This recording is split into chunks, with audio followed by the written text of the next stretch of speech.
Thank you for calling User Call. Your feedback will not be taken into consideration. Have a nice day.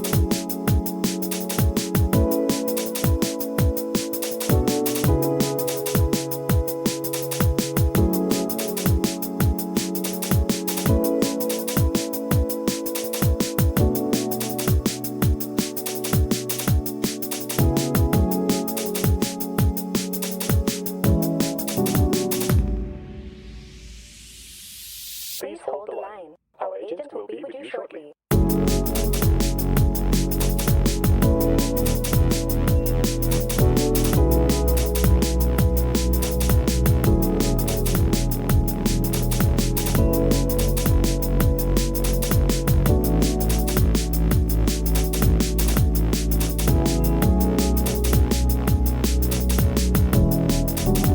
Keep holding.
Press 1 to make an appointment. Press 0 to speak to an agent.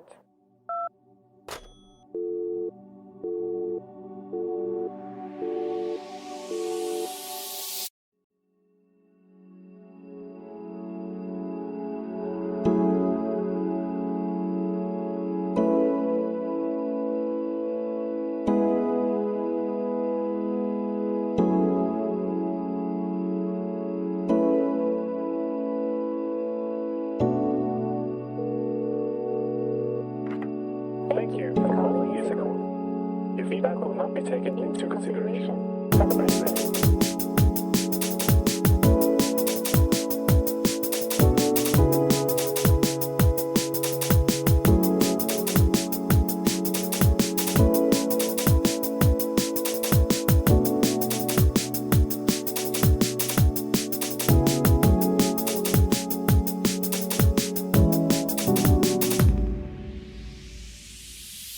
Please hold the line. Our agent will be with you shortly.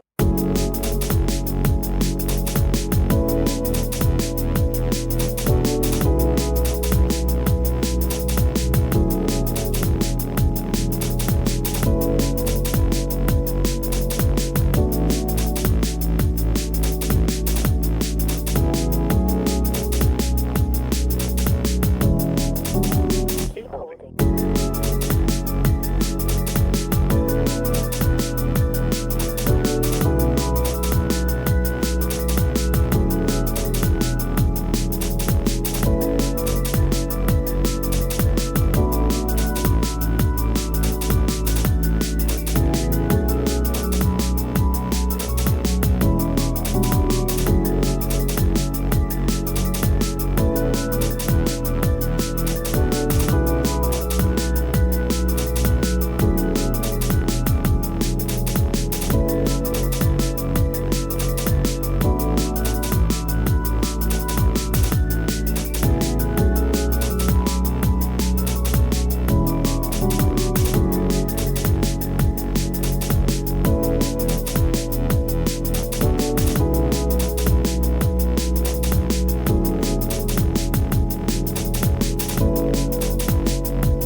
Press 1 to make an appointment.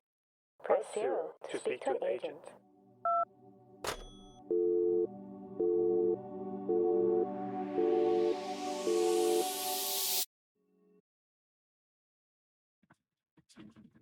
Hello, hello, and welcome in.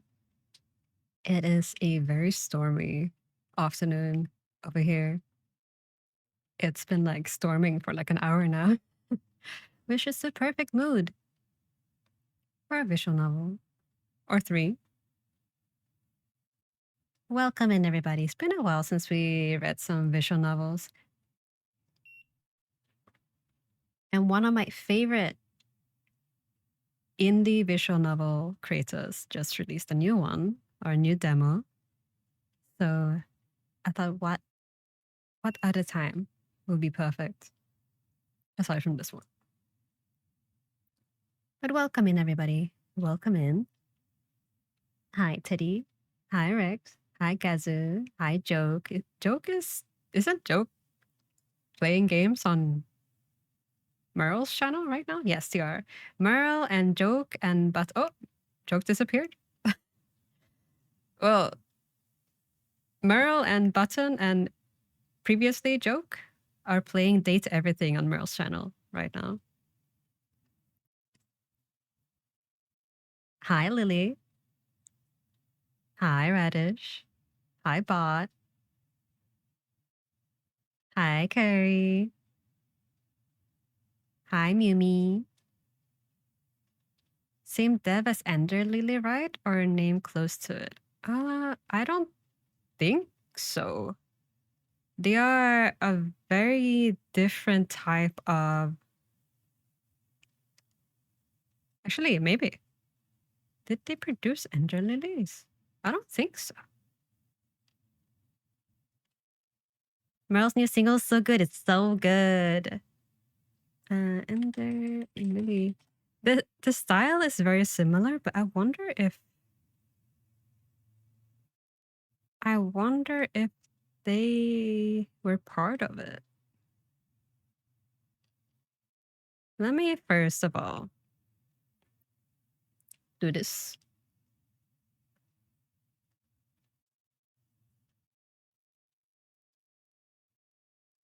And there we go. So this is their Twitter. Did they do?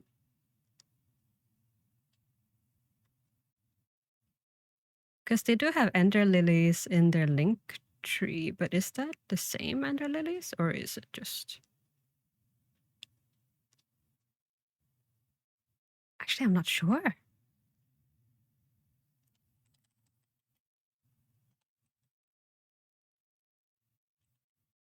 Let me look. Completely wrong, don't mind me. Oh, but how did you guess that their link tree is named Ender Lily? Oh, hi, Di. Thank you. Thank you for the 4 months. I have the notifications on a little bit lower for you guys so it doesn't become too startling. Hi. Thank you. Welcome in. Let me actually move over to the game screen. We had this PNG again. And I prepared a little frame as well. Let me also maybe make the notification thing in general smaller.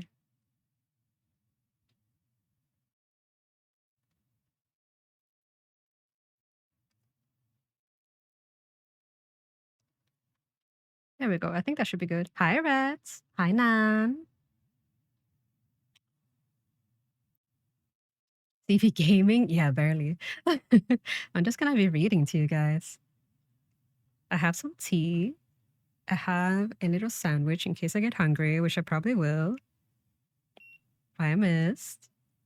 Linktree leads to their Steam page with games such as Snow White Ashes, and it paints me along with this game. Yes. Yes, it does. I have all of those games, so we're gonna play them all today because they're fairly short. But I never realized that their link tree is named Ender Lily, like the link itself. So that's what confused me a little bit.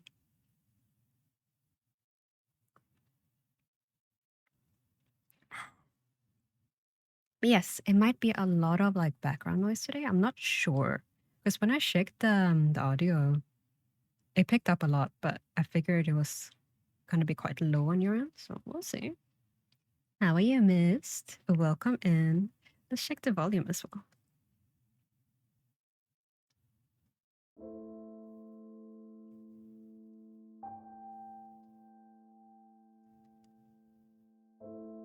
That seems okay for me.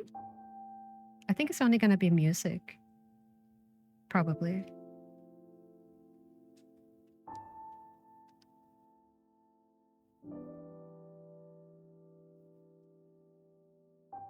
I wonder if I'll have to move my PNG as well.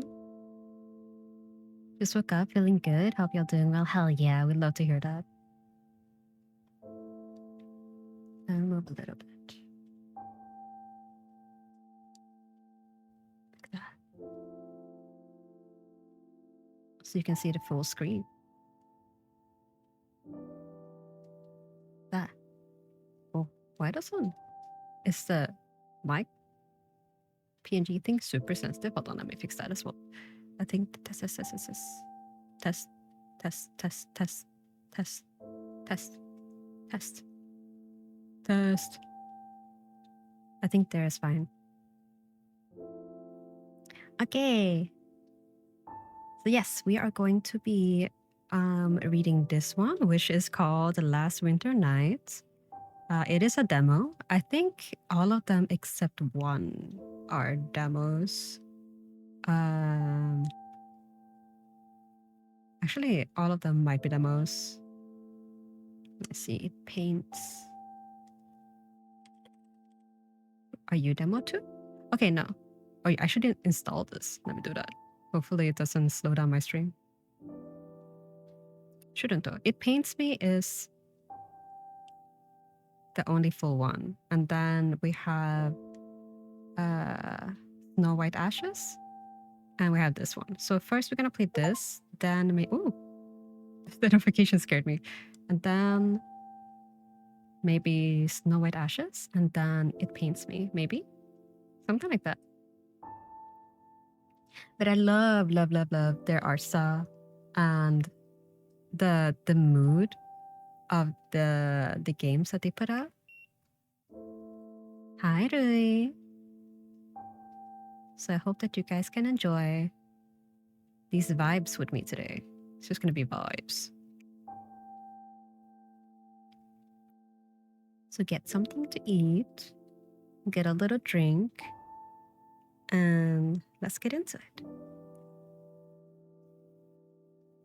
Click on objects to interact with them, or mouse over and press enter. Okay, so we can do this. Hold on, there we go.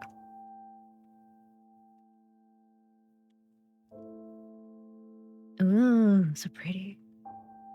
Has your journey been long?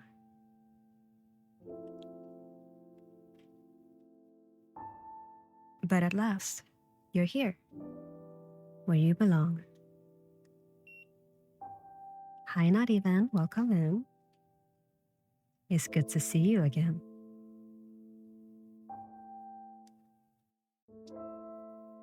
Oh, so pretty. I made the frame match the game as well. I remember you showing this game on Steam page on stream. You think I did. It's an indie dev. Like, I think they do everything themselves.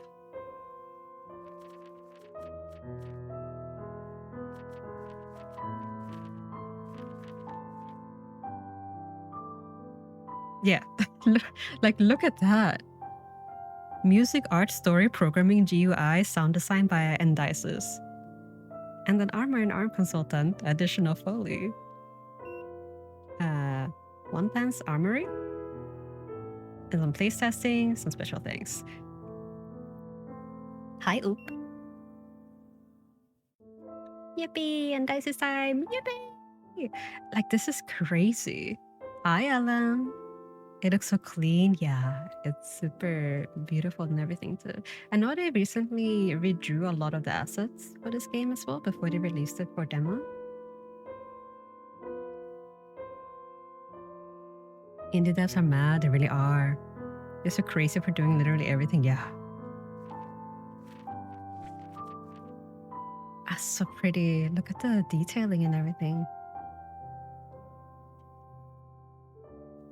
Let me know if the music is okay too. It looks okay, but it could probably be louder if you guys want. Hi, Nam.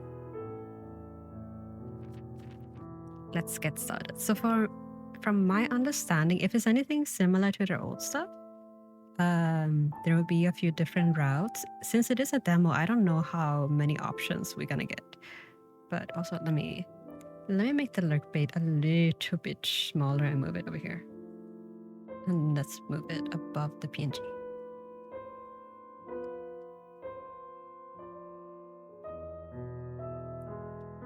And there we go. And actually, let's move the stream avatars over here.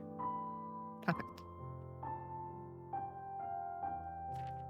So if it's not too much trouble, we could also play the different routes. We'll see how long it takes.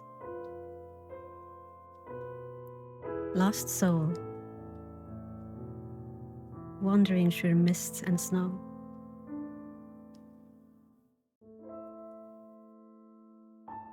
Do you feel the touch of iron cold?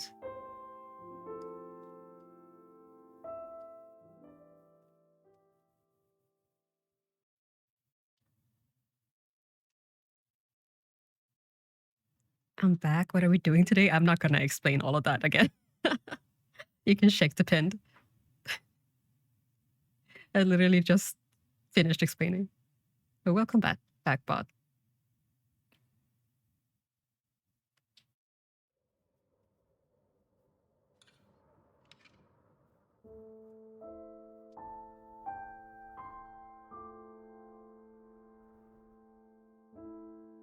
Before you awoke, there was nothing.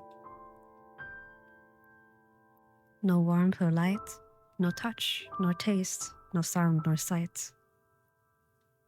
No dreams, no fears, no memories. Only a dark as vast and boundless as the sunless sea. You were one soul adrift among the dead that came before you. A droplet in the ocean. But now, you're unsure when you came to consciousness, when the pieces of yourself coalesce and form you again. When darkness became dimness, when silence became the barest rustle of sound. Wind. Welcome in Toasty, welcome in Kakashi, welcome in Dim.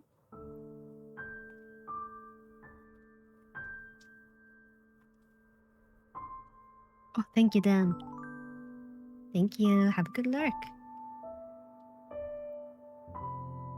You're here again, in the world of the living, as if you never left. As if, when you closed your eyes for the final time, you were only dreaming. You try to recall what a dream is, what it means to wake from sleep. When you were alive, and sleep was a different being altogether from death. Feel.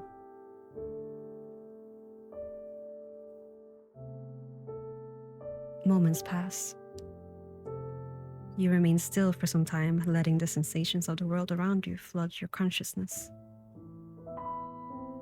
Grounding yourself in the flow of time itself.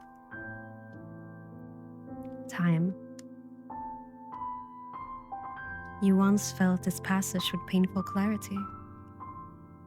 The world of the living is a finite and fragile one, fleeting as frost beneath the morning sun. Hi, Rairi. Welcome in. But now you had the luxury of waiting. So it seems, from my understanding with this plot, is that we wake up somewhere that we'll see, I guess. We woke up somewhere and we are the knights in the starting screen. So we had been dead, and then suddenly we're awoken and we are this like armor. This armor in this strange place.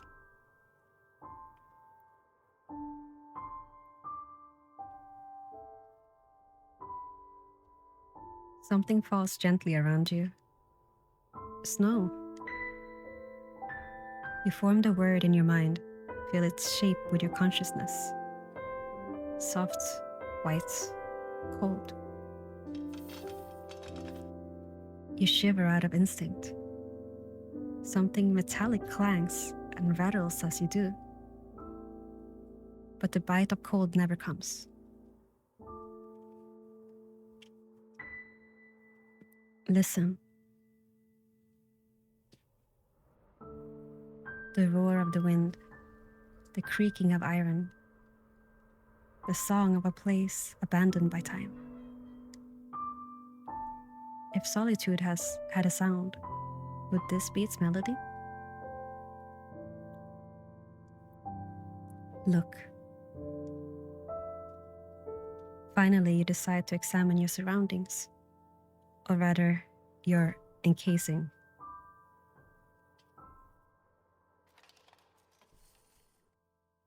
Ooh. We are Noro. We are Noro.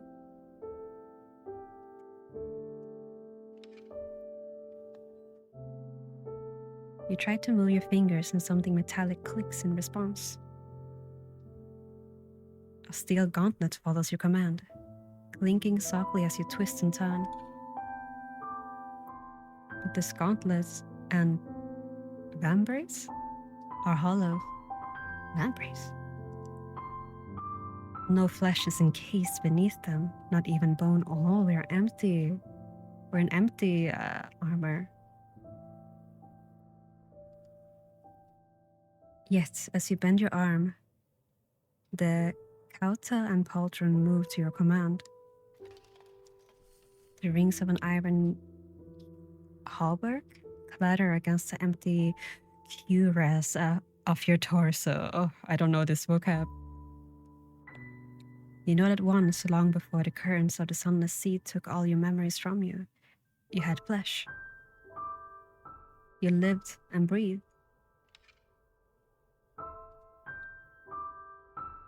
Lived and breathed and fought and killed until you died yourself. See. Gingerly, you reach for your visor and crack it open, then closed until your vision settles into focus. Ooh.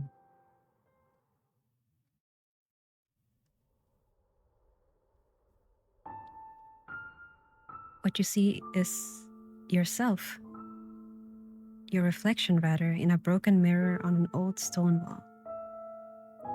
We really are Noro. An empty helm stares back at you. As you shift and turn, your cuirass and pauldrons shift along with you, clanging in the dimness.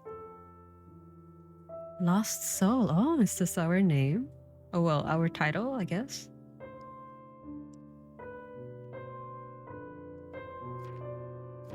Ooh, we get to choose now. Hold on, save.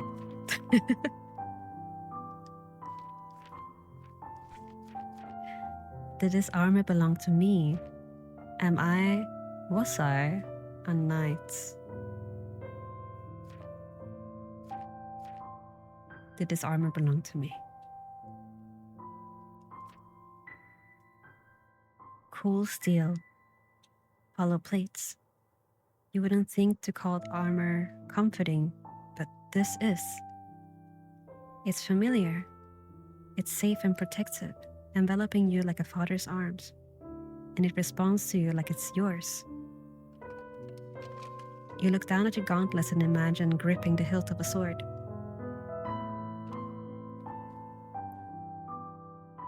You have worn armor just like this once upon a time.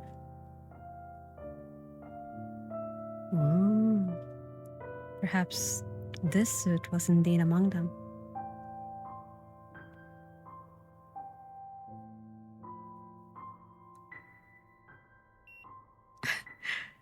Go back to sleep, Peanut. But hello.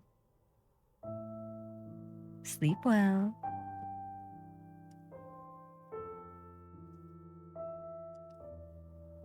But beyond these sensations, no memories come to you. Not yet. Hi, Bean. So the ad will start in 5 minutes. I think we're gonna pause whenever the ad happens so that people don't miss any story. Perhaps in time, you'll know what drew your spirit not only to your armor, but to this place as well. For now, you turn to the rest of your surroundings.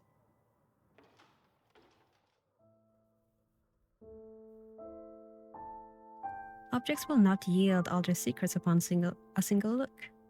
Try examining them more than once to reveal more insight. Okay.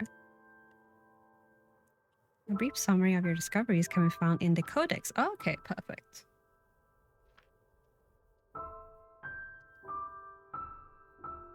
When you have found everything you can interact with in the room, the frost around the edge of the screen will disappear. Ooh, okay. I hope you can find yourself again.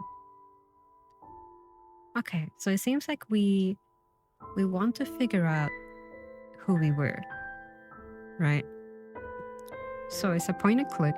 Also, let me turn off my fan. It's a point and click where we had to find clues. But it seems like we can click on everything. Let's check out this portrait.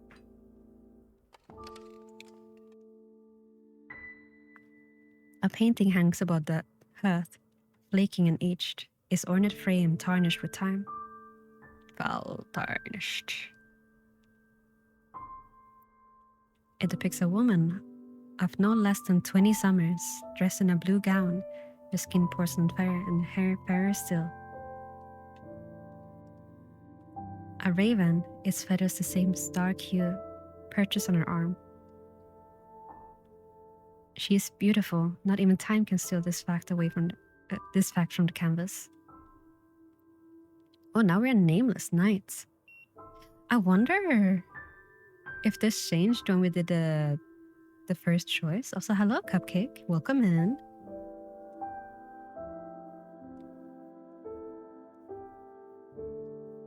Only because she's like me, lifeless and ageless. You stare at the painted face, trying to recall the person it belonged to. If she was the mistress here, I must have served her as a knight. But her name, like yours, escapes you.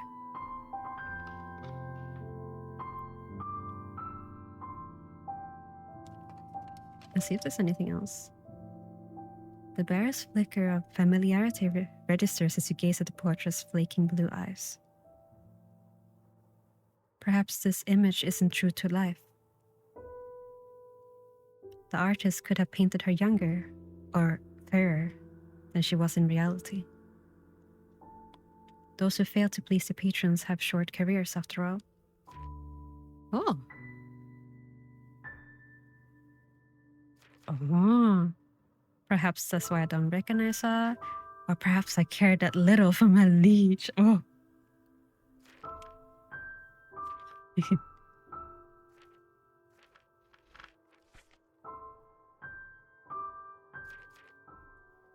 Perhaps that's why I don't recognize her. You like to imagine you were a loyal knight, loyal enough to remember your oath and the person you swore it to. But what happened to her? The canvas yields no answers. Interesting. We could probably click on it again, but let's check out the other stuff.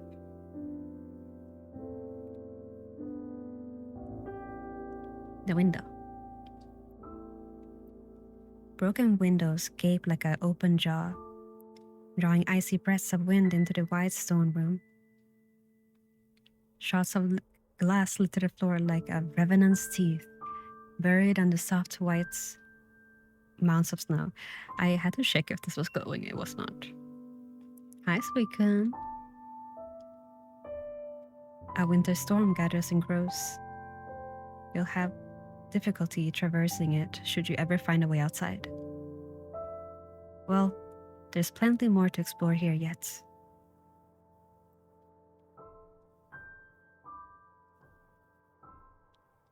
A cold stone hearth with only ashes remaining. You try to recall memories of laughter and seated before a roaring fire, shared smiles, warm wine, words of comfort, whispered. Hours nestled shoulder to shoulder, huddled against the cold.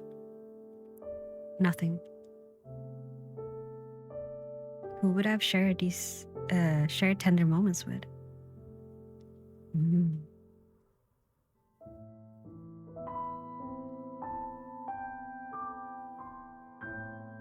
I'm not going crazy. They did release a very early demo last year. They did.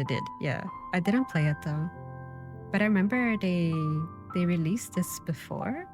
I don't know how much they added to it, but I know that they have changed a lot of the art.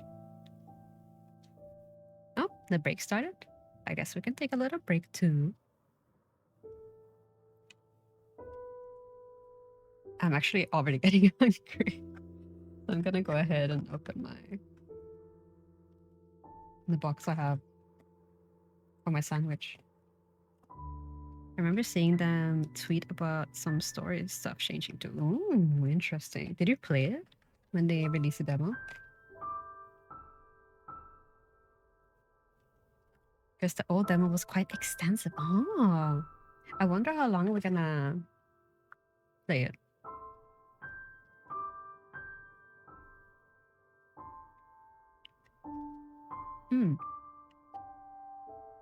Delicious.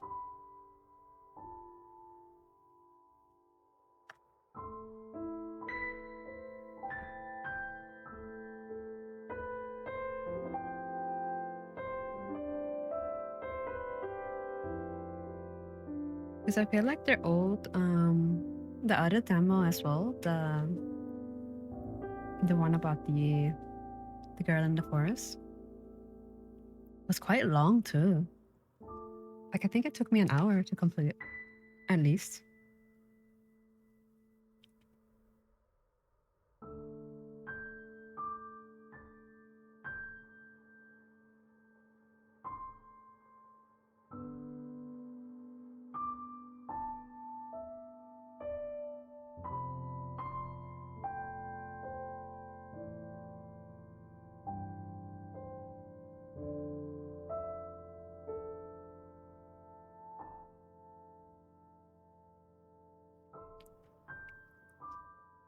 Once again, we're just waiting for the ads, and I'm eating sandwich. I wonder if we should have like a ads text thing.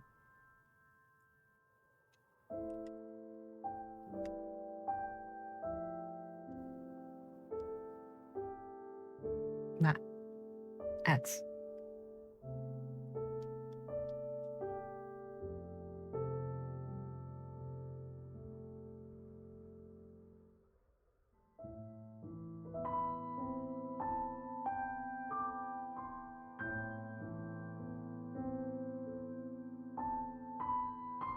Why are you laughing? Isn't it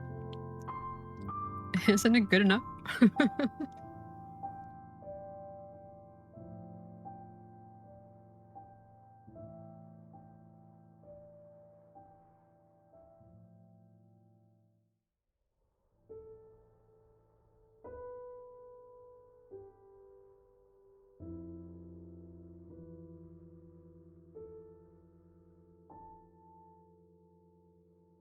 Let's go. Hold on, let me finish this.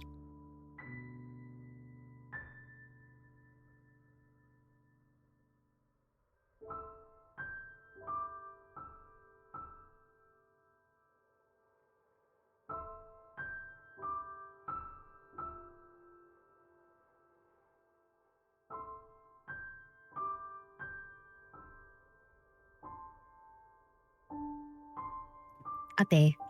I ate that so fast.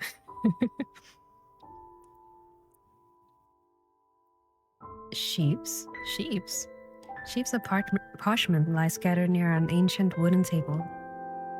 You carefully pick up pick one up and attempt to read the faded script. Oh.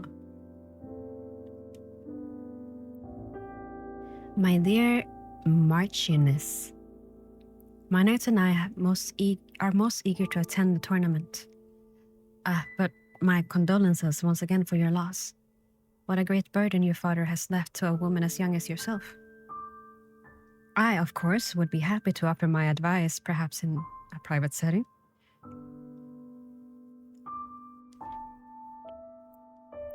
The letter continued in a similar fashion, mentioning a tournament, the death of the recipient's father, and promise of courtship and counsel. The words choke with flattery and veiled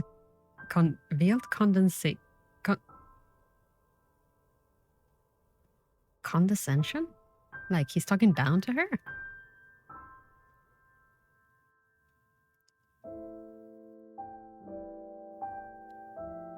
Each one is addressed to a Marchioness.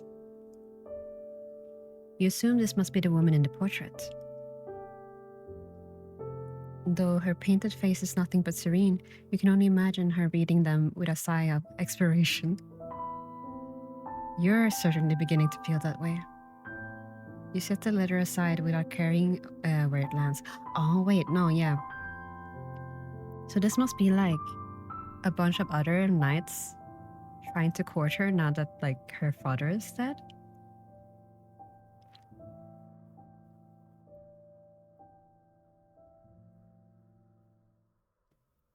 You pick up the book and try to read its faded words, though your hollow gauntlets struggle to turn the pages. It appears to be an epic, romantic novel about a knightess rather. Well, I suppose anything is possible in fiction. Okay.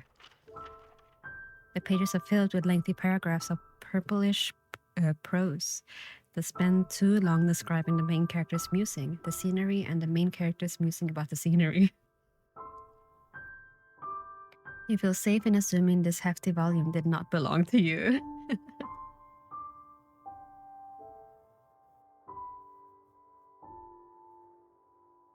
You have awoken in a long, deserted room. If you can ignore the overturned furniture, broken glass, and fallen chandelier, you think it would have been a comfortable place. Oh my god, I was reading just fine earlier. Maybe I should have done those like warm-ups. It's spacious with a thick rug, wide walls, and a hearth for warmth, and arched windows for light. A solar or sitting room. You briefly wonder if you would have had the luxury of spending time here as a knight.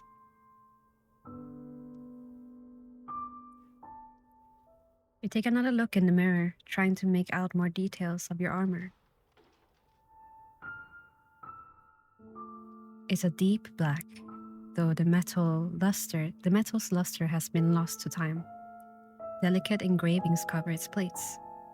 Spiraling leaves and gilt florals trace its surface like ivy on a wall.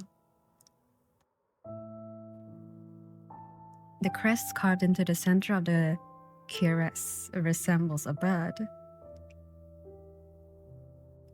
A crow or a raven, you think. It's an intricate piece of craftsmanship, beautiful truly, but more importantly, it feels familiar, comforting. Wearing it makes you feel less like a spirit and more like you, whoever you were. Plate armor is already expensive, you think. Hence, only knights can afford to wear full suits into battle. Only knights can afford only knights can afford to wear full suits into battle. Armor this ornate could only have belonged to someone of great status or renown. Could that truly be me? Was I the sort of what sort of person was I? Hell, hold on. Hold on, let me shake that off. Okay.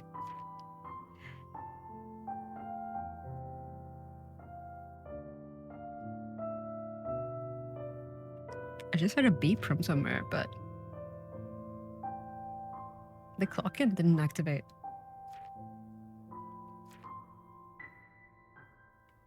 If I was so important, why wasn't my spirit laid to rest? I think I'll go with the second one. I think I won't save this one. I can just go back to the other one if I need to.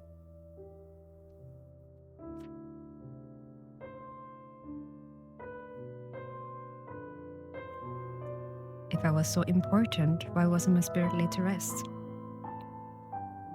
Great men are given great funerals, prayers and dirges from sunrise to sundown, candles carved with his name, 100 flickering lights to guide his spirit across the sunless sea, incense lit to soothe the soul, a pyre to burn away mortal regrets.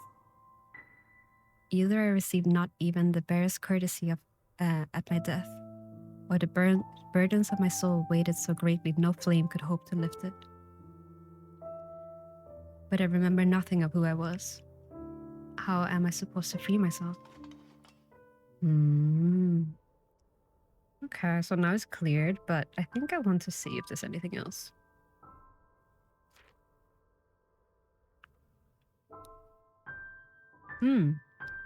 Among one of the letters is by what appears to be a drawing, a portrait, but the features are obscured. It bears a signature. HRH. His Royal Highness. This Marchioness was a noblewoman who corresponded with royalty. She must have had immense power or wealth, or both. What were they discussing? But frustratingly, you can't make out any other words.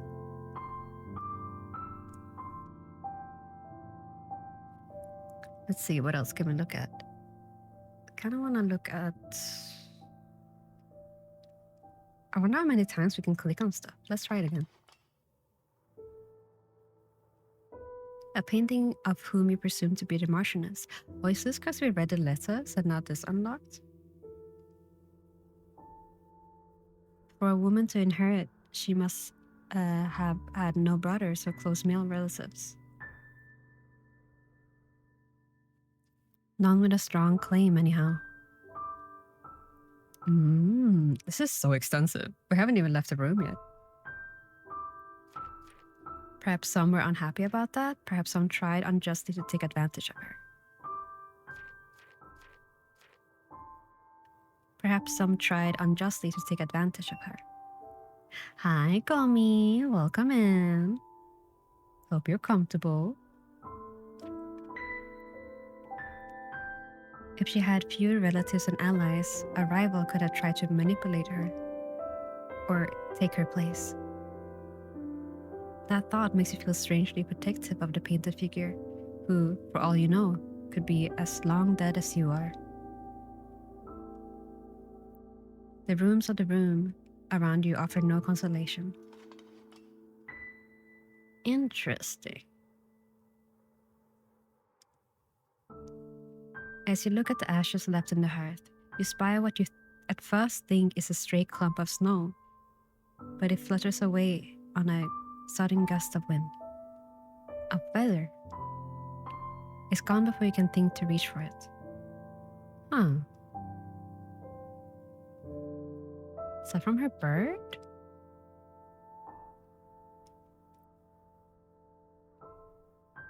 Let's look outside again. You step towards the window and stand for a while at the threshold. The world outside is a blur of white and dark that stretches as far as you can see. A pale moon shines in a pitch-black sky. A lonely thing, farther than you could ever hope to reach. The world of the living is beautiful. It's just as empty as the sunless sea. Oh, I wonder what impact these have. Let's see.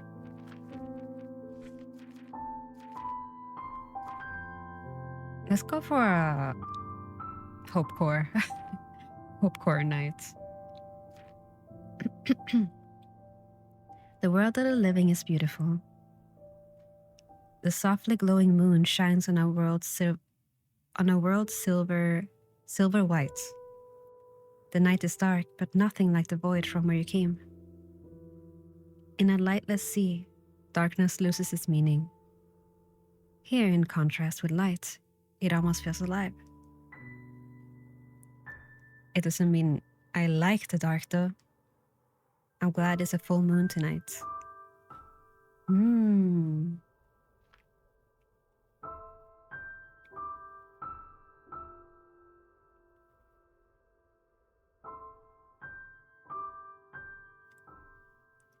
A cold hearth full of ash. There's nothing to build a fire with. Thankfully, I don't need to keep this body warm. Okay, so once it I'm guessing that's finished now. Yeah. Okay, cool. Let's try the portrait again. Okay, this is the same as well.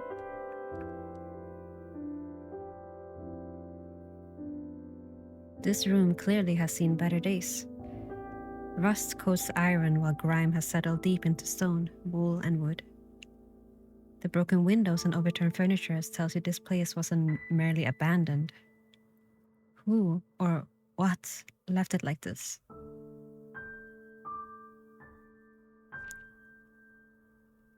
Mirabelle then looked into the shining ocean-like pools of his azure blue eyes.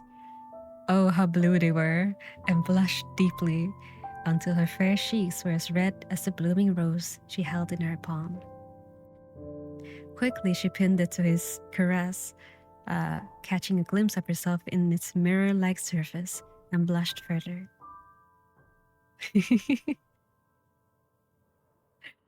If I wasn't a spirit already, I'd die from embarrassment after reading this.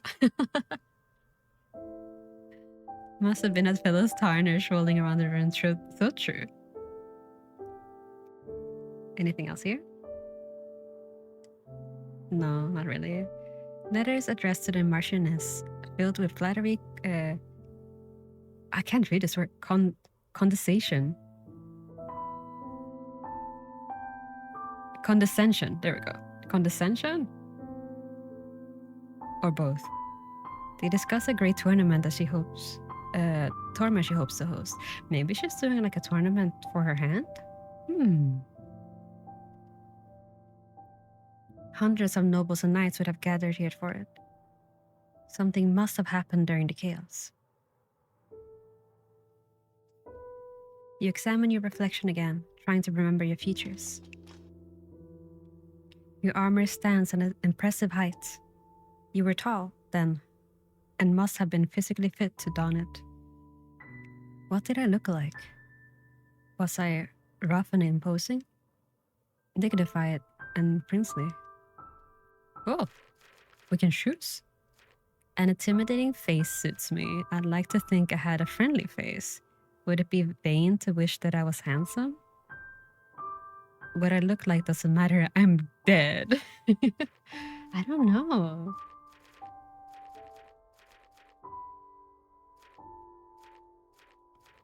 Kind of tempted to choose the intimidating face. Intimidating, or would it be vain to wish that I was handsome?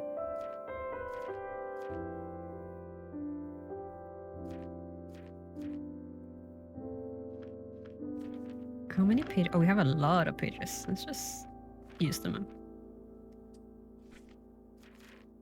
Let's do intimidating face. You were a knight after all. Perhaps you had proud scars or a steely gaze, but whatever you looked like beneath your visor didn't matter. As long as others looked at you with the respect you deserved. Interesting. A hollow suit of blackened steel looks back at you from within the mirror's surface. Hi, TT. Welcome in. There's a lot of dialogue for this. Your armor was once and still is beautiful. Yet, though tarnished, not a scratch covers it. Like it was never worn into battle. Like it stood here, unused, never to fulfill its purpose. You know that even the most beautiful armor is built to protect. For lords and knights, conveying one's lineage is as important on the battlefield as off it. If you fought for your lady, you didn't do so in the suit. Then why was I drawn to it?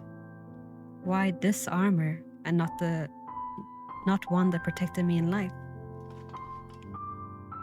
Interesting. Okay, this is the same.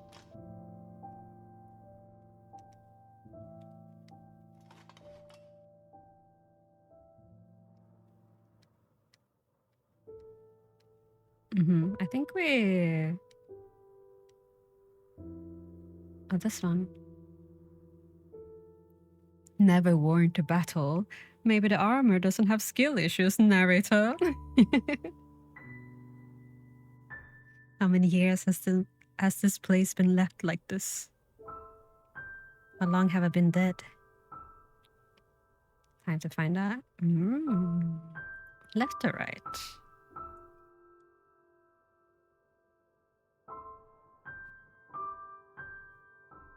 Let's go left, I think. Game's so pretty. It is. All of their games are super duper pretty. Like, it's so moody too.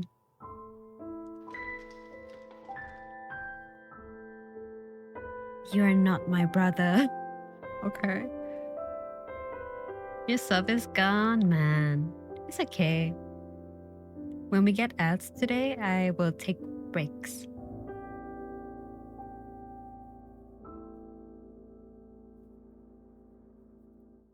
Who? Oh, did we hear that? Was that my lady's voice?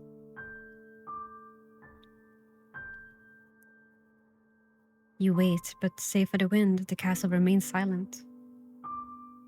If I keep searching, I should remember more. At least you hope so. Okay, so this is going back, I'm guessing. Let's go to the left again. Oh. Wait, so much stuff. The door.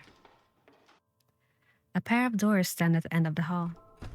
They don't budge, even when you press the full weight of your armor against them. Locked. The thought occurs to you that for all your steel suit weights, you yourself are still a spirit. Hi, please. Welcome in. In the tales you've heard of restless souls, some spirits walk through the world like mist. Why, then, should I have closed doors to stop me? Try to leave your armor? That doesn't seem like a wise idea. I think I want to try leaving the armor, but let's see first. I think it's a bad idea, but let's see. Hi, Lexi. Rare Gaming CP has appeared? Kinda. Well, I game a lot off stream. I don't game in front of you guys. This is just a visual novel. It's one of the indie devs that I keep up with. You can find the link in the pinned message on the top of the chat. But all of their games are like, they look like this. They're gorgeous. Gorgeous games. So since they just released this demo, I thought, why not? Why not read it for you guys? So you can enjoy it with me. Okay, try to leave the armor. You're not sure how to leave your armor, however. After a few moments of the deliberation, you decide to simply press your gauntlet to the door and will yourself to float.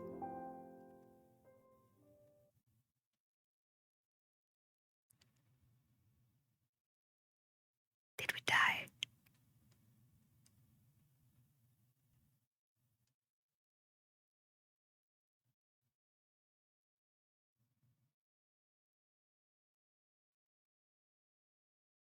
They made it look like they're not even using Rampy. I don't know how the interface usually looks like. Oh, did we perish? Before you awoke, there was nothing. No warmth, or light, no touch, nor taste, no sound, nor sight. No dreams, no fears, no memories. Only a darkness vast, boundless, unending, never end. Oh, wait, you're sick with it. You are one soul adrift among the dead, a droplet in an ocean. You are nothing.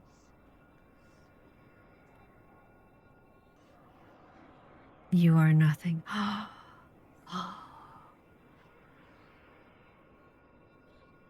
I can click it. Oh shit, we got teleported back. You find yourself lurching over the door. Helm bent, gauntlet gouging into the wood like claws as you settle back into cold, familiar steel. I'm never doing that again. I can't leave my armor. My tether. I can't go back to the sea. I can't become mist again. Are we the lady? Surely not. Maybe. That kind of looked like the lady. If I want to go any further, I have to find that blasted key. Okay, cool. That was epic. A bit of right. Oh. Wait, it's Wilder. Wait, it's Wilder.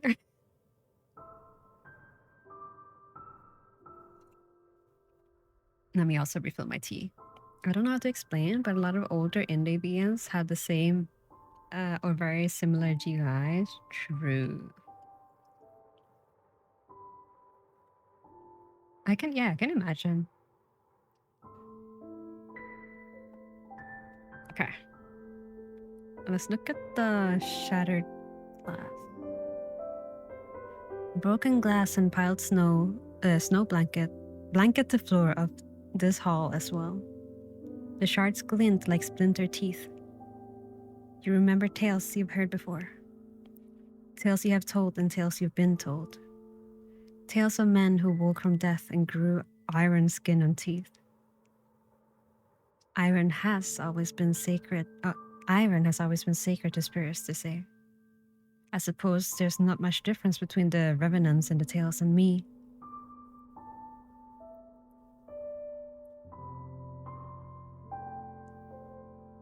Proud banners adorn the walls. Each bear a raven with wings unfurled, similar to the ones engraved in your armor. This is a symbol of the family I served. Yet you don't feel any sense of pride as you gaze upon them. Almost the opposite. Oh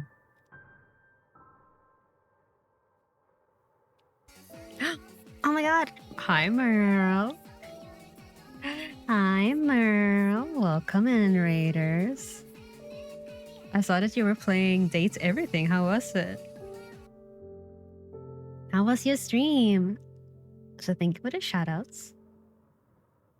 How was your stream? Hi, Button. How was your stream time too? Because I saw that you were playing with Joke and Button. Welcome in, everybody. It was lame because you weren't that. I was that though. I was lurking. I was lurking while working. And then I saw the stream. But I hope you had a great time. Also, speaking of Merle, I hope you guys have checked out the new release. I've been having it on repeat. Let me get the link.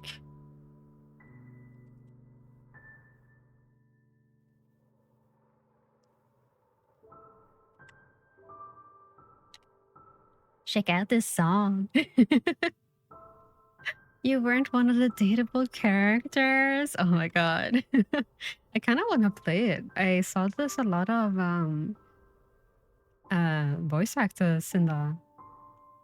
Like a lot of voice actor cameos. But either way, I hope it was fun. For anybody who came in with a raid who does not know me, my name is CP. I'm a drow. I usually do art and sometimes I play games. And today I am playing all of Endysis. visual novel library, which is only 3 on Steam. So I'm playing the ones available on Steam. And this is a new release. It's a demo for one of the visual novels called The Last Winter Night. And this is their second version. So they did release one a while ago, but this is an updated version. And I have not played the first one, so I'm very excited to play it. It was unexpectedly spicy. I should play it. I need to play that one and then Dinosaurs with double Ds. Maybe we'll do a stream where we do both of them. The Date Everything and Dinosaur with double Ds. Mel's song is so great. It's so good. It's so good. It's so good. Everybody should check it out. But yeah, make sure you get your off the stream care. Go on, get your food and everything you need to do. For those who would like to stay and have time to stay, this will be a pretty chill stream. I will mainly be reading and then I will be pausing during the ads. And yeah, it won't be as interactive. Just gonna read through these mainly. If you want to get comfortable, feel free to stay. Clearly something for everybody on Steam. It's true. That is so true. All right, let's keep going.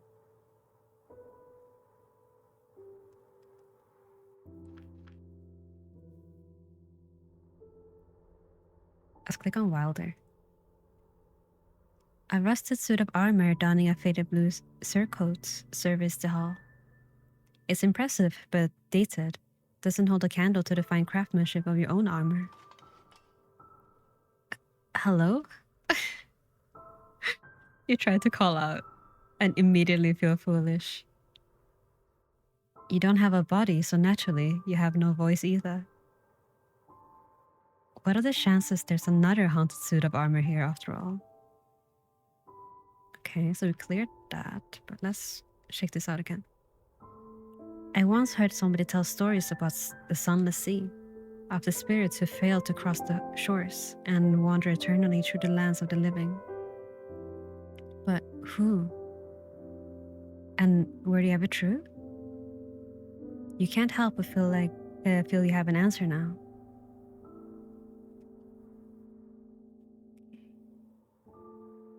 Once proud banners displaying the Marchioness crests.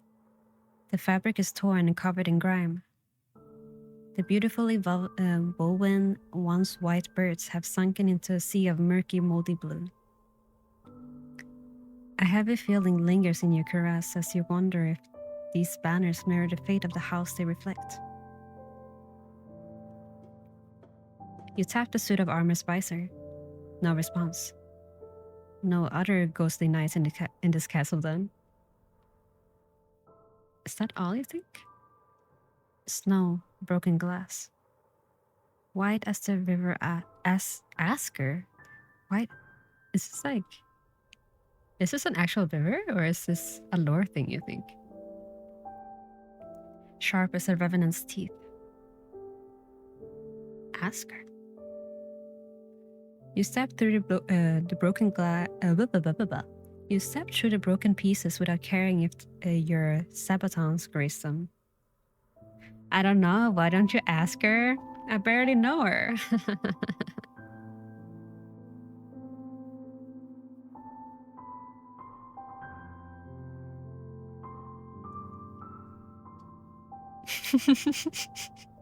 You can't leave. You can't leave. We're in this together. You have no need to act as if you still have flesh and bone. I think that should be it.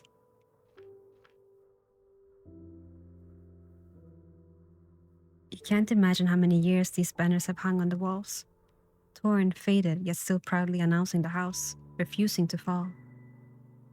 As long as the castle itself stands. You can't keep me here, I have rights. Oh yeah, yoink.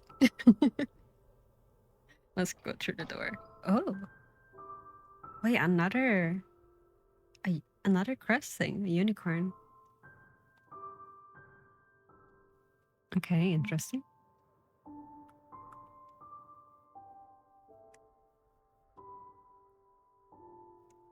It's a wooden rack of for holding weapons.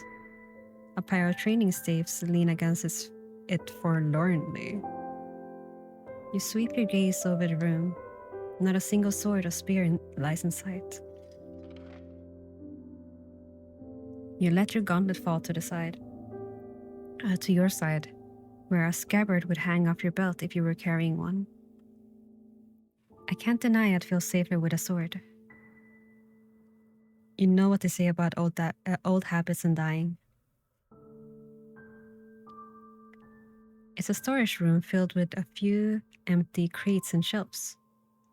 Dust coats the surface of old wood and moth-eaten fabric, thick as frosts untouched by the sun. Thin, moon-white cobwebs fill every corner and crevice. Against the far wall, you see a rickety shelf laden with blankets, horseshoes, and other riding equipment. It's riding equipment. You even spy what looks like a tournament barding bearing a unicorn-shaped crest. Likely this personal symbol of whatever knight this loyal steed once carried.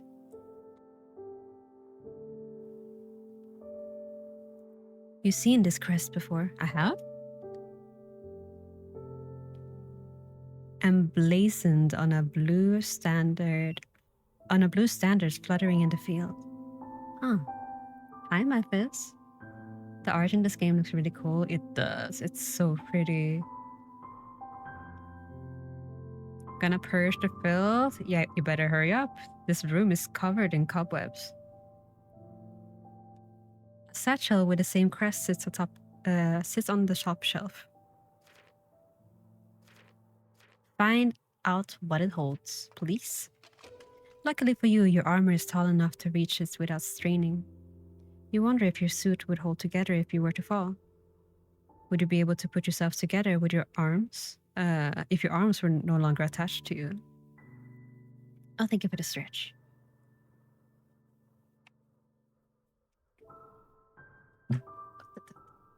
I wonder if we can time the stretches with the ads. I'll just do a little stretch and then I'll do like a proper stretch when the ad comes around. I think that would be most suitable. I think I put a sippy.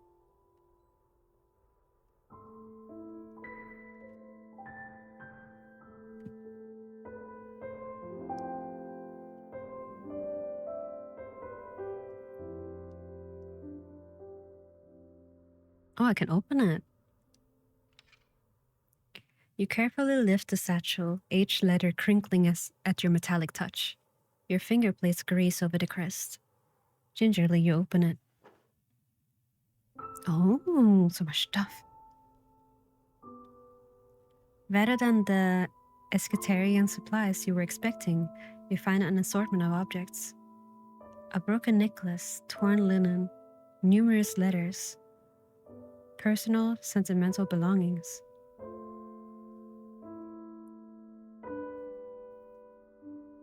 A torn piece of embroidered linen. The fabric is very fine.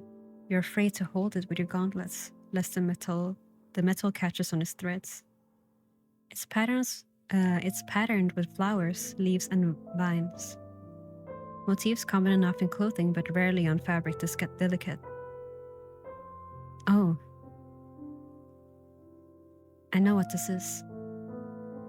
It's a wedding veil. Oh, or at least the remnants of one. All that's left of this sorry thing is a scrap of fabric burnt and stained at the other end. The stitches are uneven and filled with gaps, too tight in some places and too loose in others. The bride who made this was not a skilled seamstress, to put it charitably. With needlework like this, it's a wonder she married at all. So rude. Was I ever in love? Could I have been married? I wonder if this matters.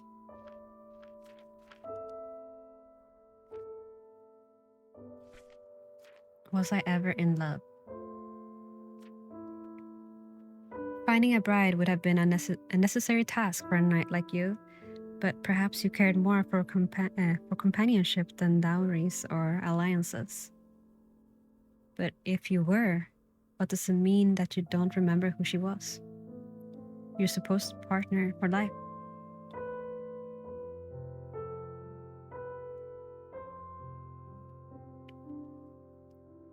A simple amber pendant with a broken clasp. It could have belonged to a man or a woman, but given the fine linen it rests on, you find the latter more likely.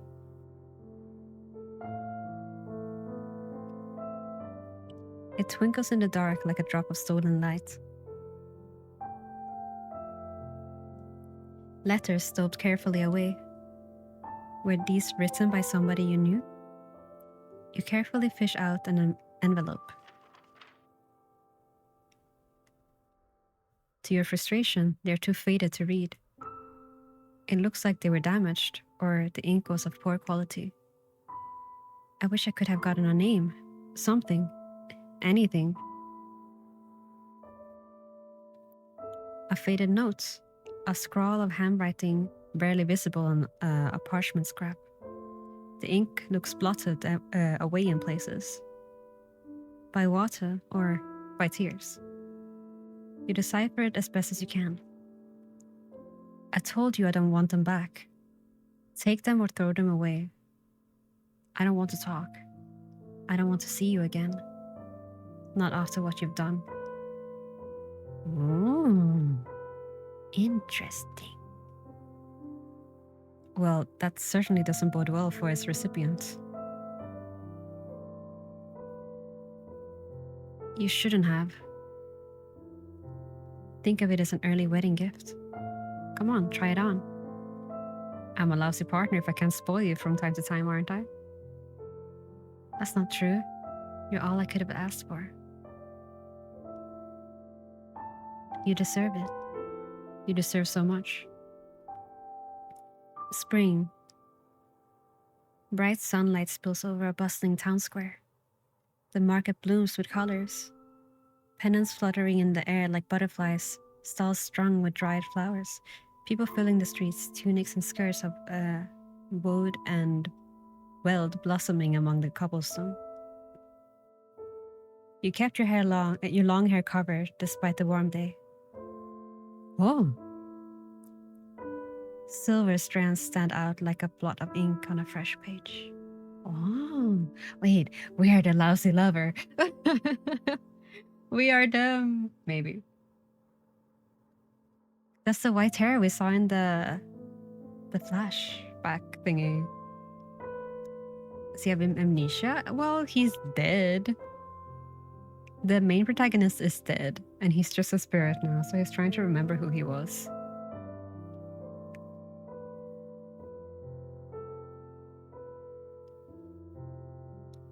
But she stands out anyway. Her loose waves flow down her back, burning red in the sunlight. Uncouth, you knew, for a woman her age, but she never cared what other thoughts of her. You admired that. You were always a little envious of it. Gingerly, she touches a drop of gold around her neck as if it were the most precious thing in the world. But she stares upwards as if the real treasure is held in her eyes. It's us.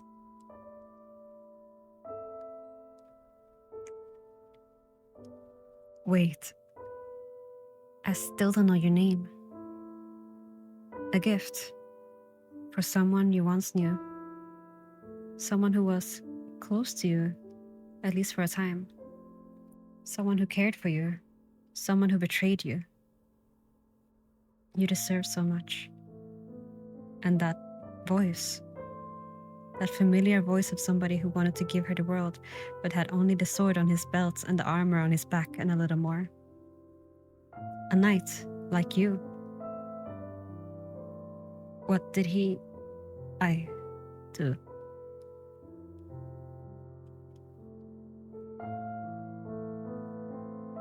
A torn veil, stained and burned. You recall that a veil is traditionally saved and reused as a swaddling linen. From its current state, you imagine this one was certainly used for something. Either it was burned by accident and rescued, or it was ruined on purpose.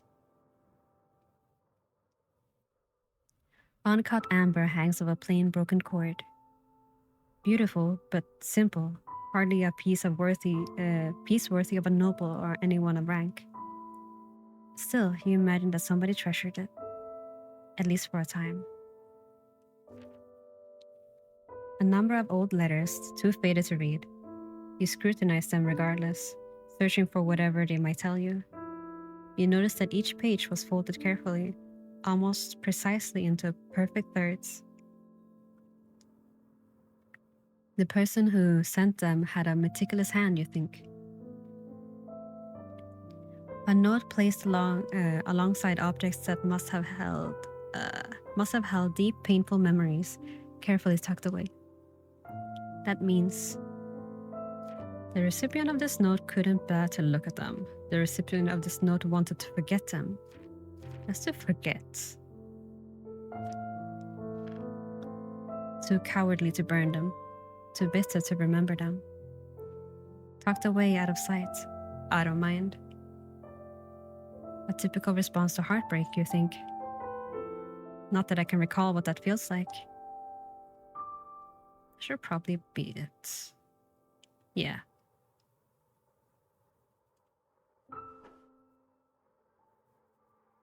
Interesting.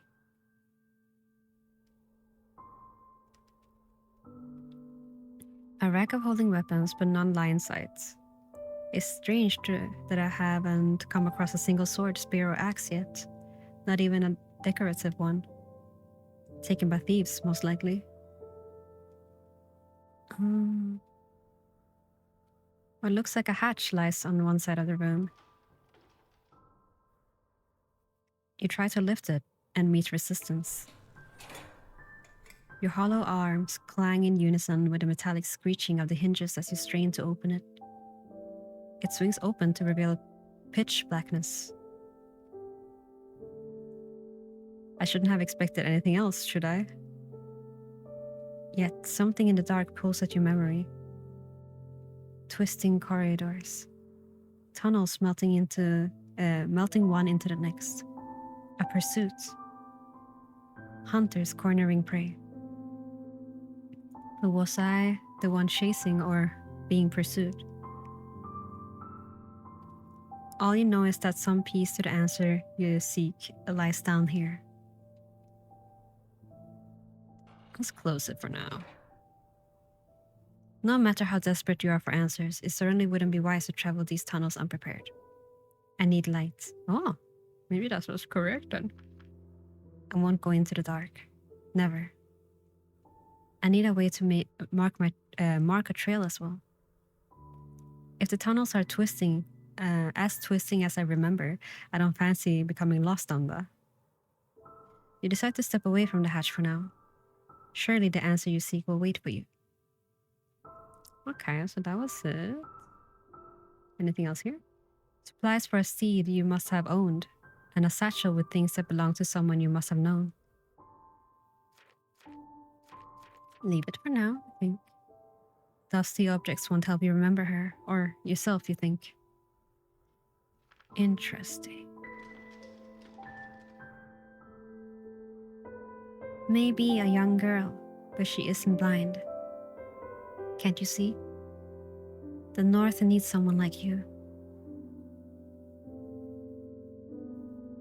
Cool. Wait. Who's speaking? Is it you? No. Okay, let's go back. Let's go to this side now. Oh, hi, Zoe. TT, I've been waiting for you. Thank you for the resub. Sorry, just straight to the point. Like a sugar baby. Or like a Discord kitten. Oh, pretty. Oh, the way they did this art is crazy.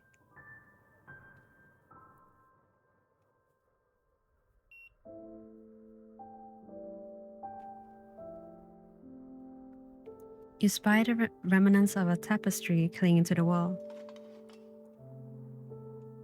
A knight on horseback charges at a giant thing tied down by chains. Bolts stick out of his back.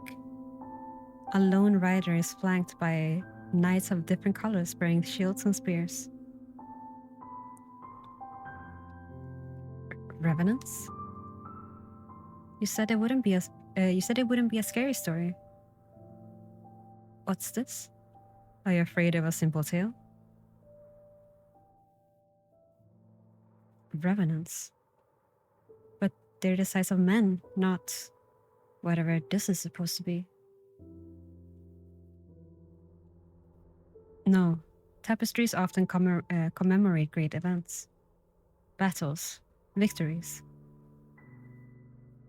Perhaps the beast here was a metaphorical one. A great nation, an enemy army, a tyrant. Nothing more. Oh, that's it? Interesting. Let's check it again. The remnants of what was once a tapestry hang on the wall like a gutted skin. It depicts knights in battle against something. The fabric is nearly torn in two. A thief would have taken the entire piece, not slashed it to pieces. Whatever the reason for doing this, it was personal. Though a weapon would have damaged it, the jagged marks almost makes you imagine claws. There were claw marks on the door too. Staring at this ghastly thing is making me dream of fairy tales. We have this one and we have this one. Let's go left. Ooh.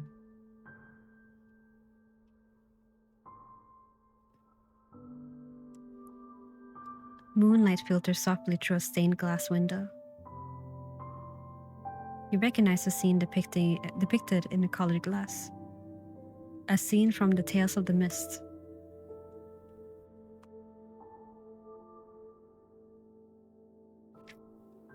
Is the hero Tristram, lantern and sword in hand, preparing to slay the revenant that terrorized his people. But the story isn't a happy one. It's a tale of sacrifice and folly.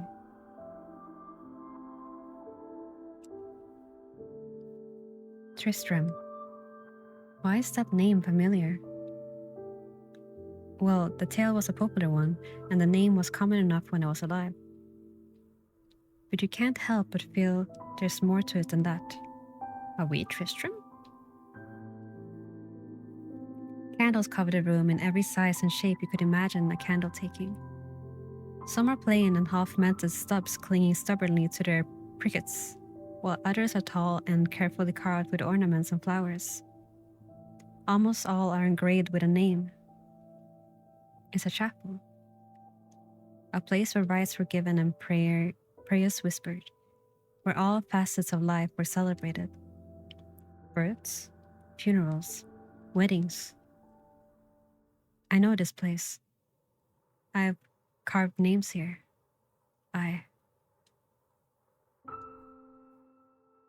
Golden light softly scatters by stained glass. Warm voices, borrowed silks, flowers.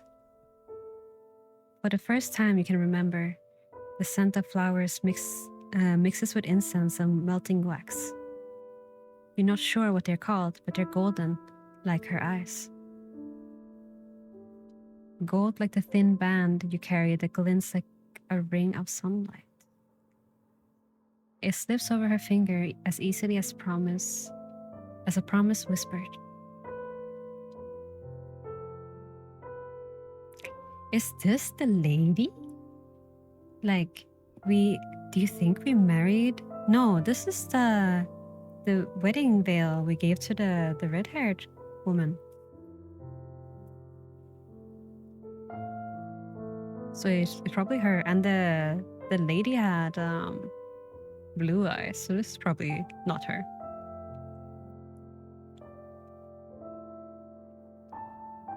It weighs like an oath kept. Your family gains another member today, but not all are present to witness it. Your father is not here to see this joy. Welcome, Crow. Your heart is so light you almost almost don't notice it.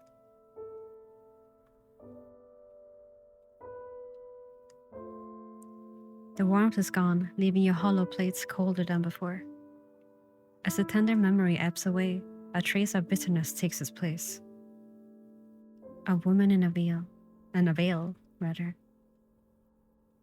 My something. Maybe arranged marriage? Maybe, but it looked like the veil that he gave to the person he loves. An ornate candlestick sits at the altar. The candles resting in it are carved almost as beautifully as the spiraling black iron itself. These candles would have been lit as offerings to the spirits, both to guide them to rest and to ask for guidance in return. And now it can indeed guide a spirit. Mine, through the cellars. But I need some way to light it. Candles must have been lit here regularly, so there must still be tools in this room I can use. A pewter box. Inside it you find shards of flint, striking iron, and shark claw. Oh, perfect. Tools for lighting fire. Perfect. Take them. Hi, Seo. Did you sleep at all?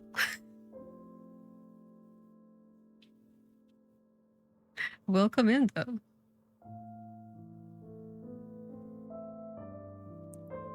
Did you have like 4 hours of sleep or something?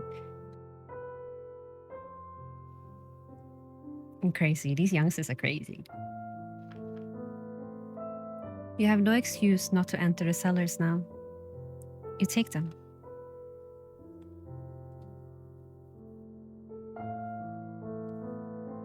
Let's check the other stuff again. The stained glass window above you depicts a scene from an old tale. A tale of a king who sacrificed everything in atonement for his folly. Tristram. It aptly means sorrow. Bestowed upon newborn boys in the hopes they'll lead humble lives. Or on the unlucky number who survived their birth while their mother did not.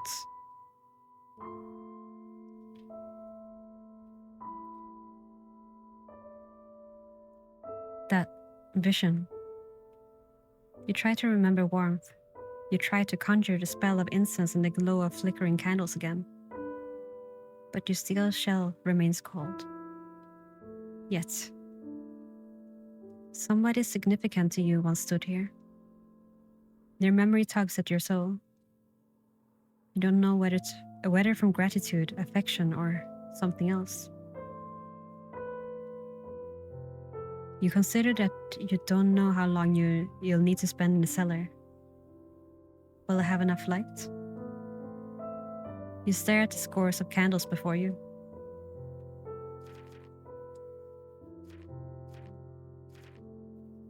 Why not? Why shouldn't I?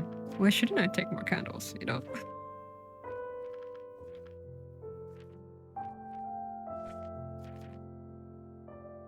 Take a few spares, I think, for safety. It's only prudent. You select a few candles, reaching out only for the nameless, uncarved ones. You're not sure if you could draw your fellow spirits' ire, but decided not to take any chances. You step away with a fuller pouch. With a hollow body, you easily notice even the slightest shift in weight. Or is it your thoughts that weigh on you? A pewter box holding sets of flint, iron, and char cloth used for lighting fire. A similar set rests safely in the satchel on your belt. It makes you feel at ease knowing you can light a flame whenever you need one. Oh, hi, Charmy. Welcome in. Good morning. I hope you slept well. Hi, Wicked.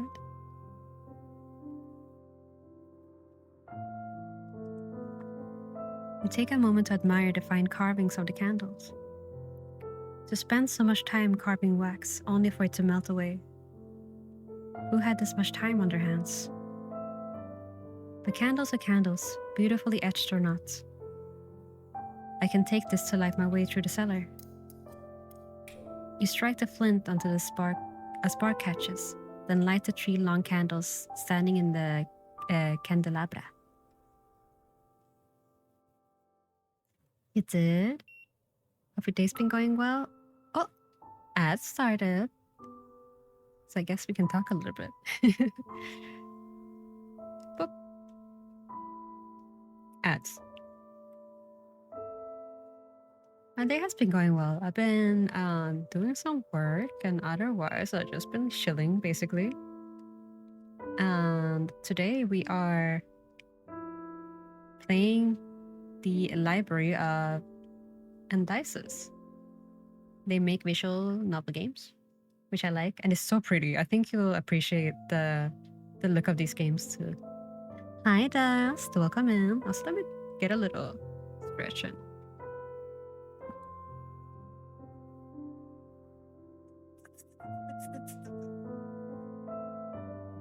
Yeah, today's a chiller stream. As you guys have noticed, I'm taking breaks during the ads so that people don't miss too much of the story, because I'm basically just reading through the whole game. Though we will have different routes, I think. So usually it seems like she does like basically shoots you on adventure kind of thing. Ads in video games have gone out of control. Ads.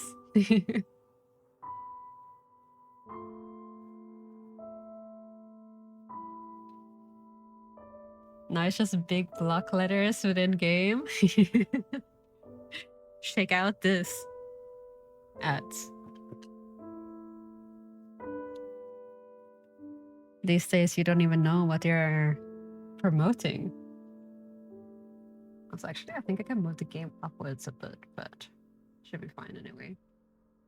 Actually, yeah, I'm gonna do that right now. What better time?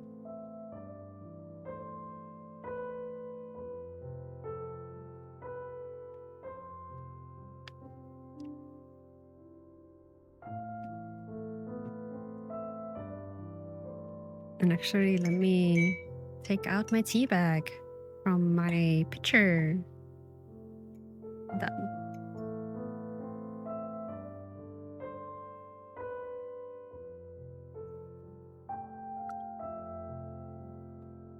I feel like most of the time when I do visual novels too, it's like a reading exercise for me. Because there's one thing, I read quite a lot. Also, hi there. I read quite a lot, but it's different reading out loud. And there's so many like vocabs that I don't know.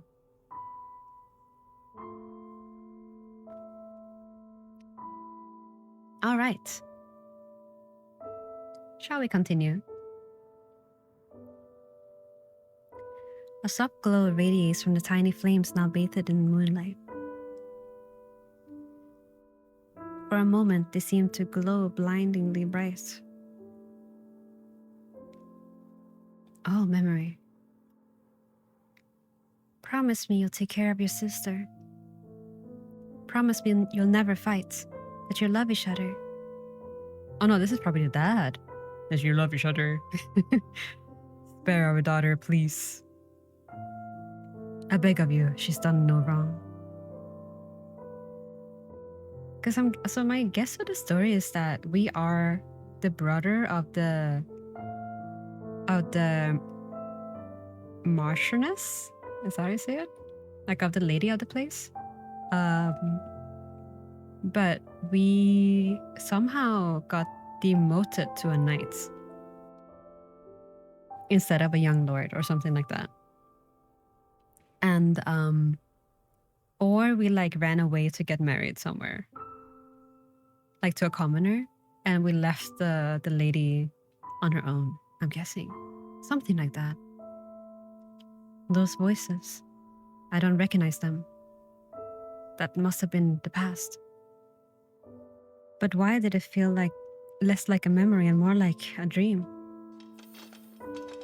You toss your helmet and gorget as if you were shaking your head, then take the candlestick.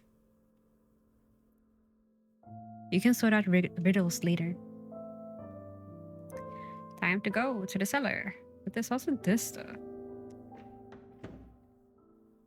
Let's check out this real quick. You carefully take your candlestick and bring it to the tall candelabra, setting each wick alight with flame. I think it's gorget. Okay, gorget. Hi, Patho. Welcome in. That's better. Oh, interesting. So that did affect it. Shelves of books and records on what looks like a variety of subjects. You walk over and examine the spines until you spot one that bears the same emblem as your armor. A raven with wings extended like a leaf. Ancestry of the House of Winter. What a pretty game. Yeah, it's so pretty. That must be the family name of the Marchioness. Navigating the pages isn't easy with metal fingers, but you manage, living through decades, if not centuries, of names, dates, and facts until you land on the most recent entry. Year 228. On the second day of the second month, a daughter is born to Marquess Siegmund and Lady Vivian, and given the name Segalind. I guess this is the lady? Segalind. 5 days later, Lady Vivian perishes. Year 246. On the 7th day of the second month, Lord Siegmund perishes after many months of illness. Okay. Lady Segalind is named his successor and bestowed the title of Marchioness. Segalind. Segalind von Winter. My master. So you were 18 years old when your father croaked. Damn. Segalind Segimund is like naming your daughter Curry. Yes. Isn't that what you would name a daughter? Just name her Curry. If this Marchioness is the one in the paint, and the one in the painting are the same, the lady I said was barely more than a child. That voice earlier. You're not my brother. You flip back through the earlier entries. There's no mention of a son. Oh, interesting. Was that not the Marchioness's voice I heard? You close the book with a sinking feeling in your cuirass. Cuirass. Hi, Rainbow. A stack of papers sit on the desk. You look through them and find names, figures, and numbers. They are fiscal documents. Little of this looks legible, though. They're stained and faded.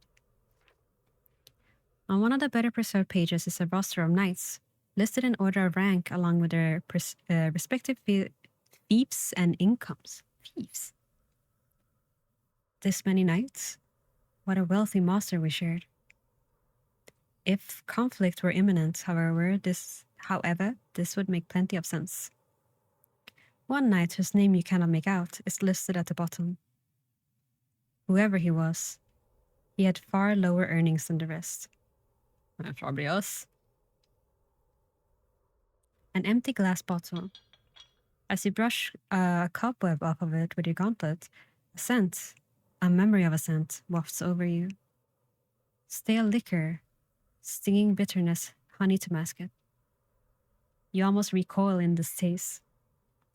I take it I wasn't one for strong drink. Could I use this to hold something to leave a trail with in the cellar? Oh yeah, because we wanted to leave a trail. Sure, take it. I could use this to hold something to leave a trail, like a powder. You take the bottle and fix it snugly to your belt. A faded map lies on the desk. It depicts two territories at its center, divided by a great river, Ostara and Lifthrasir.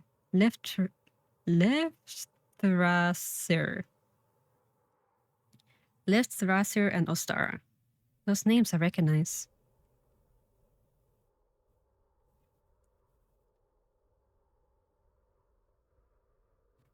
This one. Lif. Thrasir. The kingdom of silver north and golden south. Sunset over endless fields. Birch forests turning pale gold with autumn's chill. The white river, Asker, there it is, gleaming with ice. Pale crests of waves breaking on the boreal sea. Sky-rich peaks scraping a frost-blue horizon. A place I fought for with a tooth and nail. Huh. Ostara, rather. The kingdom across the river. Vengeance. Snow. Blood, smoke, screams. Beyond that, I don't remember. Oh, interesting. Lithrasir. Home, as far as I could call it that. Ostara. Did we vanquish them? Or did they vanquish us? Oh, there's a back. Behind the map, you find a note. My lady, you made the right decision. The lion's den is too dangerous for a young girl like you. You can rely on me to handle the peace talks. I'm glad you understand why sending Sir Tristan would be imprudent. A bastard has no place rubbing shoulders with the lords, no matter how decorated. Tristan is our name, and we're busted. We're busted. That explains it. I'm sure I need not remind you what they call him. The Prince Slayer's presence could only give the wrong impression at the peace summit. Nor do the blood-hungry hounds who side with the Heimdall need further encouragement. Please don't worry yourself. Ever your loyal commander, Sir D.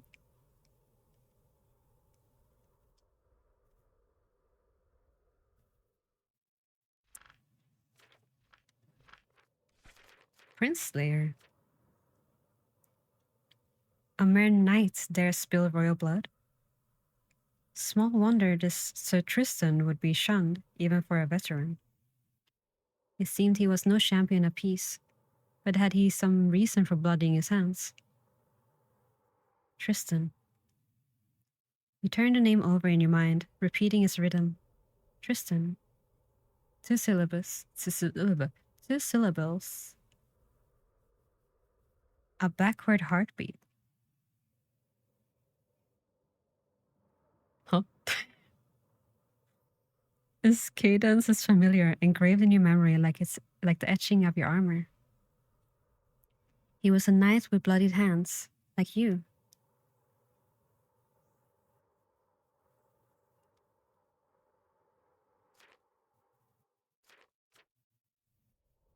I don't recall anything about the Commander D who wrote this. Heimdall, on the other hand. I feel your gauntlets clench in tension. Yet no name echoes through your memory as deeply as Tristan. I feel like I'm clawing my way out of a dark well, like I'm on the cusp of remembering something important.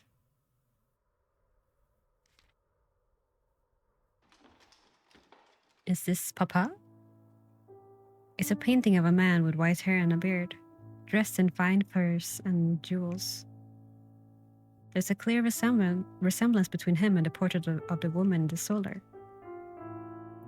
His painted eyes stare down at you in stoic contempt.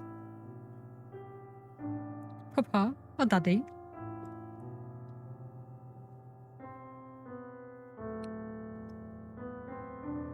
You ungrateful bastard. Who gave you everything you have? Who granted you the honor and privilege of a knighthood when you should be rotting in the streets? Stale liquor. Dusty cedar. Parchment and ink. Nice, Walder again. Maybe the Walder armor is also ours? It's a tournament day, but you're not in the spirit for games. You retreated here in foul mood, unaware that he had shirked his duties and done the same. Is the B word gender agnostic? Yeah, I think so. It just means like child out of wedlock. But I'm pretty sure we are a dude. I think we're like the lady's half brother.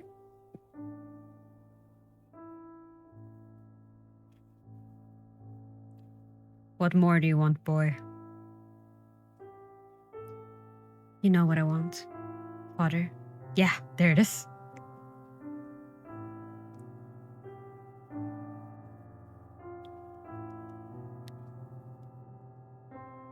I remember him. This man was my father. The master of the castle was my father. Yet there was no mention of my birth in the record. And his daughter succeeded him, while I became nothing more than a knight. And even that was a privilege he deemed me unworthy of. What did I want from him? What did he refuse to give me?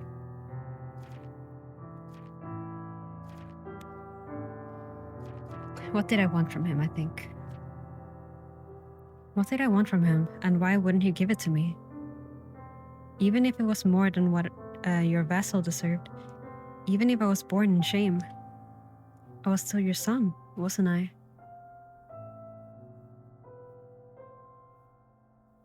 Oh. In the drawers you find more corked bottles of alcohol, dusty and undisturbed. You wonder if the Marchioness of her or her predecessor was fond of drink. Probably him, right? The top drawer is locked and will not open. You can't help but feel that the desk in its current state, spilled alcohol, a mess of paper, doesn't look like it belonged to the Marchioness. Unlike the solar, this place looks largely untouched. What a mess. The young woman wanted to remember her father.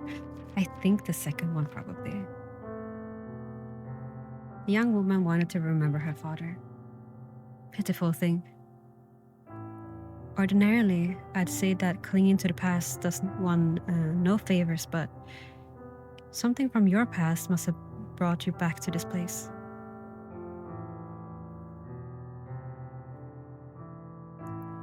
You peruse the titles. Those several of the topics look interesting. Oh, thank you, Dai. Welcome in. Hello, hello.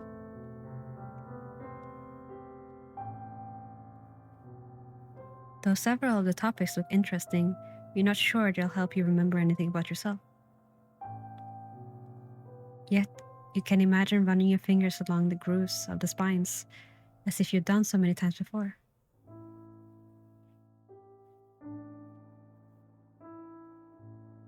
Let's check out everything again.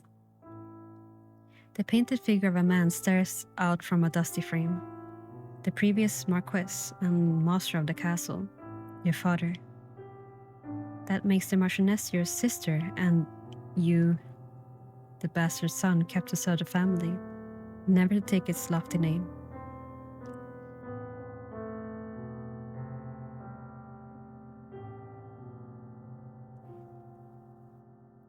Is my name on this ledger? Could one of these knights be me? You read off the list of legible names to yourself, but none feel like they belong to you. Sir Dicehot, Sir Xavier, Sir Robin.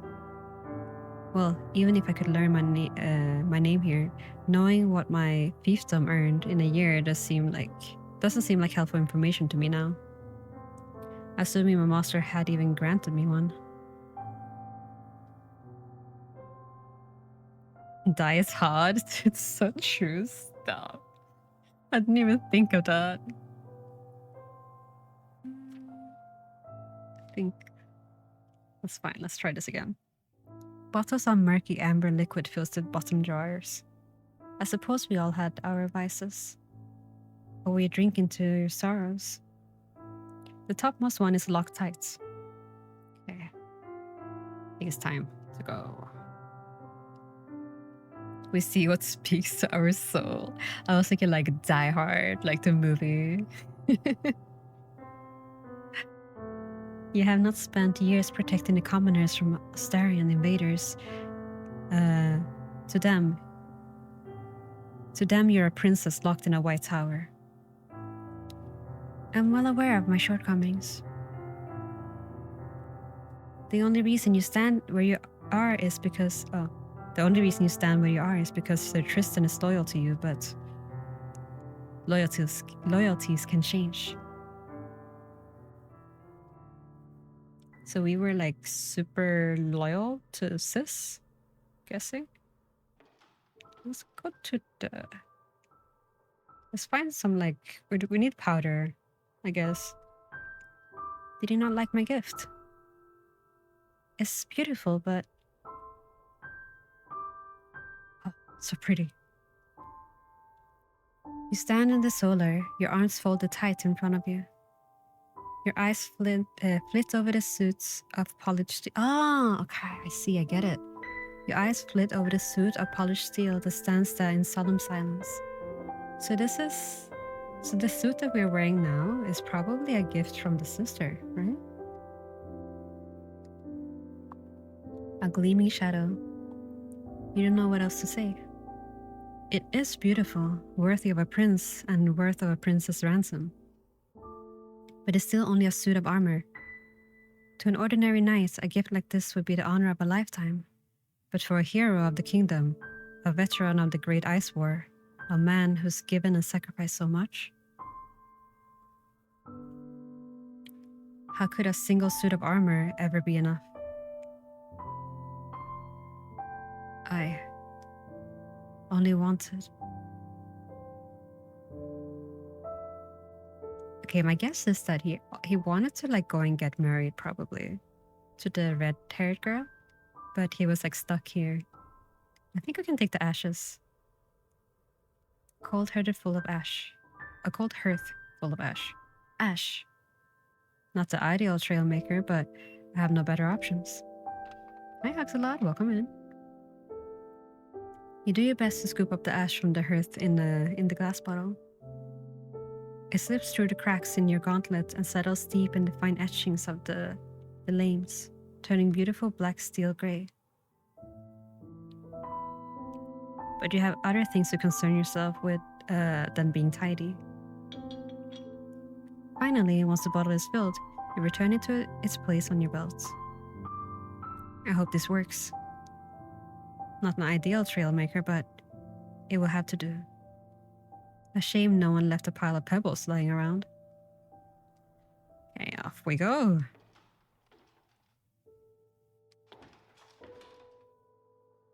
This must be like our old armor then.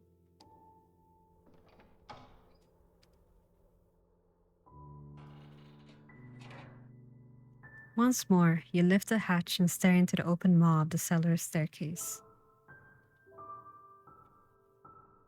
The light from the candles, faintly flickering, outlines staggering steps swallowed by the darkness below.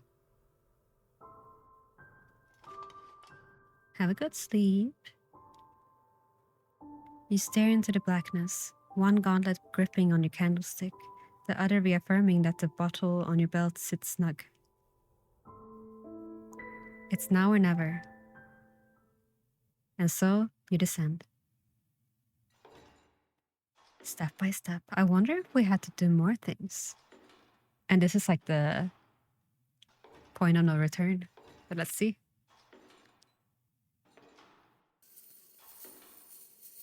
Your sabatons clang. Your hauberk rattles against the shell of your cuirass. You grip your candlestick tightly as if it's a shield and weapon both. The tunnels are wider than you remember, wider than the oppressive twisting stones you imagined.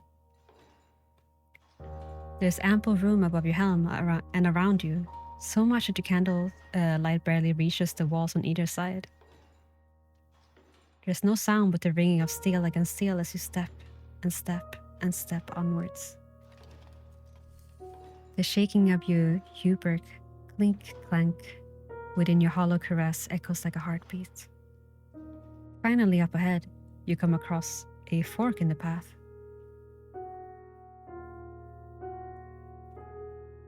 Left, right, or search your memories. Let's save. Search your memories.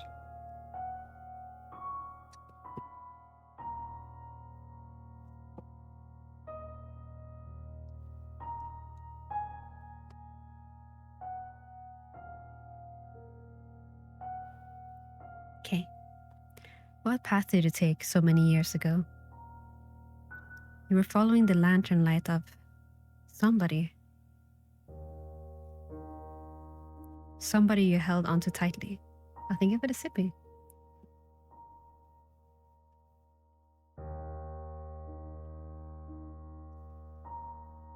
Or were they holding on to you? Right. Okay. Right.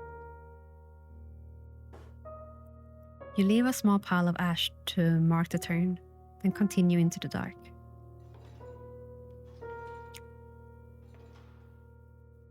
It's strange how familiar this feels. Not this place, but this darkness. How crushing it is. How alone. Somewhere, once, I was freezing. I was hurt. I was trying to build a fire, but my fingers were numb. With every shake of your metal heartbeat, you give silent thanks to that you no longer feel cold. The path continues on and on, stone after stone. Finally, after what could have been minutes or hours, you spy another fork in the path.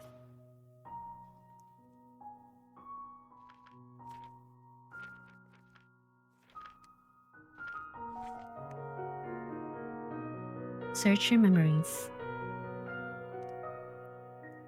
Hand over the girl. What did you do to father? Answer me. You can hate me all you wish. A young girl's cries. A night's resolve. Voices, one of them yours.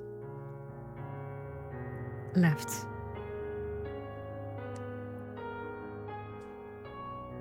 You make another mark of the ash, then continue down your path. Voices whisper at the edges of your mind, a tangle of threads, faded and frayed.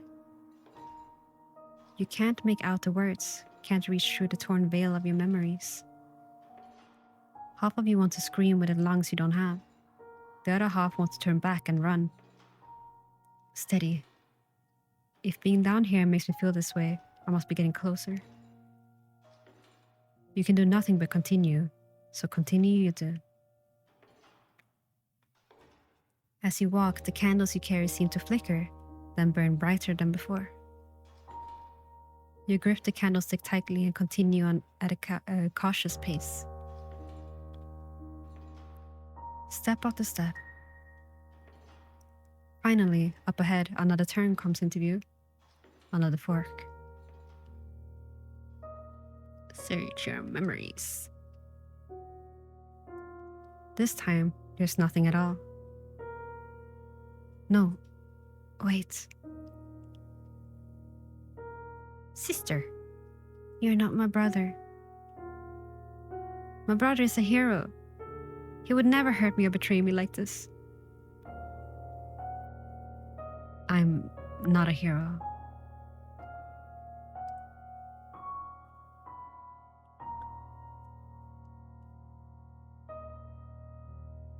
Is this because we didn't get enough clues? I wonder. Like, should we have like snoops up, like ahead, upstairs more?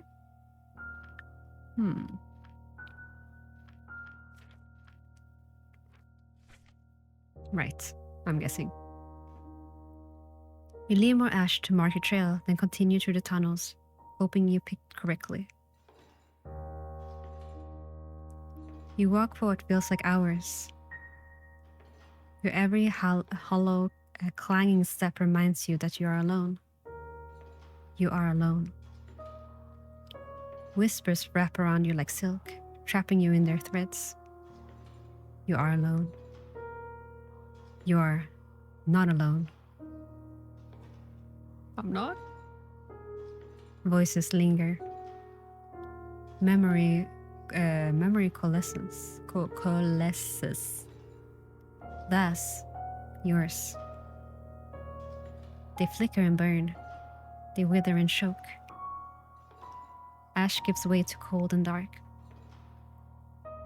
Oh shit, I was just wrong. The waves of the sea calls. Oh no. The dead do not belong. Oh shit. You jerk violently as hot wax drips onto your gauntlet, making you flinch as if your skin were flesh and not steel. You fumble and nearly drop the candlestick. Steady, steady. I'm far from the shores of the sea. Nothing can go wrong. Nothing worse than being dead already. I just need to get through this. You continue on more briskly than before, as if to make up lost time. Finally, up ahead, you see something on the ground. A glint in the dark. You doubt yourself at your own senses at first. No, something is really there. Carefully, you approach.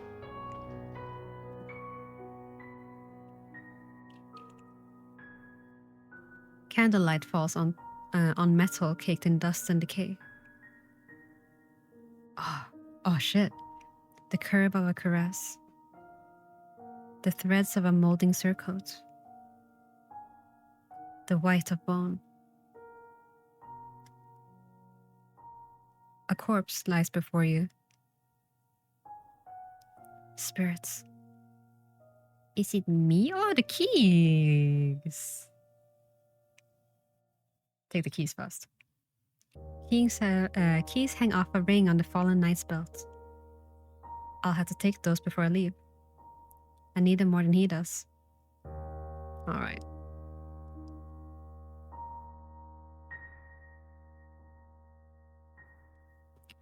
The corpse of a knight lays against the wall, jaw locked in a soulless cry, sockets staring eternally upwards. He spent his last moments calling out to... cursing whatever or whoever killed him. A medallion in the shape of a raven hangs around the knight's gorgets. You note how similar it looks to the one worn by the Marchioness and the Marquess in the portraits. The mark of a the highest rank given to a knight.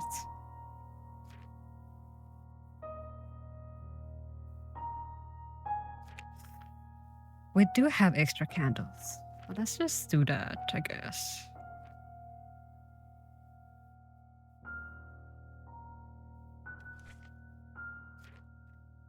Light a candle in respect.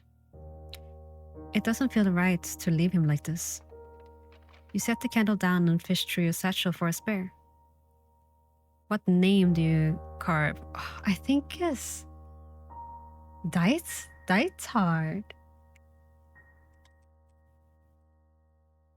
Because it was like on the letter, it was D something. And then he was one of the highest paid ones, I think. So I think it's him. I don't think it's us. I think we probably killed him. Hi, Julius. Siphon's story time. This could be Siphon with his white hair. I mean, not this guy, but the guy that we are. Yeah, I don't recall much about the commander, but they signed his note with a D. Only one name of the ledger began with that letter. Maybe I'm a genius. Have you ever considered that maybe I'm a genius? My fellow died. True. Rest in peace. Only one can remain. You awkwardly gouge the letters into the candle wax with the tip of your finger plate. It's crude and barely legible, but you hope it will suffice. Diet's hard. As soon as you bring the flame of your burning candlestick to the unlit wick, a bright light nearly blinds you. Oh!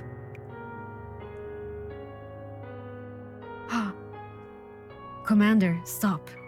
We can't start fighting amongst ourselves. Is that us? It is us. Look at the bandage thing.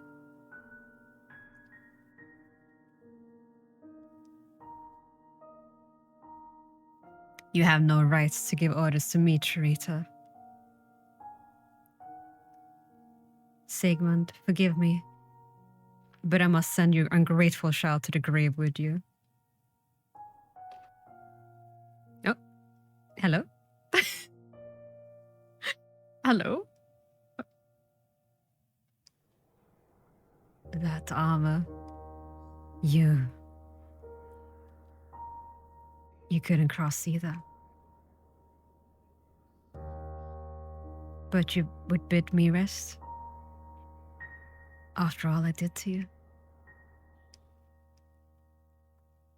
You can speak. How? Wait. The skeleton falls back lifelessly against the wall. The armored corpse lies before you lies still again. He's gone. You were trapped here as well. Farewell, Commander. Whatever you did to me is long in the past now. With the night spirit gone and your candlelight quickly waning, you decide its best course of action is to retreat back to the way you came. You untie the keys from the commander's belts. Then you turn around, stepping cautiously back into the dark. A lone candle flickers behind you as you do. In another time and place, Castle Winter, Live, year 308, Winter. Grandmother, I brought you some warm milk. You are my heir, Tristram. Tristram? Not a servant. Will you wait until I cross the sunless sea before you act like it?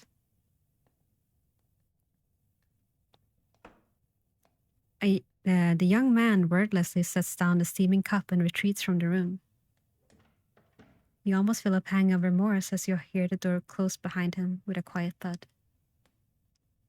Old age just makes you sentimental. The regret you thought you tossed aside away like piled stones. The boy is almost 30, and on the surface an ideal successor. Level-headed, poised, a seasoned warrior and a skilled diplomat, like you trained him to be. But his heart is fragile and weak, just like... You sigh and turn towards the painting on the wall. Like him. Wilder. His portrait hung on the wall. Oh, Jesus, sorry. Click clang. I was picking up my picture. His portrait hung on the wall for decades. It was painted from your memories and descriptions. The artist spared no detail, but captured his likeness with a melancholy so true to life it stung you. Far from the heroic figure you wanted him to resemble us. Is this our son? Hold on, let me pour my drink.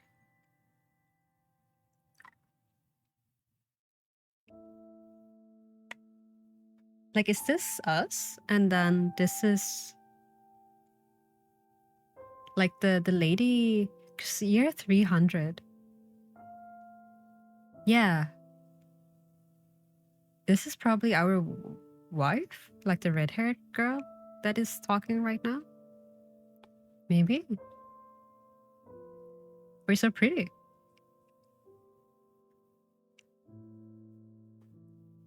Far from the heroic figure you wanted him remembered as.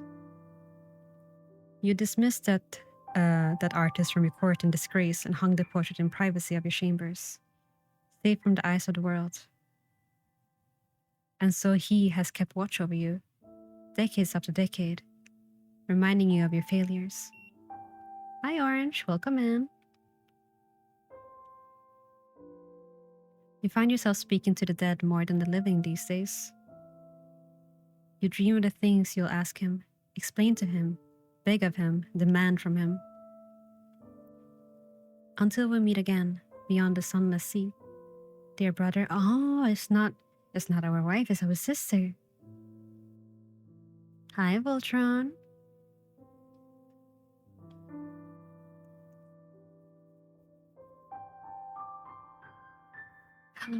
Was this the end of the demo? Oh my god. End of the, oh my god. So good. Oh, thank you for the stretch. Hi, Voltron. You know what? I'm not gonna play the other routes. I think that because all of these, well, this one is free. This is completely free on Steam, so I highly recommend to go check it out if you want to check out the different options and everything. Because then we have more time to do the other games as well. Because I don't know how long the paint one is.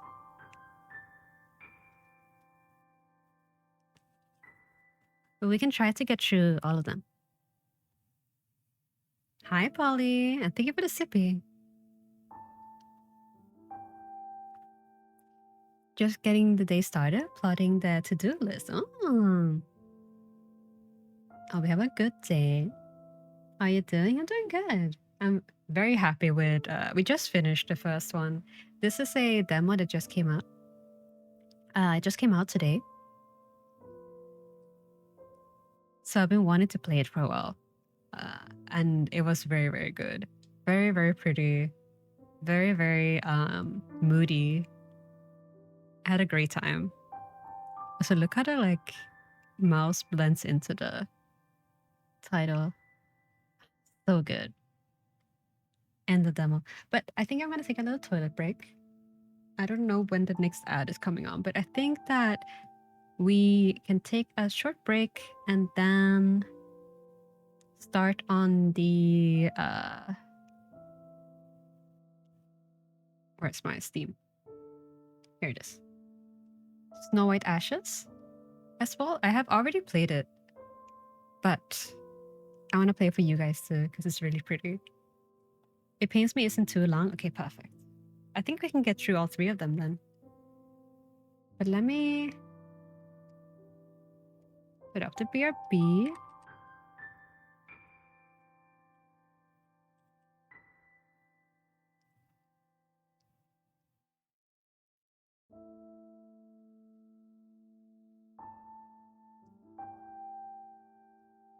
I'm gonna put that here. Okay, so get your little stretches in, toilet break or whatever, and I will be right back.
Alrighty, I'm back. I got myself a little treat. Oh, hi, dude. Thank you, Carrie. Boop.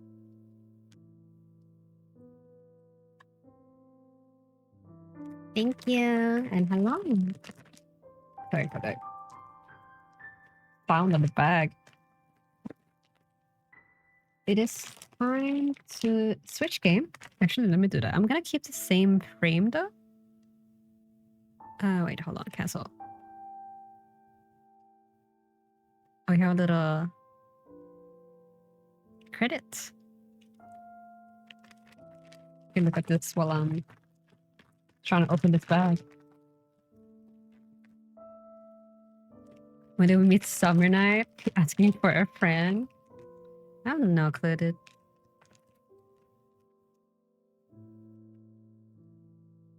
I guess you just have to follow the creator. Imagine they actually release one. Also, I have a milk pudding I'm gonna eat. Return.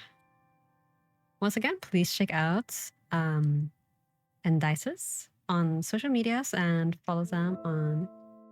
Oh my god, gorgeous. Sorry, I just saw this. Wait. Like, their old art is really good, don't get me wrong. But the way they updated his portrait? Hello? I don't know if you guys can see it in its full glory. Let me zoom in. Let me like crop it and make it bigger.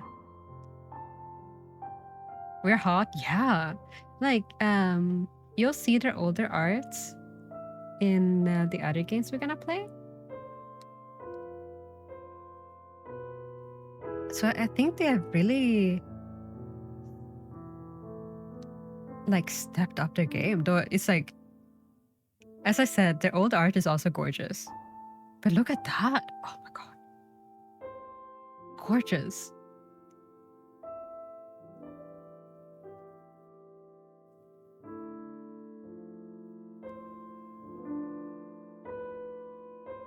They refined a lot of work for for this demo release. Yeah, I did see that.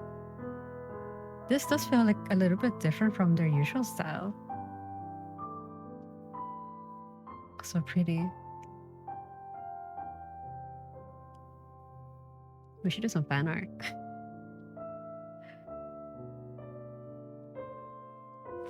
Okay, let's close this.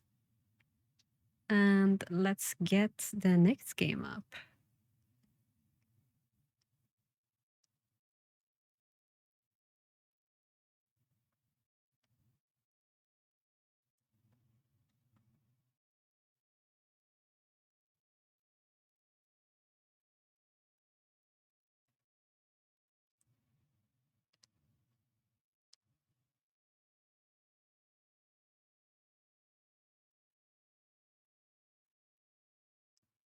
There we go. Perfect. Let me first eat my little pudding.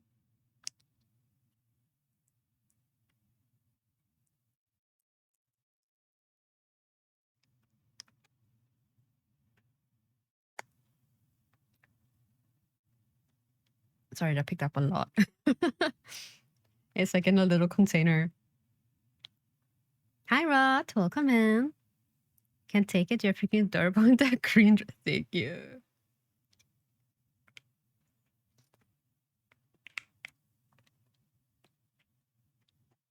Every time I see this this PNG now, I can just think of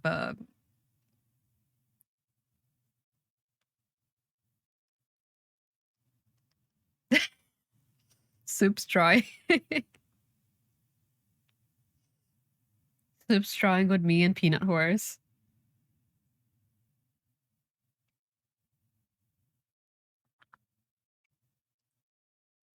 Jump scare.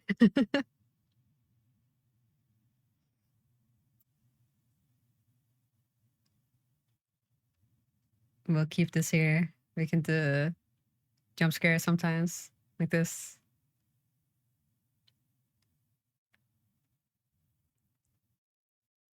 I love Peanut Horse. Me too. Me too. Okay, next game is from the same creator. The game is called Snow White Ashes.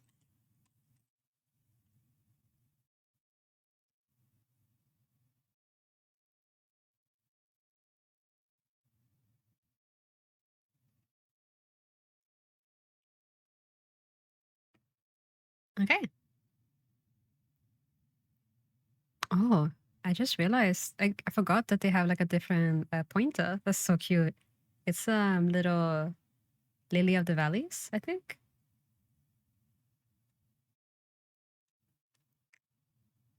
Okay, but here's your trigger warning. This game contains non-explicit sexual themes, as well as topics that may be upsetting to some players, including toxic and abusive relationships, blood, death, and elements of horror. Please take care and visit the official game page for a detailed content warning list. Sexual themes. Yes, sexual themes. So beware of those. I really enjoyed this game when I played it. It's like it has a twist to it that I really enjoyed.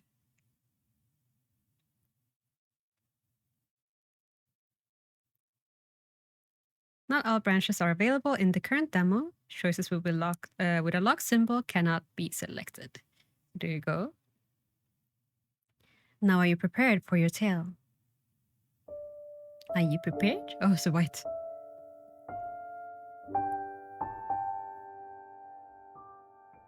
Are you reading the story of my life or no?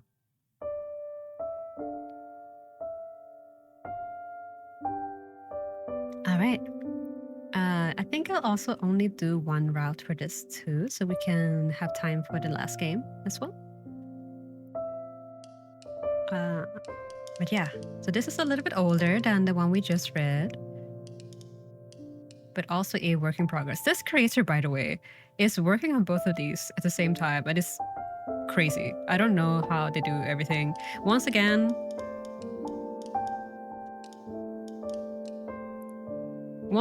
music, art, story, GUI, programming, and sound by Endysis. The Mist Queen, words and music by Endysis. Like, they're crazy. They're crazy. I don't know what's wrong with them. And they're so sweet. Like when I tweeted out that I'm gonna play the demo, and they replied to it saying to like have a good stream. I'm like, oh, so sweet. It's a group report when your teammates bailed on you. Yeah, literally.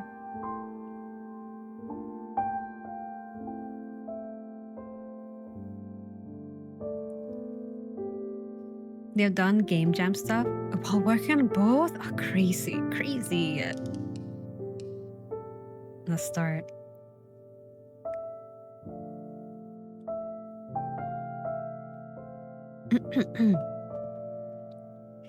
Let me get comfortable, actually. I walked through an ashen wood, alone. Frozen earth crunches crick-crack beneath my feet. Fat, blurry snowflakes fly by, aglow with the moon's bright light. I could never truly be lost, not on a night like this, when she shines so round and full, gazing down from the winter sky above. Still, I'd best look like I am. Welcome and think about it follow. I meander through the ashen trails between the birches, silver girths stripped with dark around the. Oh my god. I meander through ashen trails beneath the birches, silver girths stripped with dark around the trunks of pines that breach the sky, bots buried with snow. I walk beneath the shadows, slip through pools of light and dark, as if I have somewhere to be, but no knowledge of what path might take me to it. All the while, I wrap myself in a cape of red wool, pulling its rough spun fabric and fine needlework tight around my shoulders. My hands rest inside thick sheepskin gloves.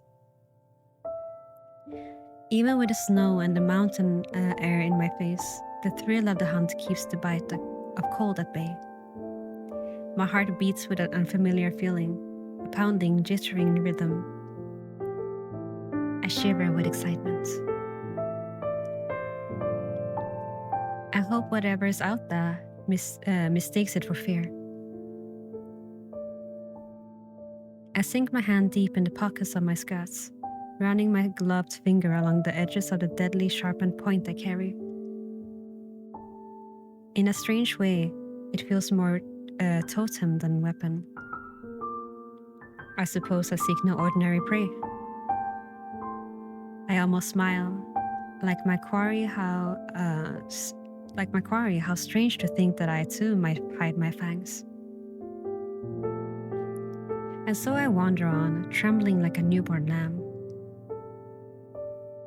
I wonder how the beast might appear. Would it call out to me in a voice nectar sweet, promising shelter? Would it lure me to its mountain lair, whispering honeyed words as it led me to a place where no screams can echo? Would it stalk me patiently, waiting for the moment I collapse, cold, exhausted in the snow? As I wander and wonder, I find myself growing impatient, the cause of my shaking turning from thrill to frost. When will it appear? Would it appear? Am I not the image of the perfect prey? I'm running out of time. No, such fixations are a luxury I can't indulge in. I cannot rush this. I need my mind clear. Surely there's some way of drawing its attention to me until it can no longer look away. I feel in my pocket for a small, sharp knife I'd used to whittle my weapon to its deadly point. What simpler way to entice a beast than with iron freshly drawn? But did I need to go this far? Perhaps it was not flesh it was hungry for. Perhaps I simply need to call out to it. Oh, ad break. I guess we're waiting. I'm having even more difficulty reading this one. I think it's because the writing is a little bit different. It's very descriptive. So saying it in I should put up my ads. Also, it might be a bit loud. Let me lower it a little bit. But yeah, it's very descriptive and it runs on for a little bit longer than the other game.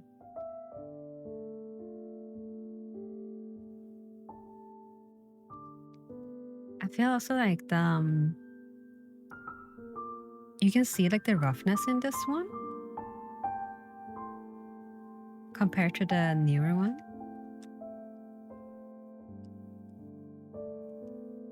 Obviously, because they have reworked a lot of the art in the one we just played.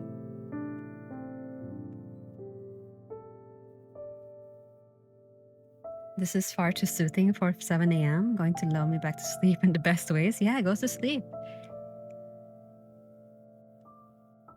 For everybody who's here early in the morning, go to sleep.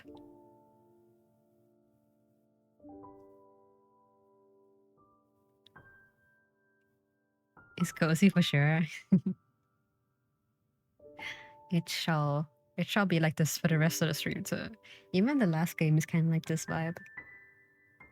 But honestly though, Endysis ability to make these games is so inspiring. I got 10 hours of sleep, I see. You'll have a headache if you sleep more then.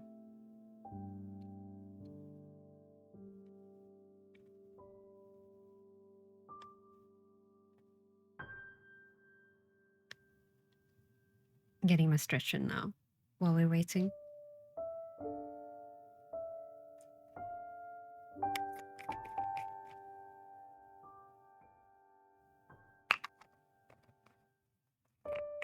Also, the storm stopped. It was pouring down until just a moment ago, but I think it's still raining. Just not as hard anymore.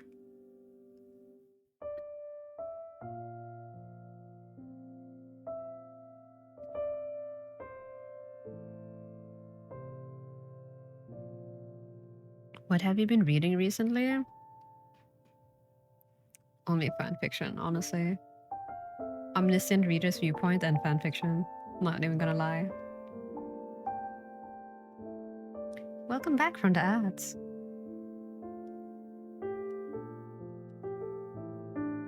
Yeah, I've been reading like proper work, Omniscient reader. But in terms of books, I haven't read a book in a while.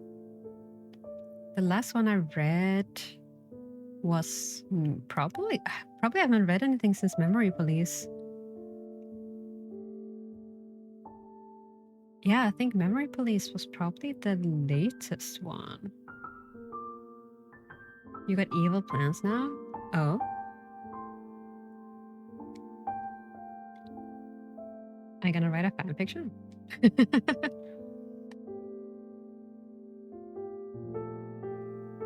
Let me have some tea.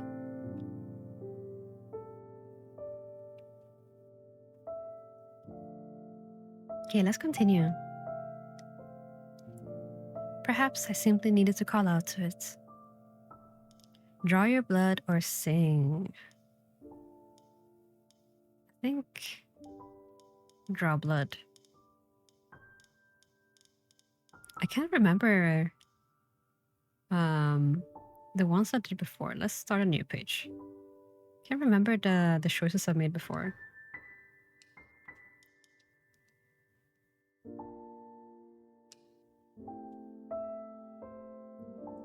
I draw the short knife from its sheath and roll up my sleeve. Without hesitation, I press the blade against the back of my forearm, watching as a thin line of crimson blossoms against my flesh. The pain that comes in is a sensation I'd long forgotten. I almost cry out in surprise. Hastily, I take a long ribbon of from my hair and wrap it tightly around the fresh wound. Red against red, it entwines around my arm, like the bark around the birch's trunk, like the skin of an apple peeled away with a knife. A sudden sound echoes from a distance, shaking me from my thoughts. I turn. Oh, you got it on your shelf? Memory Police? It was a recommendation from Soup when I read it. It's not that long, and I do recommend reading it in one sitting or like a few sittings, like not taking any breaks, because it took a long break in between, and I think the story suffered a little bit from it. No longer do I hear the wind through the trees, the hooting of an owl, or the scurrying of a squirrel. It is as if the world has gone completely silent and still, save for a pair of carefully approaching footsteps. It is seconds longer before I see it, a pinprick of light in the distance, a blur of white like the snow swirling around me. Gradually it comes closer, blinking, flickering, bright. All the while I stay still, so still like my heart has forgotten its beats. Closer it draws, closer still, until finally I make out its face, framed in white, lock eyes with it. With him.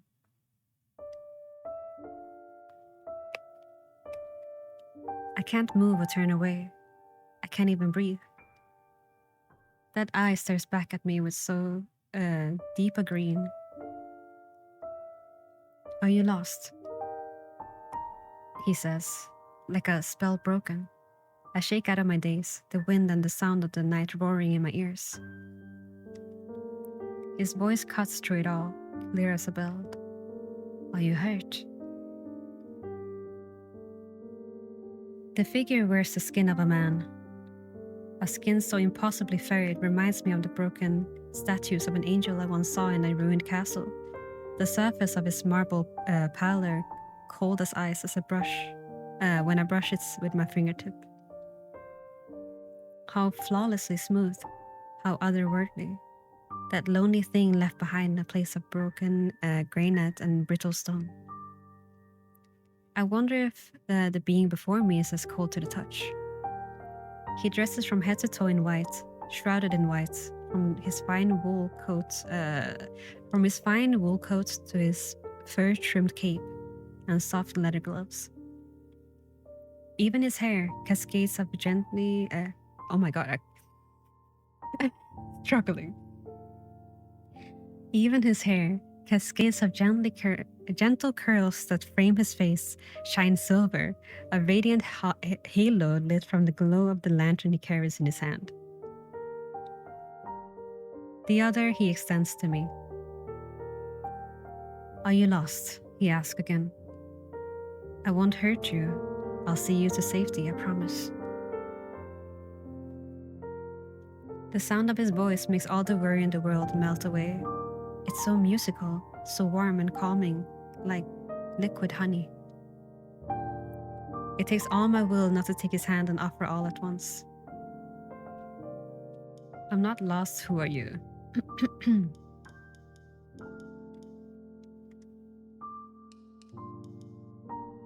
Who are you? I ask.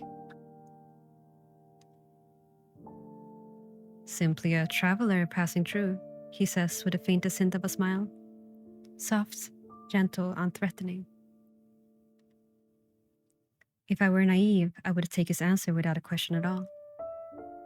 But I am not. Here, alone in the woods at night? I could ask the same of you, demoiselle. Why ever did you wander here? I was searching for something. Whatever it might be, you come far. The nearest village is hours away. Have you a place to stay? Have you a place to shelter for the night? No, I say as I quiver, as I fill my voice with the trembling of a lost, vulnerable thing. Lead me away, you have nothing to fear and everything to gain. Please, come with me. I'm sojourning not far from here. Sojourning not far from here. You can share my fire and stay the night in safety. I suppose I can't refuse such a kind offer, I reply, letting relief wash over my words. Show me your true face. Show me your fangs. Then please, good sir, lead the way. With his free hand, he offers me his arm. I hesitate. Such closeness would avail me to my weapon, but just as easily put me at his mercy. How quickly could he strike back? With what strength could he stop me if I failed? Take his arm, I can walk just fine. I think I can walk just fine.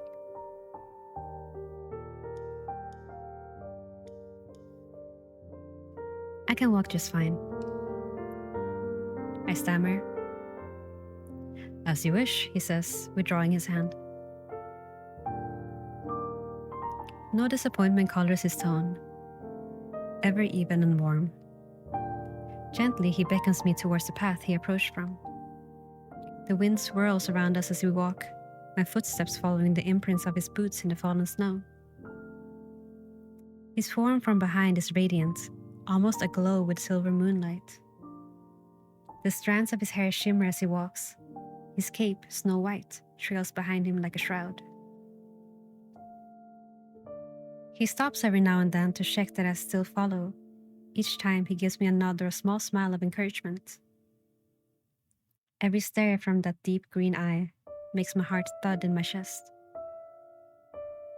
I grip my sharpened point tightly within my pockets. The motion is not suspicious.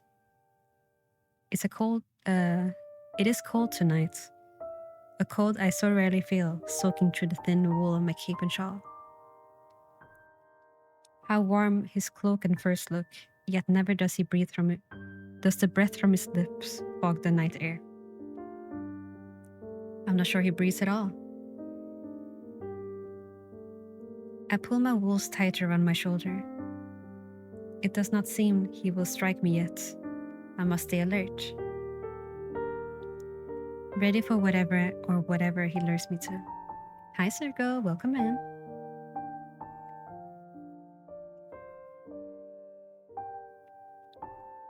Might I ask your name? He says after we walk some steps from the clearing. I have worn names like the ribbons in my hair. Dozens of names in all colors and shapes. Thank you for the sippy. How it goes? It goes good. We're on the second game right now. Second out of third. Out of three.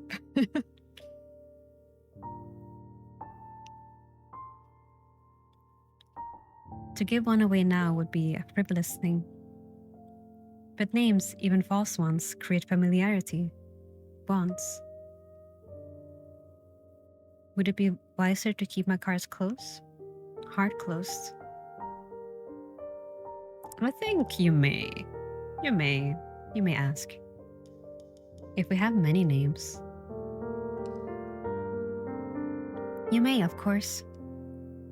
My name is Michelle. My name is...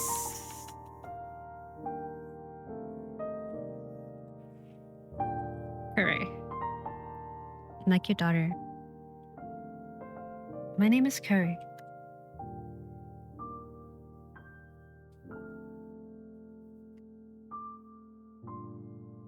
Curry, he repeats, savoring each syllable. That's lovely. He sounds like he means it, that there's a heart that still beats beneath his borrowed skin, that flutters at the sight of goodness and beauty, that thrums at the sound of a maiden's name. Destroyer of weaves? Nah. Nor. And yours? I ask. Gabriel, he smiles. Like the old angels, I murmur.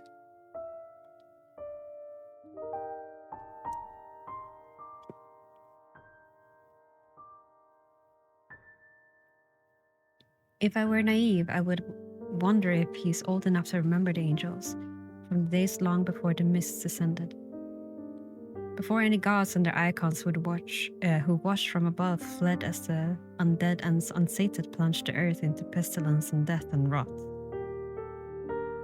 I would wonder had he ever plucked an apple from the branches of Elysium, tasted its sweet flesh. But I know better. My parents were fond of old tales, both of them for different reasons, he says with a wistful smile. What reasons? My father valued strength of divinity. My mother valued the tales of virtue. A name can be a gift, and I treasure mine, as I treasure their memory. Destroyer of blank pages? Oh, I wish. You must miss them. I do, he replies softly. I wait, but he does not continue. It's not enough. I need more. Show me what lies beneath your skin. Show me the beast that you are. Now that you've asked something of me, I say, I believe it's only fair I ask you a question in return. Very well, then. Ask away.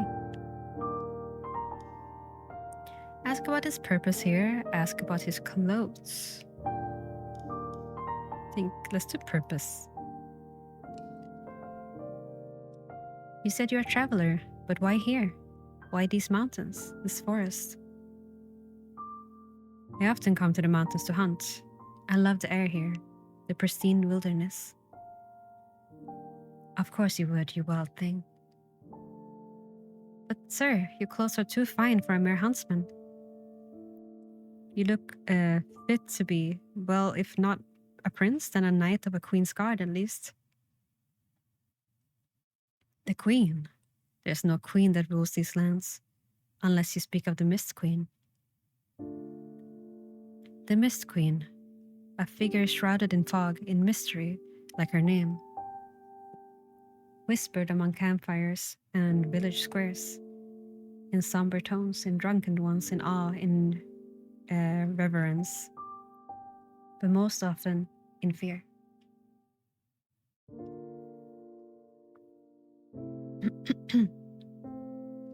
I've seen her nights before, marching in the wilds, their pyres burned on the hillside for days.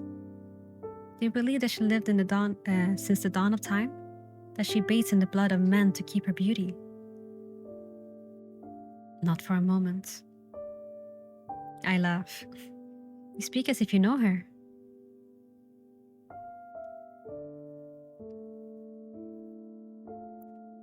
Would you be afraid if I did? If I were a servant of the queen?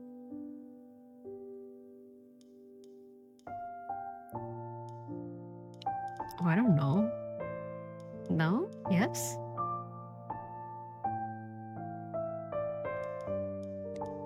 Maybe yes?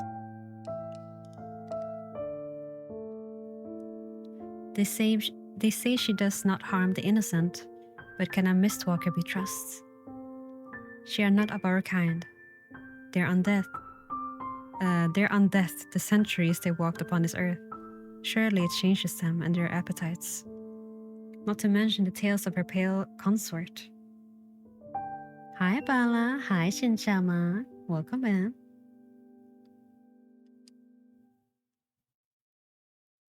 You believe they're not human, and you would be correct. But you have nothing to fear, Demoiselle. Her castle lies far, far from the mountains. She will not find us here.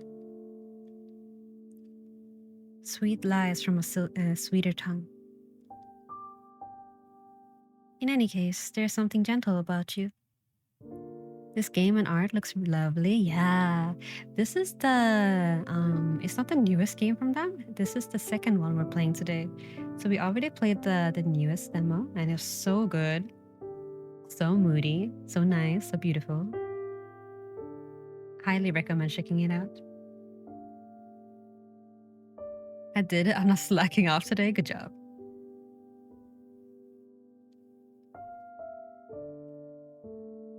But this one is also a demo.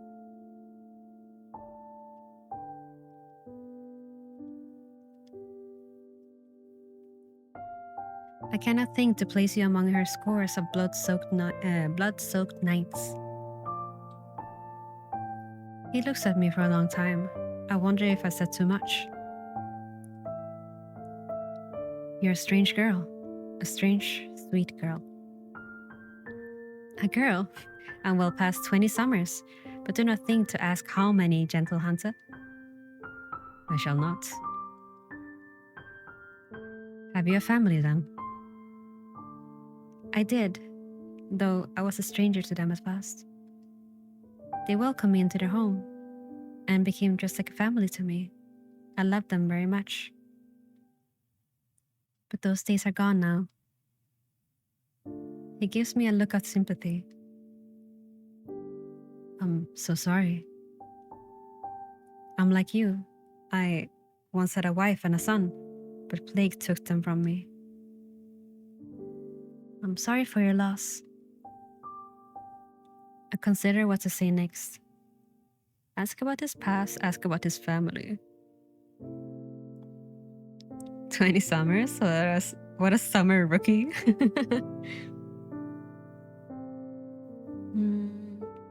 Ask about his past. Have you always been a hunter?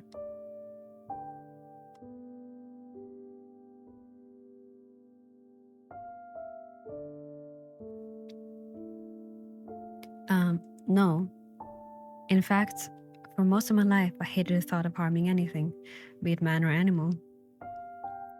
My tale is truly a dull one, demoiselle.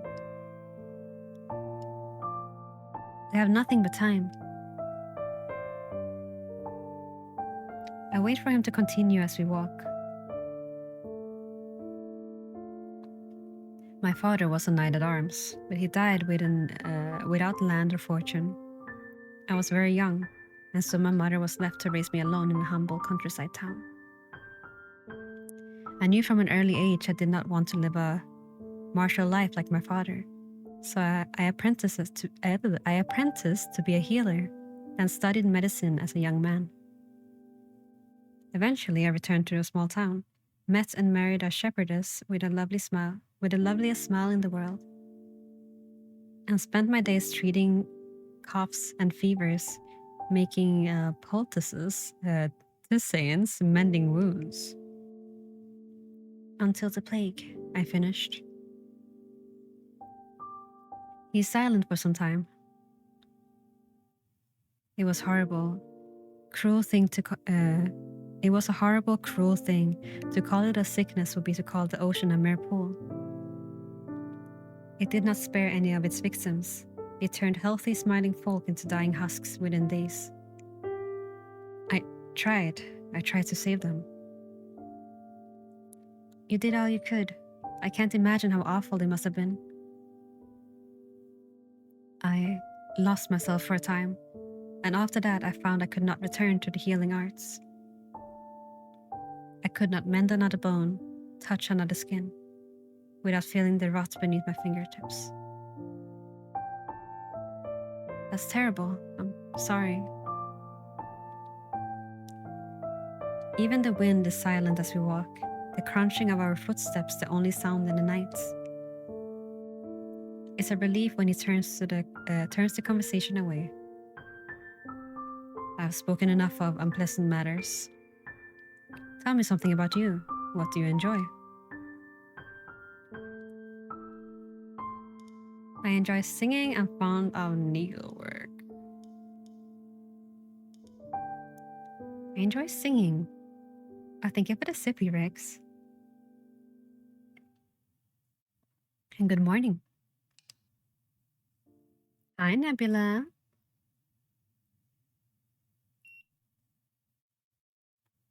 I love songs. When I sing, I never truly feel alone.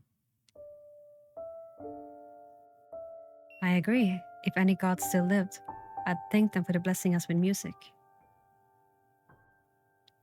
Sawasdee krap, kun cake. Welcome in. Hate traffic when it's raining. Oh yeah, it turns terrible. It like stands still. The game's been so pretty. Yeah. And Endysis is like, everything they make is pretty. Nebula's profile on the company card looks dope because you're so cool.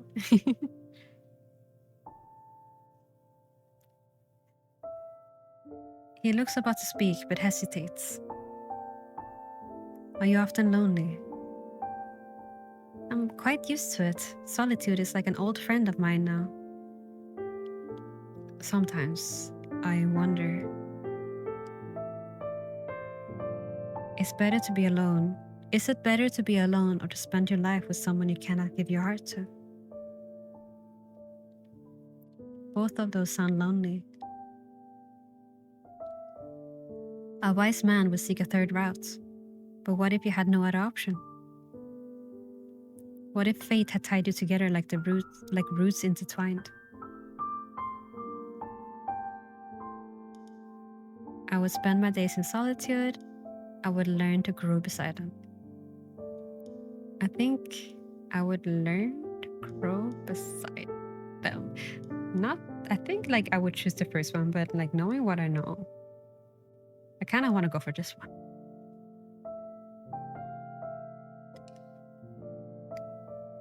I cannot imagine running away in solitude forever.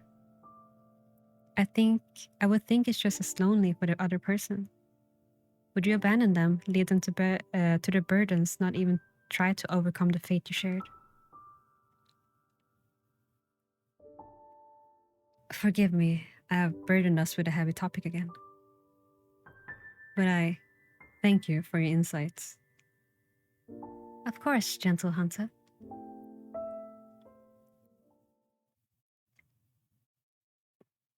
I searched my mind for another question, another distraction, when suddenly a howl, long and low, cuts through the night. Wolves. Stay calm, he says in a hushed tone, taking hold of my hand. Fear makes me clutch it tightly as he sweeps his long coat over my shoulders. From one beast to another. I am calm. I should be calm.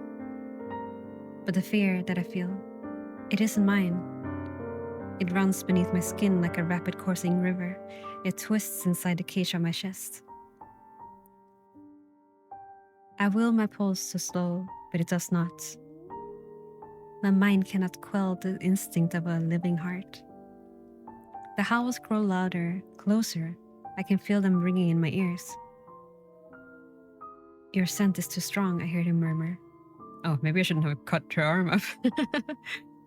He searches through the coat for something, a small pouch, then pours its contents over the lantern. The flames burn brighter as a thick, earthy scent fills the air. It smells of ash and smoke, iron and dust. This way, he says, leading me by the arm. We come to a large pine. Its ancient trunk at least 3 grown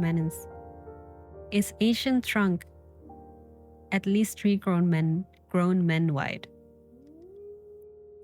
With a firm but not ungentle motion, he presses me against the trunk, sweeping his cloak around us.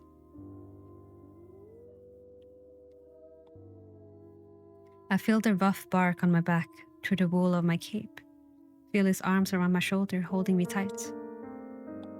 It takes all my will not to struggle, not to scream. It's all right, he says, melodious, soothing, a shepherd calming to a lamb. This will hide your scent. Listen to my voice. Hold on just a little longer. This close, I can hear his heartbeat beneath his chest. If only he had one. I could burn beneath his arms, if only they were not so cold to the bone. We stand there for what feels like an eternity before the howls grow silent, and the only voice left in the wind is the whisper of the trees. I break free from him as soon as he let me go, shaking. Too close, not yet, not here. Forgive me, it's not far ahead now. Can you walk the rest of the way? I'm fine, I say, steadying myself, fighting the quiver in my voice. Onwards I follow as he leads me through the trees.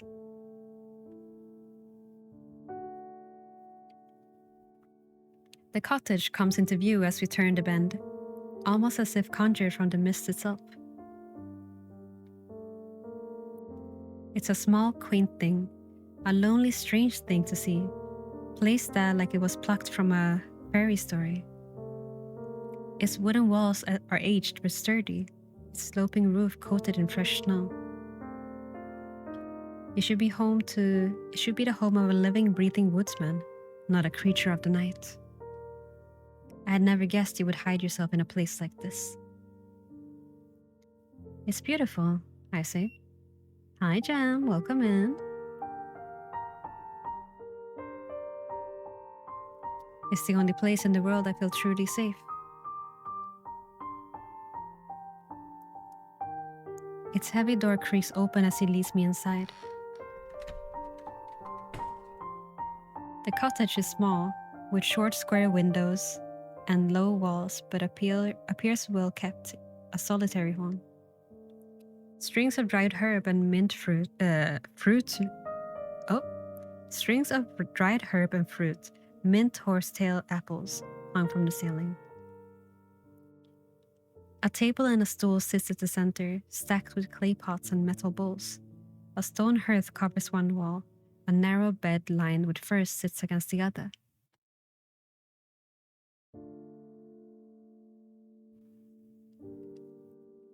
Hope you're doing well, Jam.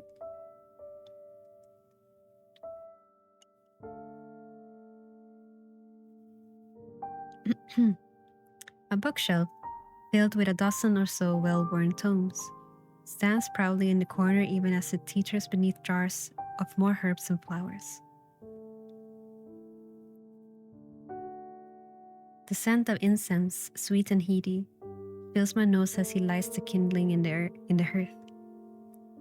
The embers cast his skin aglow, his silver curls and pallid features painted softly in warm light. He unfastens his long snow-white cloak and tosses it into the stool. Carefully, slowly, I slip my hands free from my sheepskin gloves. I feel his gaze, his green eyes watching me as I unravel my shawl from my pale throat. Hi, Kiran, welcome in. My fingers, still numb from the cold, fumble with the clasp of my cape. May I? He asked, stepping towards me. I nod, shaking. His hands, even gloved, are deft, swift, a surgeon's hands.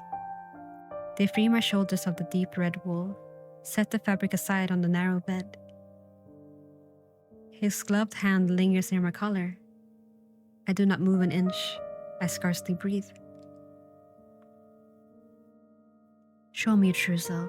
Show me who you are. Show me what you are, rather. He brushes my cheek, a whisper of a touch, like he is afraid to hold me, like I'm a statue that could crumble away beneath his fingers. May I? He asks again, barely audible. Yes, I whisper back.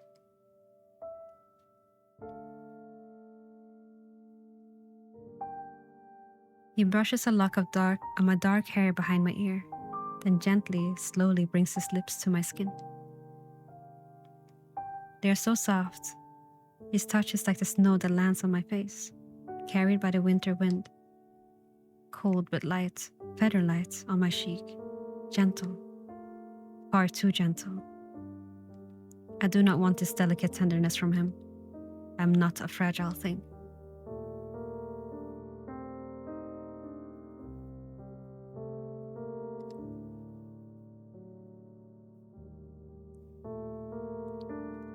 I fold my hands around his neck, feel the downy softness of his hair as I slip my fingers through his ashen strands. He wraps me in his arms, holds me tightly, kisses my hair, trails his lips down my neck. I shiver. I tremble against him as his gloved hand runs through my tresses, down my spine, feeling the lace of my bodice. He pushes me gently onto the furs, turns me onto my side as his hand slowly reaches down my skirt, tracing my thigh. Found you. He says, he says, pulling the wooden stake from my petticoats. I yelp, struggling to break free of his grip, but he holds me effortlessly as I trash atop the furs. I cry as he pulls a long ribbon from my hair, and with it binds my wrist behind me. I squirm and twist until I face him. A beam from the window casts his face with cold ashen moonlight as I watch him toss the useless piece of wood into the hearth. A shadow from the roaring flame flickers over his pallid features as the wood blackens and burns. There's no hunger in that deep green eye, no warmth, no desire.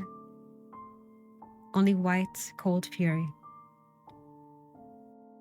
I believe it's my turn to ask, he says softly, bending towards my ear.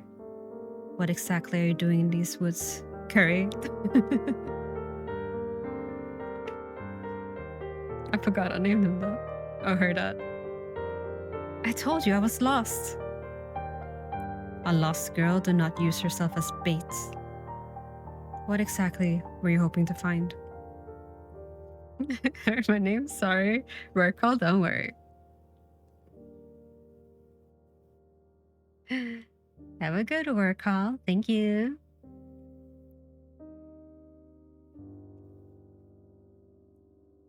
Who are you, truly? I told you, I'm Curry. That's the girl whose skin you wear. Might have once been called that. I can believe. But tell me, who are you? I.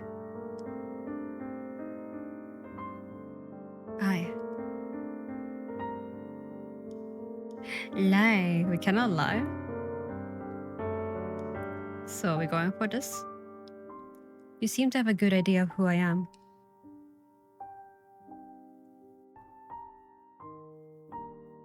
So you couldn't bring yourself to lie after all. Honesty is a virtue. But how strange. You never cared for being righteous.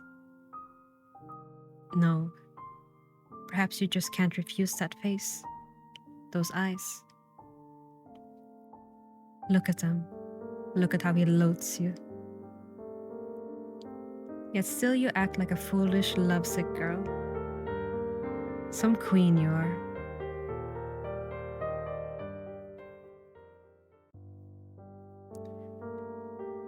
You seem to have a good idea of who I am, dear. He grits his teeth at the word. What kind of concert would I be otherwise, my queen? He says with a short, bitter laugh. Now, do you care to tell me what on earth you think you're doing here?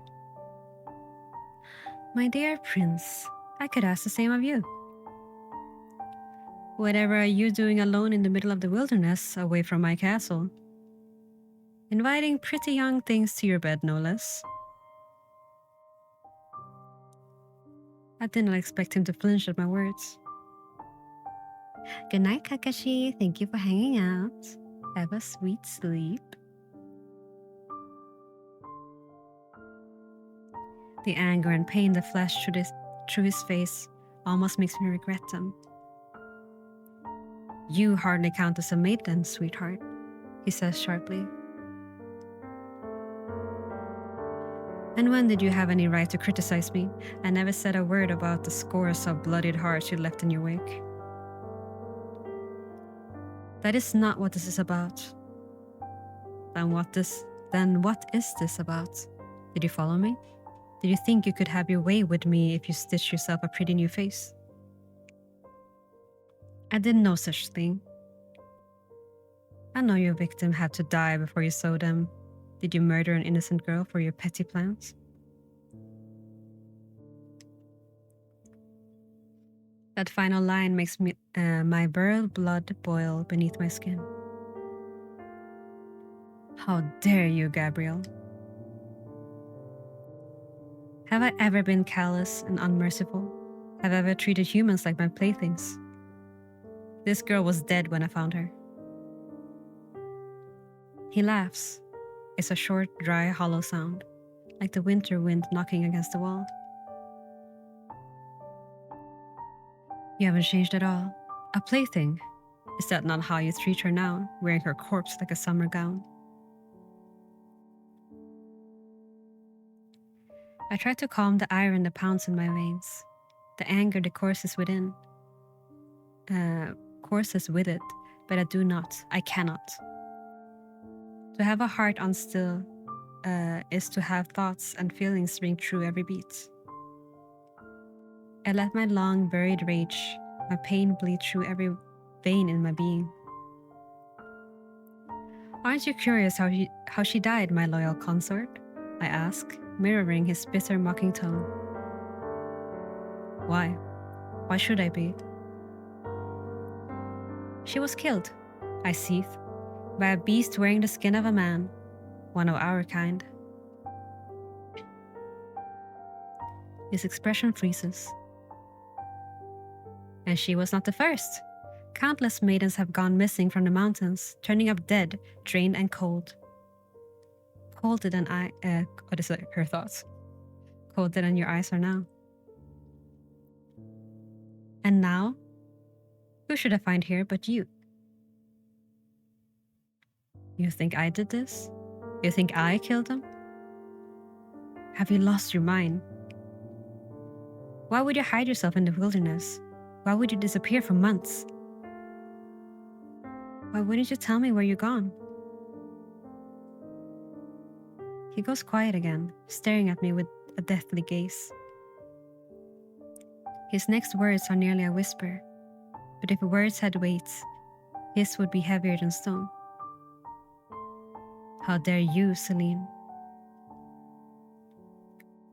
How long have you known me? How many centuries have I followed you loyally? I never forced you to serve me. I did not beg you to follow me. I always gave you a choice. You didn't give me a choice when you turned me into this, he hisses, motioning to himself as he parts his hair from his face with a violent gesture. I look away. I cannot stare back at those eyes. He's right, after all. After all this time, you still despise me. I don't despise you. I despise myself for believing that you trusted me.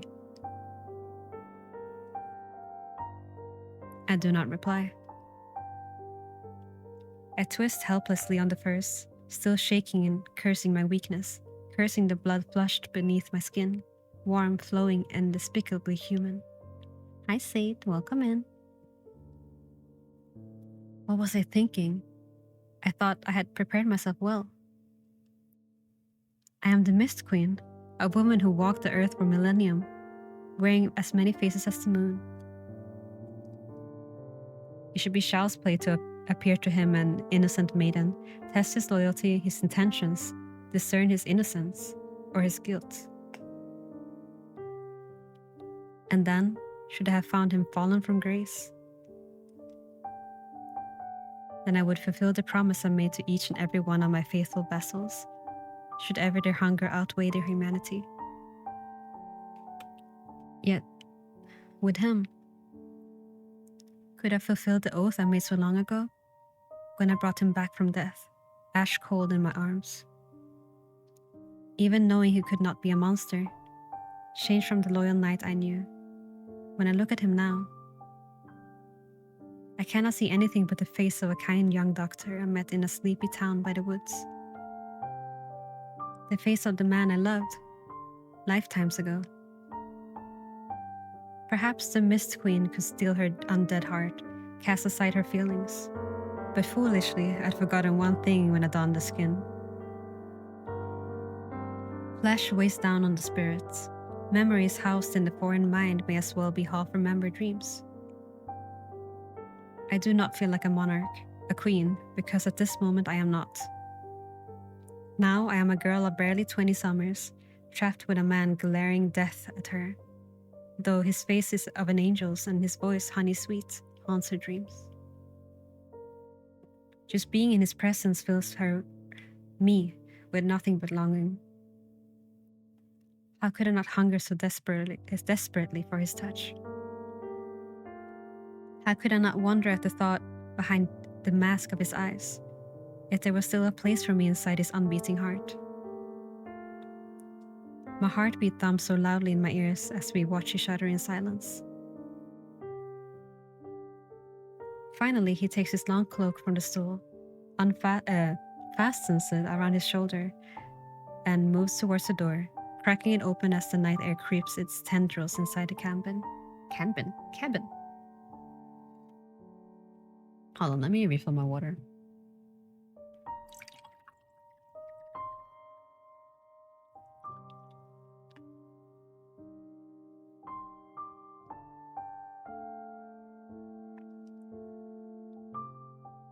Where are you going? I shift, trying to weakly to stand up. To see if what you said is true. Liar. I know it when you avoid my gaze. I know it when you avoid my gaze when you speak. You can't bear to be near me. You're leaving? Now? I'll return. He pauses by the door frame, silhouetted against the snow, and inhales sharply. Stay put. There's still much I would ask once you've cooled your head. Wait. He slams the door shut with a loud rattle. I don't hear his footsteps disappear in the cold, masked by the winter wind. Once I've cooled my head, you with your bitter sighs. Gabriel, you need as much as I do to calm yourself. I take a deep breath and another, trying to push the thoughts from my mind. I fight the tears threatening to spill from this helpless girl's eyes. My eyes. I grit my teeth and finally pull myself upright. My hands are bound tightly behind me, but my legs are free, leaving me to walk around the cabin. It's easier to breathe without him near me, easier to think. I look at my surroundings. The fire still burns, offering precious warmth. Outside the short square window, the pine and birches bow in the wind. The night sky still swirls with snow. I think of the wolves, of yellow eyes and howls filling the shadows. I will not get far if I try to leave, if I could even break myself free. Perhaps I could find something here. Perhaps there was evidence, in this place he safeguarded so well, of his guilt. I had yet to find my proof after all, and I would not hurt him without it. I could not. I know that in my heart. Yet, I cannot stop the sudden coursing anger that burns beneath my cheeks. He bound me and left me here. Why would I believe he should return? Why should I risk letting you out of my sight? You can't run from me, Gabriel. Search the room, try to break free. Search the room, I think.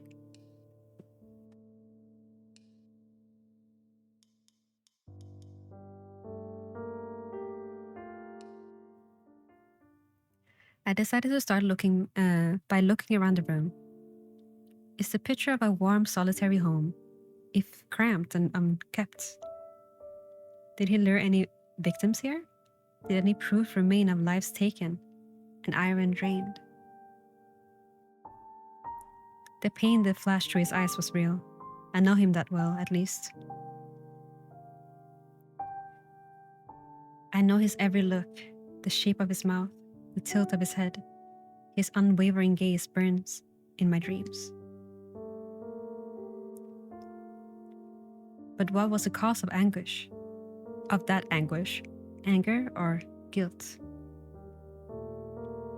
If my gentle wolf is not a killer, then what secret does he keep? I shuffle awkwardly through the piles of garments and furs strewn about, his clothes worn and mended over the years with his familiar crooked stitching. I kick them aside, indignantly. My hunter has dexterous hands, even through his thick white gloves. But how he'd shake whenever he held a needle. I'd scoffed once, when I saw how he struggled.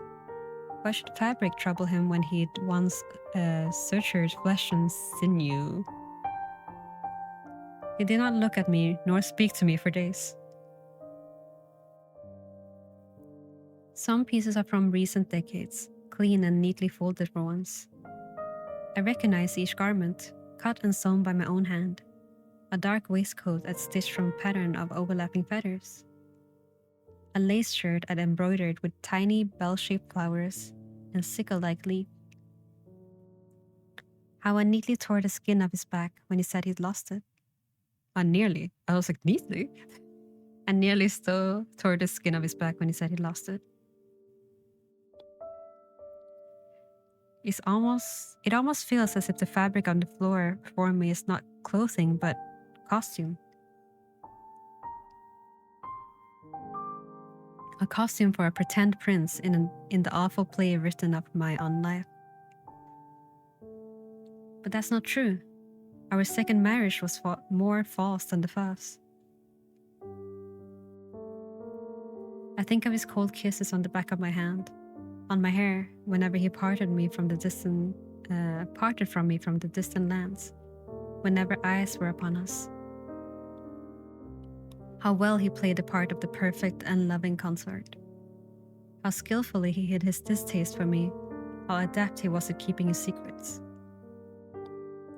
What secrets are you hiding, Gabriel? I sigh. There is nothing in the pile of clothing to suggest they belong to anyone but him. Welcome in, Ghost Man.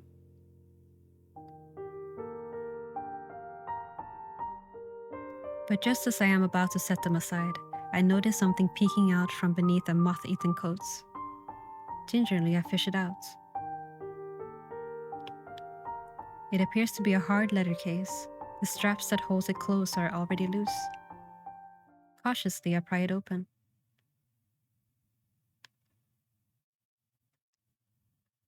Inside it is an instrument, a wooden lyre carved with a pattern of graceful songbirds. It is no master craftsman's work, but it was clearly made with a patient hand. Its surface is clean and unpolished. The strings look taut. It must be still be tuned.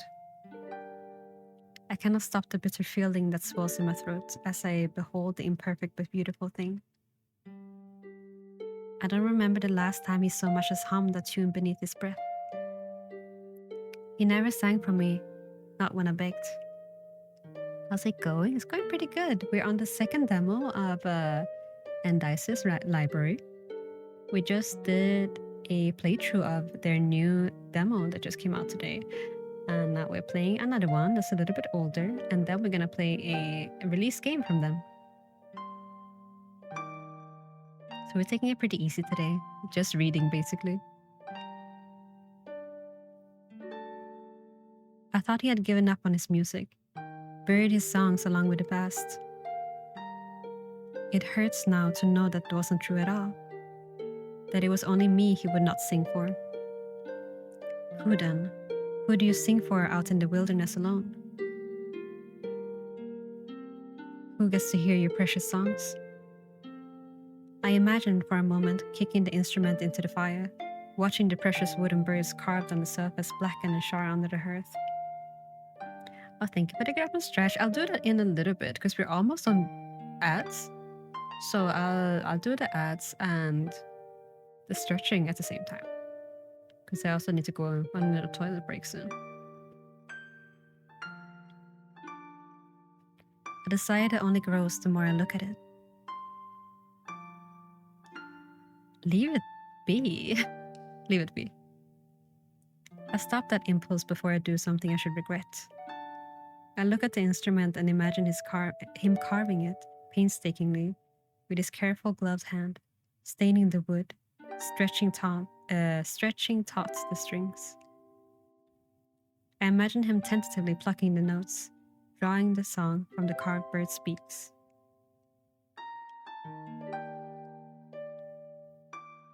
I remember the other things I have broken and burned in front of him. On nights when I fed, when the memories were too much for my slow-beating heart to contain. Objects can be replaced, I would say, more to console myself than him. Only once did I go too far. Only once did I take away something that could never be replaced. Though a lyre would be carved again, though it would feel satisfying to ruin it now, I know it would only lead to more regrets soon after.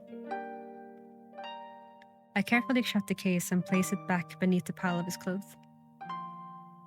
I sit with my head against my knees for a long while, trying not to think, remember, or feel.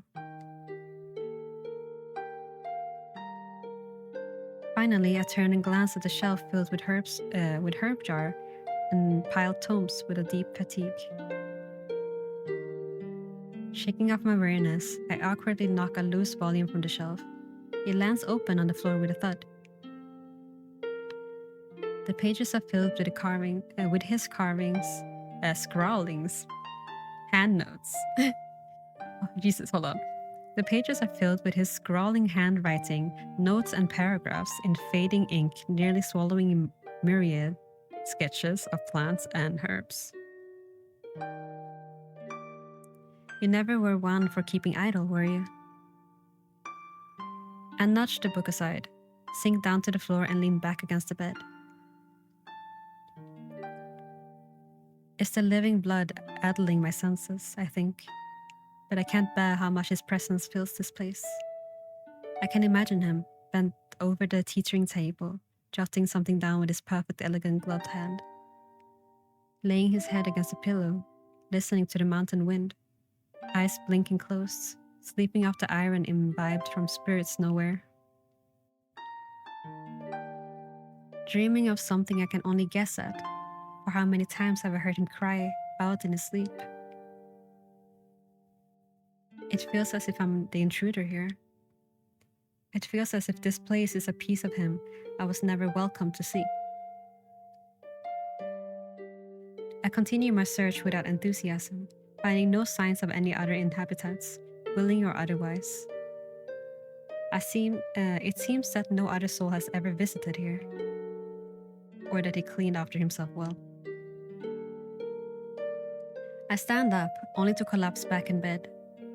The hours in the woods, the walking through the cold, the heated words, all have exhausted this weak and unfamiliar body. I need a moment of rest before I resume my search. I curse the iron, warm and flowing, running through my veins. The fire still burns in the hearth, and the furs are so soft. I only close my eyes for a moment. And I think that's a perfect place to take a little break. Because now we're gonna get a long flashback from her. So let's do this.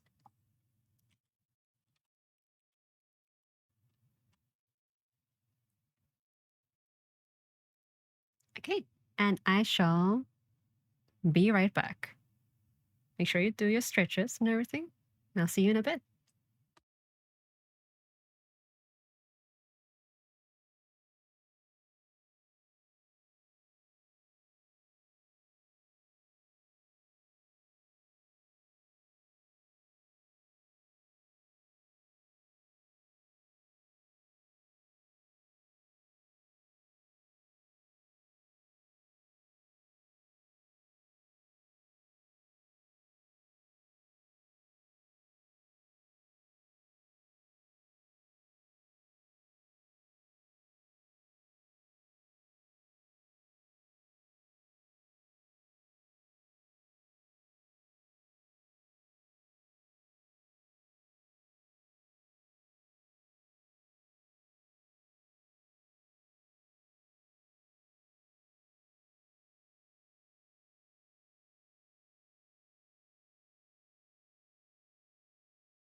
And I'm back.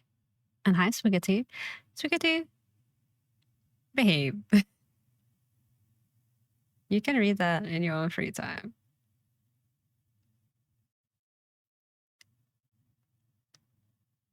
Apparently, the food we ordered just got cancelled after 1.5 hours. Thank you, Voltron. Thank you, miss.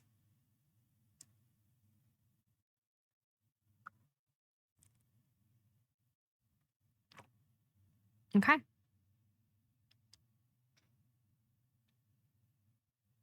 Thank you, Charmy. Thank you, Crow. Alright. Let's begin this flashback thing. I stand in a long, empty hallway. Darkness is all around me, blacker than a night without a moon. A polished mirror stands in a gilded frame. I step towards it, my footfall making no sound. My face stares back at me. Ashen and pale, framed by dull dark hair, like a dim moon on a foggy night. My eyes are like slate, cold, gray, lifeless. I close them. When I open them again, she is gone. A new face stares back at me. A young woman with glossy black locks, bright red lips, and eyes that twinkle like jewels. Like what you see, my queen? Want to rip it off and wear it yourself? She asks, mouth twisting in a wicked smile.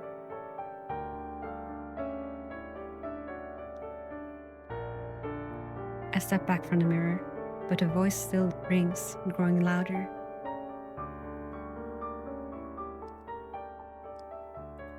Do you remember my name, Celine? She asks. Do you remember the name of the corpse you stole from the grieving parents? Mia, Maya? Maya, I stammer. I had no choice. The girl in the mirror twists and morphs, screaming, laughing, flesh shifting and turning in until her skin rests, finally in a shape far too familiar.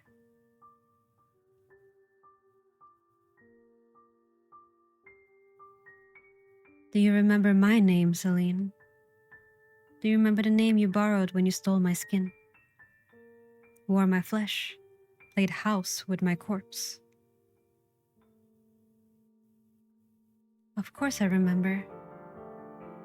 Your name was... I'm just gonna keep Calliope.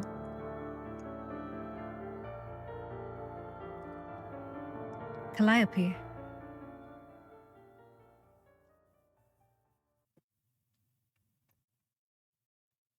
What's his name? Endymion. The eternal dreamer? It fits him. He laughs, gently petting the sleeping lamb. Hi, Erika. Welcome in.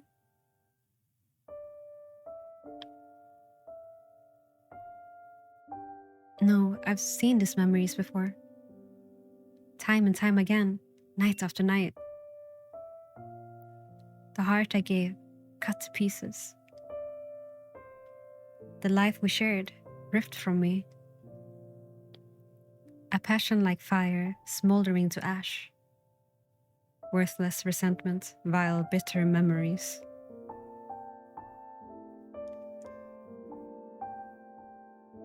Embrace them, play through memories again.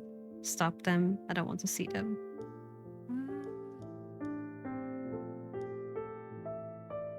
Is this because I played it already? Let's try this one. Play the memories again. Yes, okay, cool. Autumn 336 years ago.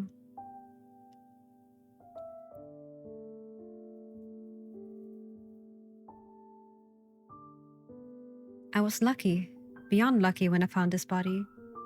This poor woman, of course, was not. She'd slipped and broken her neck, falling from a muddy trail in the hills. A foolish risk to take, all for a helpless lamb. I could have drained her body dry, and oh, I was tempted. I was ravenous that day when I found her, full to bursting with iron. But I tempered my hunger.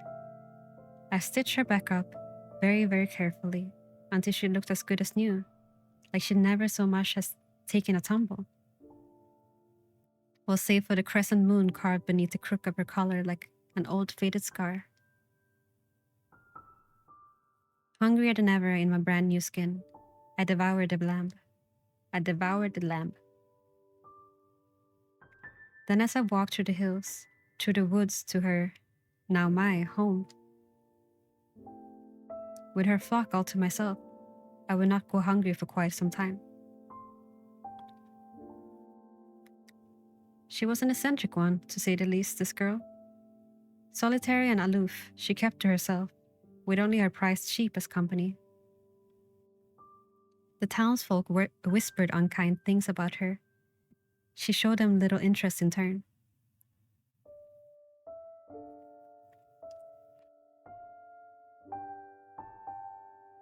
Sorry, I choked on some water.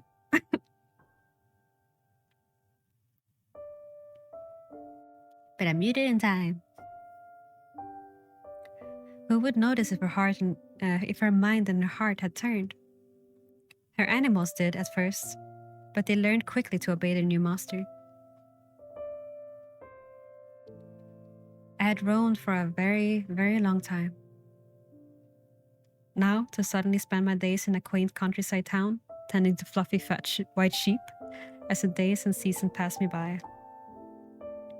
Such idleness was like Arcadia, pure, wonderful, halcyon calm. My new form wasn't terrible to look at either. It was strange to see her face stare back at me in the creek's surface, her large, dark eyes and round, freckled cheeks. But her hair was lovely, bright red like flames, like the fleeting leaves of autumn before they wither and cover the ground in muddy, dying browns. Spring and autumn, I'd always loved the transitory seasons. Cool but bright and unlike my kind, fleeting. Winter, then spring, then summer had all passed when he arrived. The greens had just begun to turn gold, copper, and ruby. The nights bled longer into the days, sunsets and sunrises streaking through the sky like open wounds. Like many creatures that stalked through the waxing cold, I was hungry. Hungry for human blood.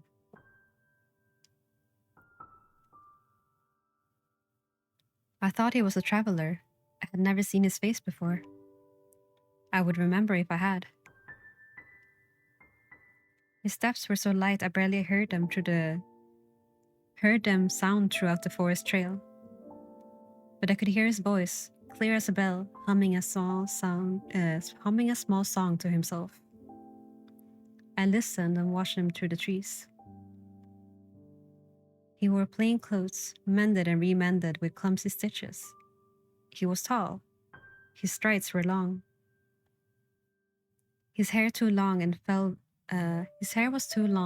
loosely behind his back, its silver strands framing his brow. How it shone in the evening sun, whiter than the fleece of a lamb. I waited as he drew near. And then I screamed.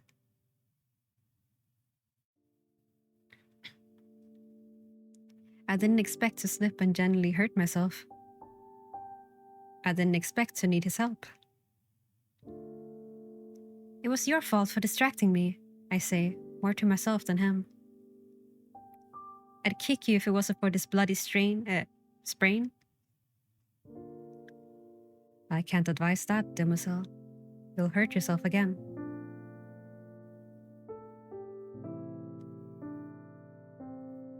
He stops as I lean against him and mutters something intelligible. Do you need to rest? He asks softly, voice tinged with concern. You only just met me. Why do you care? Carry me back. I can't walk anymore. I didn't expect him to literally sweep me off my feet. I was joking. This is fine, he says, as lightly as my body appeared weight. You're like a feather.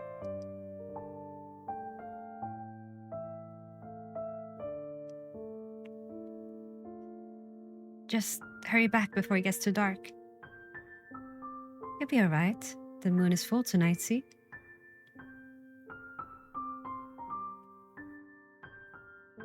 The trees in the path ahead clear the branches from the sky. As he walks, I look up to see her full, bright face shine down on me. So she is, I murmur.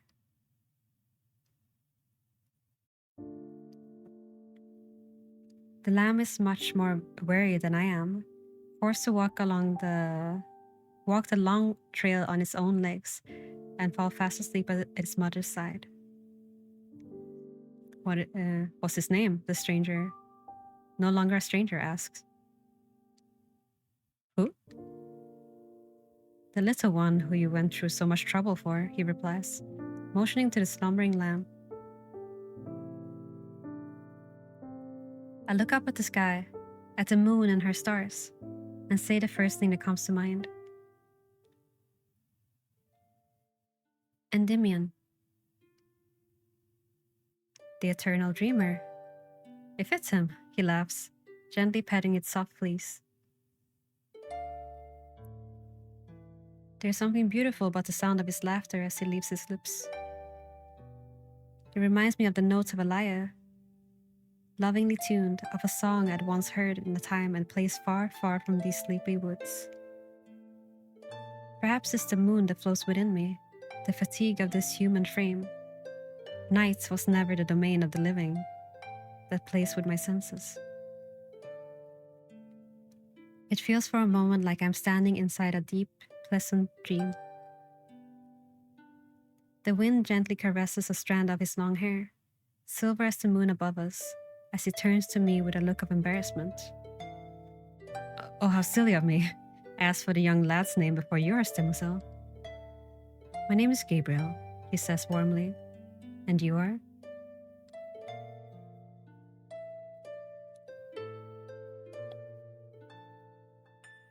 The days grew colder and darker, autumn bleeding into winter. The old year breathed its last. A new one sprung from his ashes as the nights grew short. My body didn't change. But the world around me did. The days grew warmer as the earth bloomed into spring, and then finally summer. Like the seasons, my aloofness at his presence gradually turned to acceptance. And then, before I knew it, fondness. Soon after, he was in my thoughts every night. Instead of the nightmares, the centuries of memories that tormented me in my sleep, I saw his face, smiling. I heard his voice, clear and lilting, soothing me with a gentle song. Thank you for the sippy.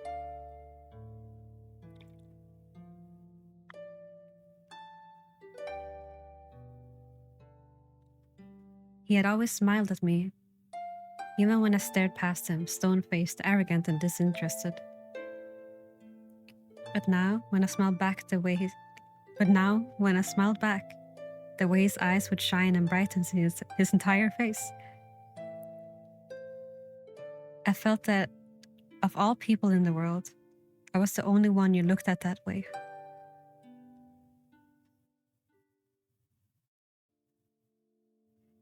The day would come when he knelt before me on one knee. I can't marry you, I tell him, stilling my voice. I turn my back so he cannot see my face.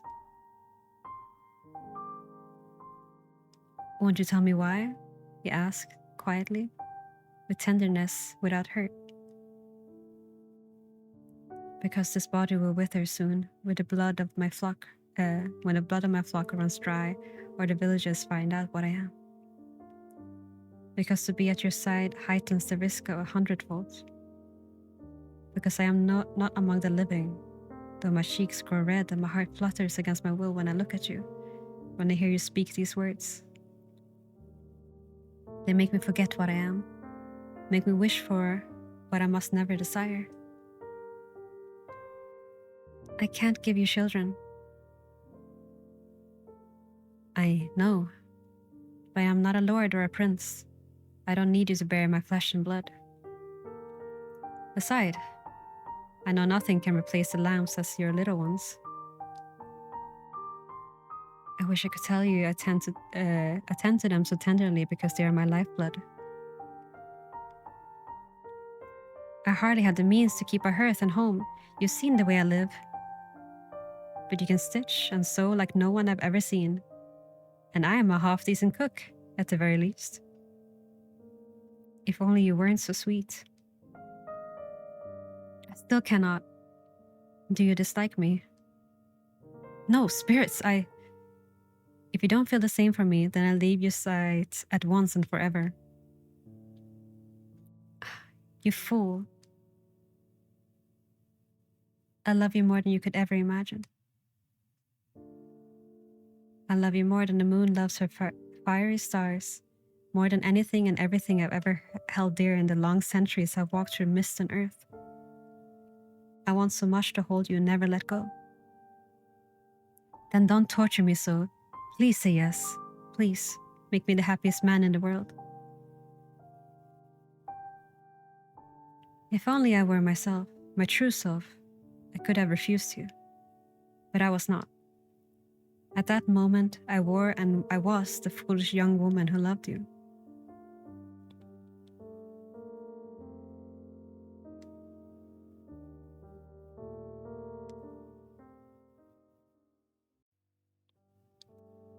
There was guilt in the back of my mind and in the far corners of my heart in the days that followed. Guilt, a foolish and human emotion. But I was so happy, I could bury it beneath the flood of joy that flowed through me, that poured from my heart like a fountain. It seeped back slowly, a poison in my veins on the eve we were wed. I knew that to take your hand, to walk this path, was to take a step I could not turn back. That perhaps the gods and their icons, if ever they lived, would not forgive.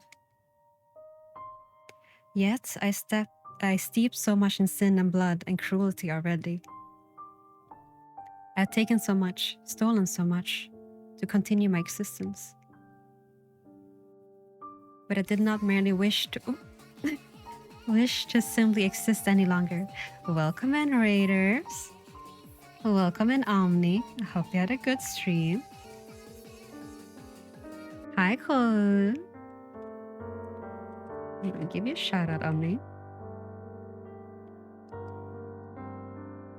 Oh, you were doing art. I hope your arting went well. What were you working on? Oh, Jesus. Did I mean to open that? Hi, Yukiko.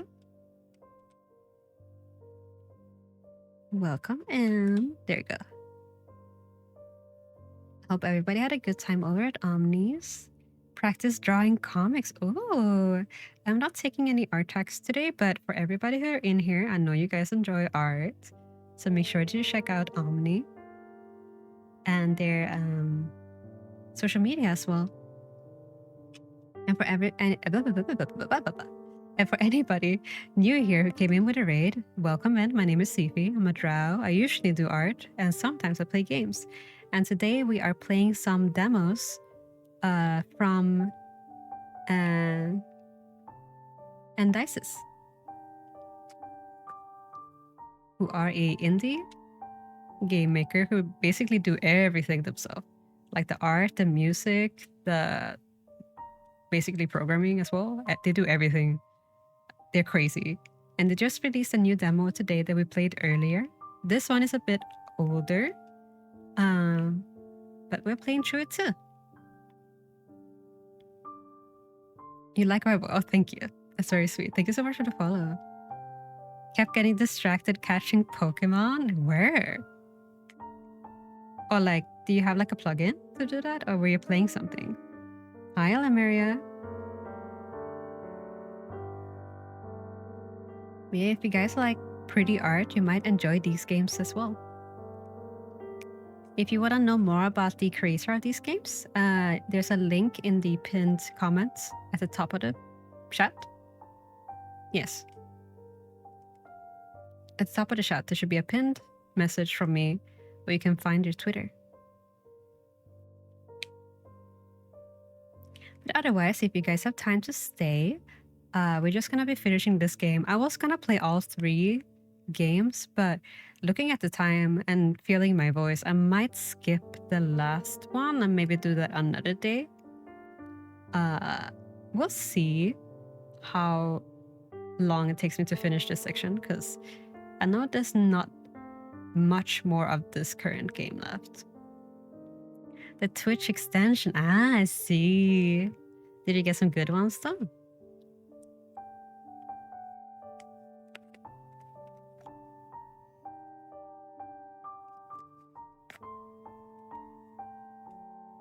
Need to head out because my Wi-Fi is suddenly now unstable after 4 days. No Wi-Fi connection, no. That's okay. I hope that you get your Wi-Fi back soon. Have a good rest of your day. So many, hell yeah. But yeah, make yourself comfortable for those who are staying. It's just gonna be me reading through this. And if you would like to see the previous playthrough and the beginning of this one, you can always check the VOD. All the audio and everything should be in it as well.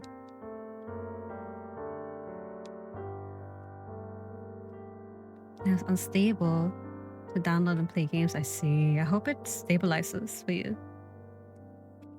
We have a little sippy and then we're gonna get back into it. But thank you once again, Omni.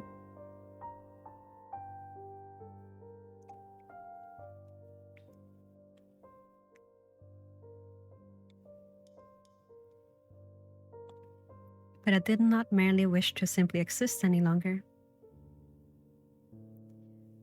You made me wish for the first time since I had truly been alive to live. Perhaps he had sensed the hesitation, the feeble, silent cry of my conscience. We don't have to. We can wait if you're not ready. Why did his words only make me grow hungrier? I am. I want this. I shot his soft, sweet lips with mine.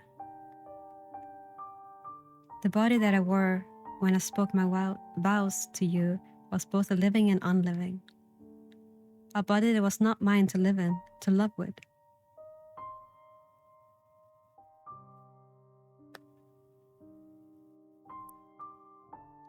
But the heart that beat like a butterfly's wings when you kissed me traced the crooked moon beneath my collar as you slipped free the laces from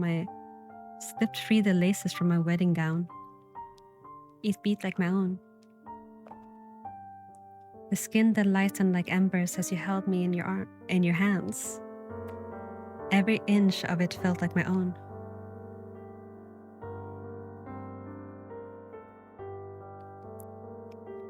I loved him too much to stop.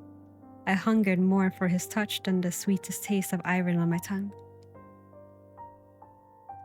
Though the name he whispered in my ear was not mine, the tenderness with which he spoke it belonged to me. It did not matter what shape I wore, what form his fingers traced. Or what did it matter, rather? What shape I wore, what form his fingers traced, or gentle arms embraced. Your arms were made only to hold me. Your eyes were made only to behold me. Your heart should beat only if it loves me.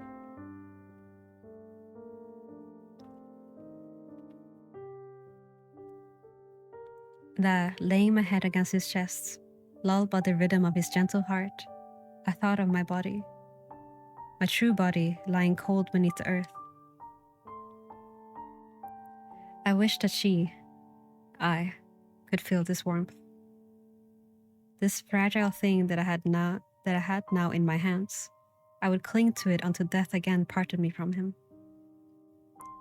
Until my unaging, undead form finally grew still. It would be a love as fleeting as a red leaf flitting through the autumn wind. Perhaps it was cruel of me to do so, but I could be no less callous than fate or time. Humans can hold memories for a lifetime, after all, yet they move ever forward, because they must. Because that's what it means to walk among the living.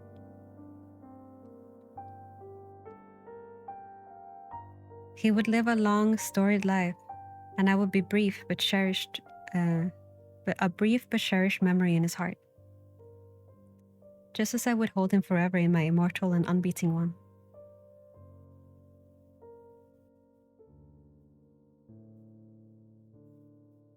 Or so I had thought.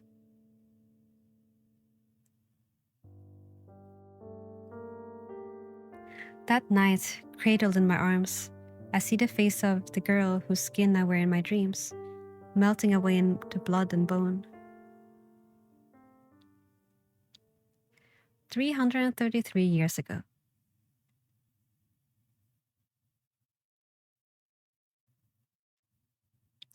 I smile now at the villagers when I walk through town. I no longer hum only to myself as I spin wool in the thread and thread into cloth. I share my joy with the birds, the flowers, the lambs, him. Like fabled Arcadia or fair Elysium, my tranquil days pass by in peace. Yet sorrow does not temper joy, it only makes it grow sweeter by contrast. And sorrow do pass us. He loses a patient for the first time, a mother to childbed fever. Soon, one of her sickly newborn twins follow her. How it eats at him, my poor sweet gentle lamb. I console him that day, as best as I can. I have seen so much death, been the cause of it, at times. I do not know what words he needs, but I hold him tightly and let him hold me. Then at night, I lull him to sleep, slip from our bed and feed on the iron still sweet. Mother and son are buried together. Nobody notices that the corpses are lighter. Still, it weighs on my beloved.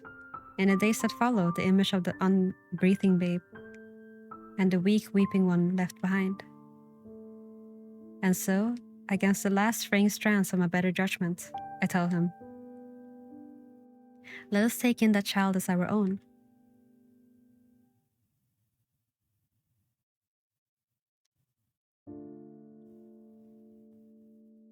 I sew the head of a small wooden doll, suturing the seam along its neck with a long red thread. It is a lamb. Its fleece is made of the softest wool I could spin. When I finish its head, I take a thick black thread and give it new eyes, adding tiny white stitches for a twinkle in each one. Finally, I take another red thread for its mouth, stitching it a small sweet smile. Every stitch must be perfect. It must be perfect. I slowly work deliberately, I slowly work and deliberate. I am careful, ever so careful, not to prick myself. I never enjoy the sight of the iron escaping this flesh. So I yelp with surprise when I notice him behind me. Oh, spirits, why don't you make any noise when you walk? Did I startle you? He asks sheepishly. Just as I'm about to settle back in my chair with my needlework, a loud wail comes from the bedroom. And now you've woken him. I rush towards the wooden cradle in our chamber, lift the crying infant in my arms and rock him gently, saying, "Oh, hush, my love, my little lamb, Maman is here." Holding him in my arms, I start to sing.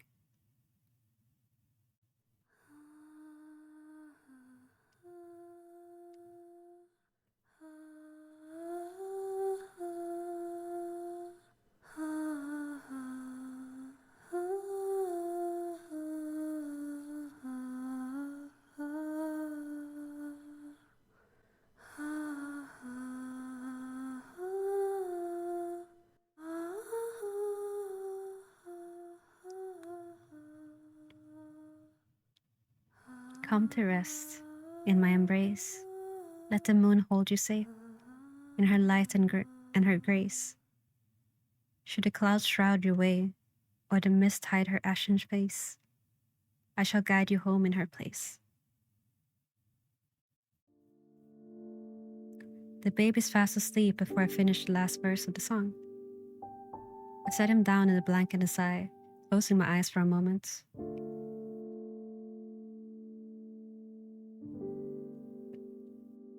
As I stand, my beloved rests his head on my shoulder and hold me from behind. Nestled in his arms, I let him lead me back to the seat in front of the hearth. It feels so warm and blissful to be cradled myself. My love plants a kiss on my red hair before he settles beside me. Forgive me, he whispers. I just wanted to watch you work. You're forgiven, this time. But don't you dare sneak up on a woman with a needle again. He laughs very quietly, a sound sweeter than a lyre's tune, a robin's song. I shall not. I finish stitching the doll as we sit in each other's company. I thought I was deft at stitching wounds, he whispered, but I've never seen anyone as skilled with a needle as you. Suddenly got so loud. Hold on.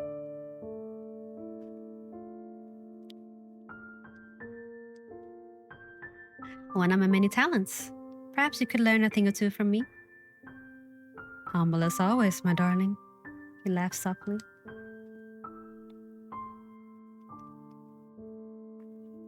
I wish I could bottle that sound and listen to it for an eternity. Once I'm finally satisfied with my work, I shake back to the babe, holding the doll in my hands. He's still sleeping soundly. You have a magic touch, my darling. He's yet to fall asleep so quickly when I sing to him. I smile. That's not true, my love. Who would dare slumber when you sing? The baby boy before me is so warm and small. He must dream so gently as his small chest rises and falls. His cheeks are pink and round, his short curls soft as down. A happy coincidence that his hair is as red as mine. I'd almost forgotten what my own dark locks looked like. I would miss his flame-colored hair, a silly thing to treasure, perhaps, among so many things more precious that I would lose. But I would always have a fondness for it now. As I watch him, the fullness in my heart unravels to something cold, gnawing, and dark. I'd let myself forget for a moment and believe that he could truly be mine. Mine to nurture and love, to care for and watch over as he grew. My chest twists like a spike that's been driven through.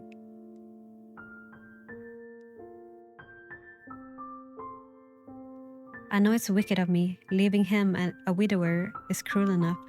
But now, a boy without a mother? At least he won't be alone without me, I think, as my beloved nuzzles my cheek, wraps his arm around me. Have good breakfast, Omni. Thank you again for the raid. I close my eyes. Even if it's for the briefest moment, for the first time since, no, even before I drew my last breath as my true self. I have a family. Just for this moment, they are mine and only mine. I rest in their warmth, my beloved's arms around my waist, my son sleeping softly before me, for just a little while longer. Finally, reluctantly, I break free. Watch over him while I run to the market, I whisper, carefully smoothing over my little one's blankets. Are you sure? I don't mind. I need some fresh air.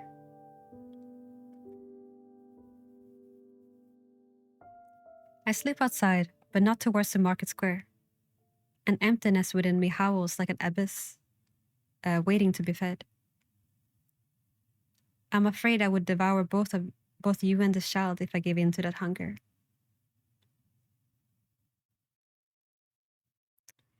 331 years ago, so that's 2 years after.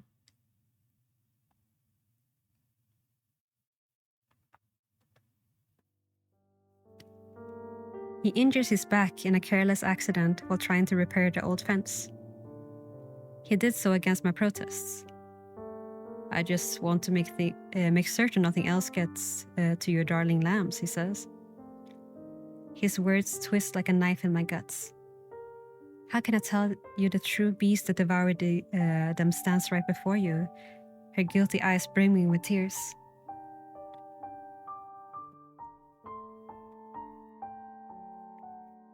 As I help him wash that evening, he laughs and tries to reassure me, wincing sharply as he does. This is nothing to worry about, my love. I'm simply getting old. Look at my white hair. Oh, stop. Just be careful, please.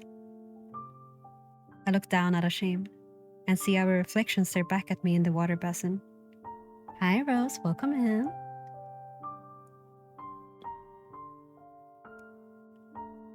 He has only just turned 9 and 20, the same age that once long ago my true body met its end. My beloved wears his age beautifully, the glow of youth still alive in his skin, tempered by his calm and graceful manners.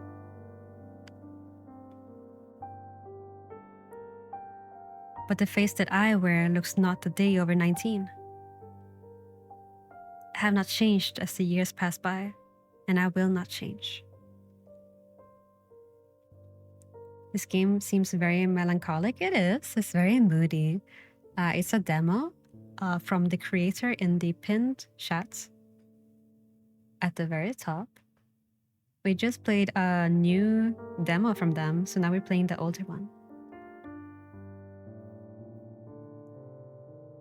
The unkind whispers about me has never ceased completely. Some gossip that I was a witch or a creature of the mists, that I cast a glamour over myself and fed my husband poisons to capture his heart, that I'd curse a woman with death to steal her bright-eyed babe for myself. Why would a man like him ever take her for a wife, they say? If she were a fairy, she would have picked a prettier face to wear. Her eyes are like coal. How true, aren't they dreadfully lifeless? They were foolish and petty, but more right than they knew. And just perhaps, there was more truth to the cruel words that I'd first thought. What if it was not death that would part me from him? What if he cast me aside?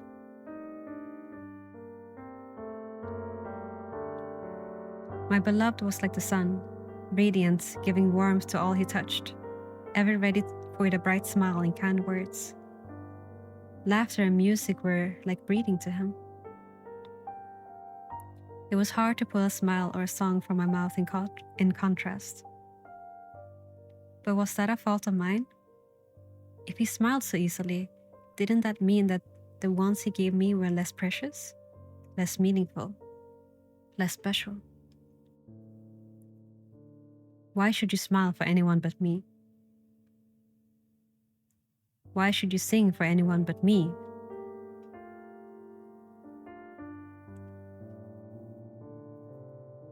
You're at the widow's house often, I say, seeing him pack his doctor's bag and head for the door. The collar of his shirt, the one I'd mended for him, sits crooked around his neck.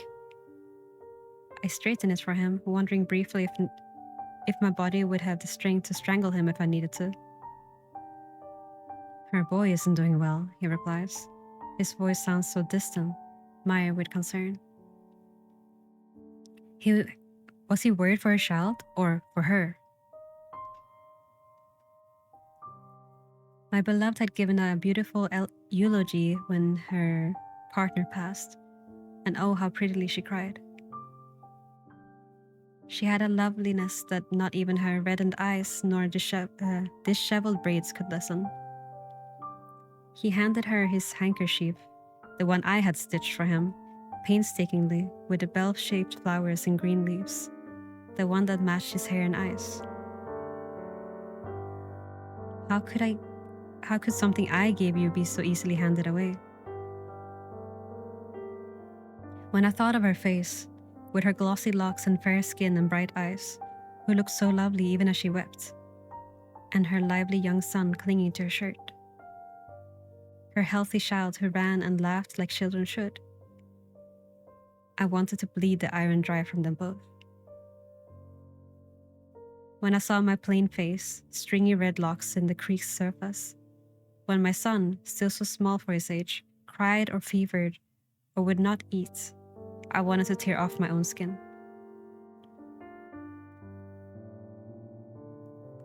Were you only concerned in a doctor's sense of duty, or was there something else? Whatever do you mean, darling? I didn't realize I'd spoken my thoughts aloud. I don't remember what I said, what I accused him of, what words I cried what I cried, then screamed at him. Only the misery I felt and the growing anguish written on his face. I wanted to hurt him. I wanted him to feel that I did. I wanted him to feel what I did, to hurt like I did. It was because of him I felt this pain. It was because of him that I knew joy. It was because of him that I now suffered so much in my heart. I suffered from the knowledge that I would have to lose him, and I could not utter a word of it in front of him, for he was human and I was not. He was gloriously and joyfully alive, and I was only half living, one half of my heart above the ground and the other buried beneath the earth. He was alive and I was not, and time would only tear him away from me. I would be gone, and he would replace me with someone more beautiful, more devoted, a better mother, a happier wife. And then I would wither away in his memories, and nothing that remained of my love for him would be left.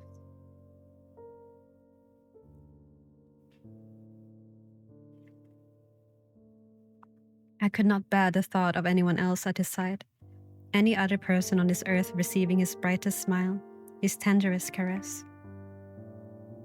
The thought of his hands encased in gloves knitted by another, fingers entwined around another's. He was mine. He belonged to me. Why couldn't he remain mine? Why did I have to let him go? Why did I have to go back to being alone? He could not offer the words to comfort me because he did not know the depths of my anguish. Nor did he see the pain mirrored in his expression nor did seeing the pain mirrored in his expression bring me satisfaction. I should die, I think I told him. I should die if he ever left me. I shall hurl myself off the cliffs. That is when he held me so tightly I thought I would burst. I beg of you, don't speak such words to me. If you die, I shall follow. If I lose you, I lose everything I have. Whatever harm may befall me, I can endure, but to see you or our child hurt, my soul could not bear it. What a fool I'd become, I realized. Foolish and jealous and flawed, almost as if I were really a human.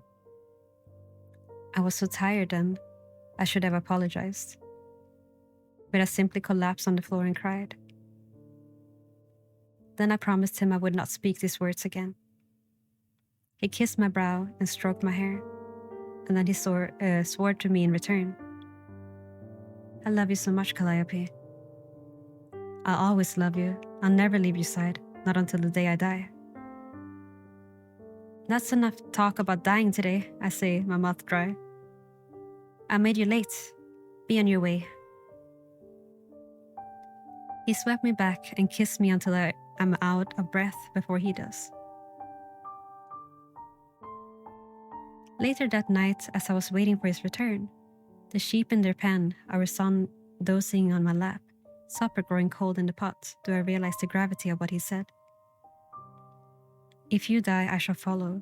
If I lose you, I lose everything I have. I didn't know whether to be happy or afraid. I knew I would soon have to die. I would have to leave this place. But did I have to leave him behind?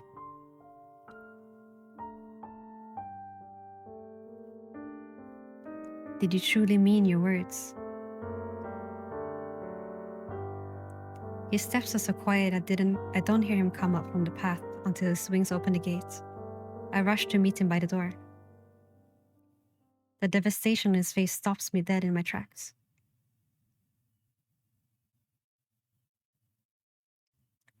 "330 years ago." So just a year after that.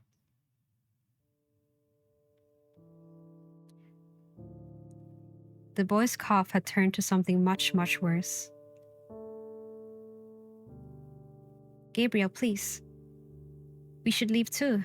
You can't save everyone here."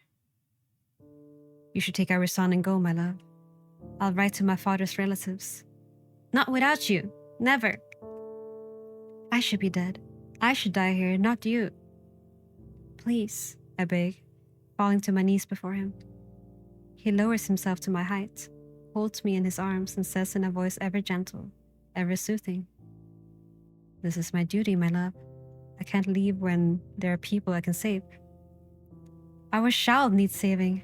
He needs his father. He'll have you." No, he won't," I want to scream. "He'll hate me. He'll never call me Maman again if he finds out what I am." "Why are you so willing to give your life for the sick and helpless? Why won't you live from me? You said you'd never leave me." "Calliope, please. I love you. I love you and our boy more than anything on this earth. But how could I be a man worthy of you if I ran away from the oath I swore to keep? You are a knight's son through and through." I realize then that he is my everything, but I am not everything to him. I am simply a girl whose heart you can break whenever you please. I should throw this body away and see what you think then. How you regret your words once you lowered me into the grave. Though suddenly, I thought suddenly of my true face, my true self lying in the earth. It felt so very long ago when she was I and I was she. I scarcely thought of her as myself any longer. Perhaps it did not matter whether he foolishly threw his life away. Perhaps there was another way. A way to keep him by my side forever. Damn death or time or fate. If you won't go, then I must stay too. Darling, remember that what I swore to you in sickness and health until death parts us. This too is my duty. You are mine, always, but I too am yours, no matter what happens. He closes his beautiful eyes. We can't let our child be orphaned again. He needs you. He needs his living parent, you fool. We won't. No, I will not lose him either.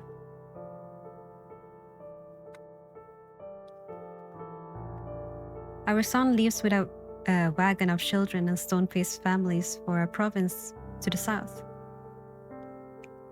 He has to be torn from my arms. My beloved hands him with tears in his eyes to that lovely young widow whose face I wanted to steal. How protectively she holds my little boy, how fiercely she swears to me to guard him. How brave and noble she looks, carrying another child to safety even as she mourns a family of her own. I should hate her even more, but my heart is too full of misery and helplessness for more bitter resentment. He's so small and frail. What will he do when he wakes in the arms of a stranger? With neither of us by his side to hold him, sing to him, soothe him. Will he remember me? Will he think I abandoned him? Will he hate me for it? As long as you survive, as long as you grow as long as you grow up healthy and hale, you can despise me all you wish. When you are grown, I will find you again, my love, my lamb. I did not birth you. I feasted on your kin. But I am and always will be your mother.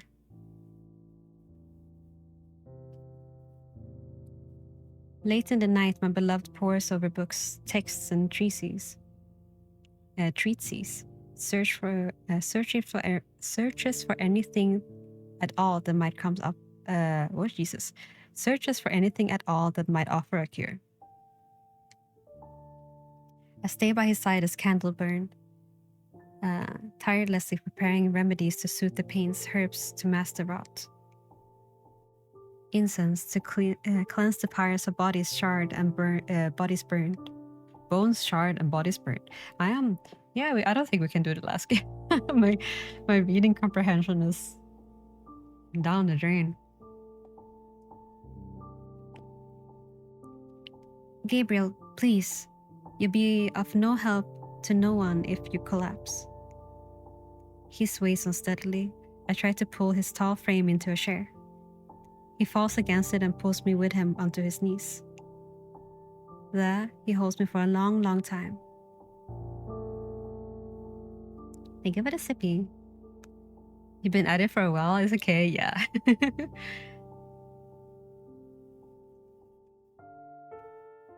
You're always right, my love. He rests his head back in the seat and within seconds is sound asleep. Unable to move him, I bring a blanket of heavy wool and cover him as best I can. I lay him down alone in our bed that night. It had always felt so narrow.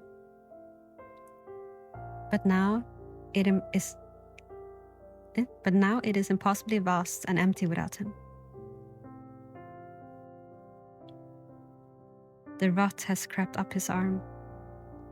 It eats at his right hand, covering his fingers in dark, foul splotches. His face contorts in pain when I change his bandages. It's no good. It's better I lose this arm than try to save it. My handwriting was hardly legible anyway. He tries to laugh through gritted teeth. How can you smile at a time like this? We unearth his father's sword from the chest beneath our bed. Its steel blade still glistens. I had always wondered why he maintained it, this beautiful deadly thing forged to kill. Perhaps he knew it would someday have its use.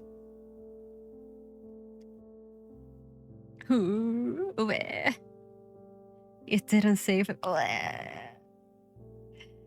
It didn't save him. His stump began to rot as well, and soon the rest of his body follows. His vision goes fast. His right eye becomes filmy and swollen. He coughs and he coughs and he coughs and he coughs, iron and phlegm escaping his pale lips.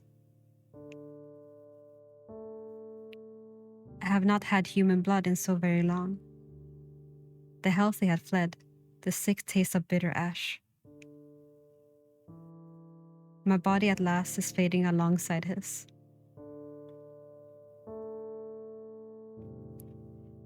I knew I was playing a cruel game, but fate had to be crueler still. He was so full of life and kindness and love. His time could not end here. There was so much more he could do, so much he could give.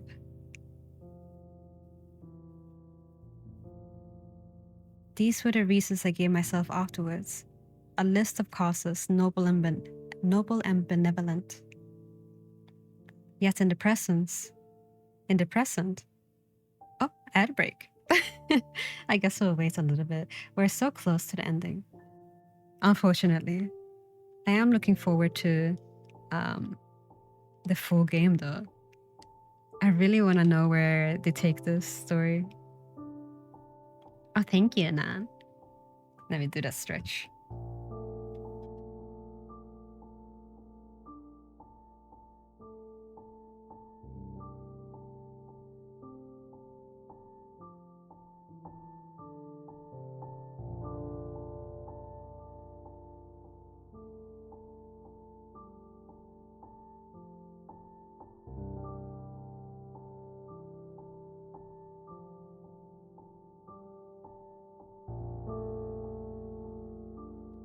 Feels like a full game rather than just a demo, to be honest. Yeah, all their demos are super long. I don't know how they do it.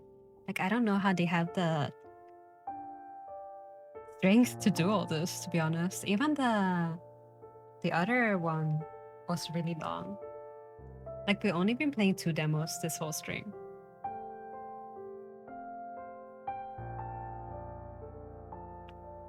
And that's not like counting in the different routes that you can take to, like other options and stuff like that. Because I'm sure like the other game also had a different ending that we could reach.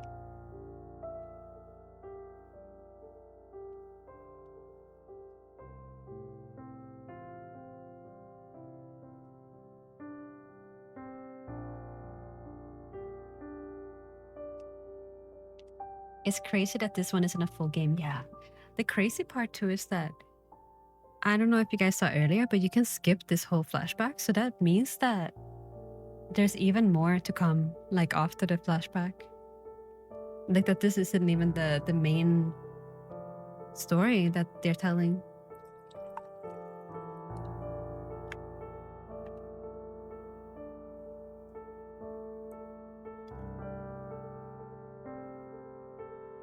Crazy.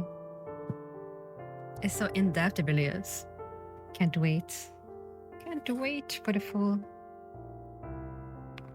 I have a feeling they're gonna probably redraw a lot of the art for this too if they continue it. I don't know if they're dropping it or not, since they're working on the other one, but I guess only time will tell.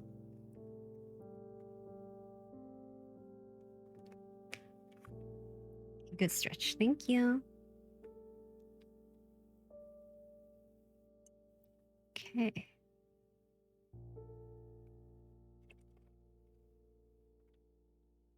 All right. You should be back from ad right now. There you go. Let's do the end stretch here. See where we end up. Yet in the present, in those awful dying moments, the only truth in my heart was that I could not let him slip away from me. I could not bear to walk this world without him. I would hold on to him for eternity and never let you go. I will hold on to you, rather.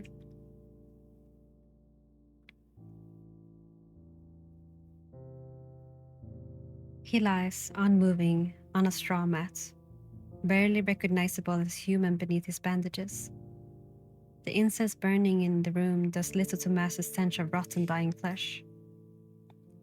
Somehow it clings to life, the slow, haggard sound of his gasps, the faintest movement of his ribcage, the only proof he still breathes.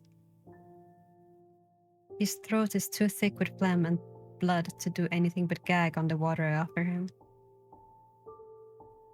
His remaining eye, once bright as spring, stares out, hazy and unfocused, unable to meet mine. But I know he can hear me, since I am by his side. I cradle his bandaged face, sing softly to him as I hold what's left of his remaining hand, and wait for the last breath to leave his lips. Only then do I leave his side and walk, with what little strength remained in my borrowed bones, to the place deep in the woods where I buried myself.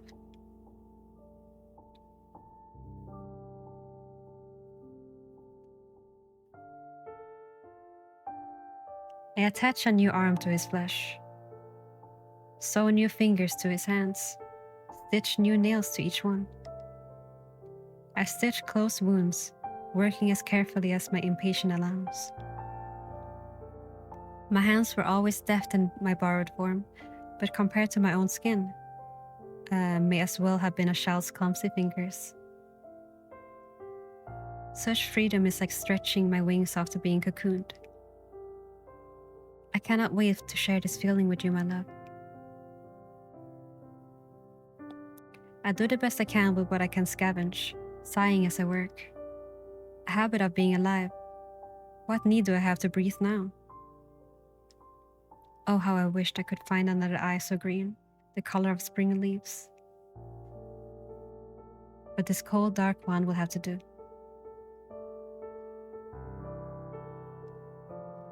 I cut away his old skin, stretch a new one over his flesh, and stitch him tight until he's perfect, ashen and flawless. Save for the crooked crescent moon I carve into his wrist. From my heart, I give him my blood, lifeblood, my ikke. Into his marble lips I pour my iron from my discarded body's veins. Then I wait, and I watch as his eyes flicker open.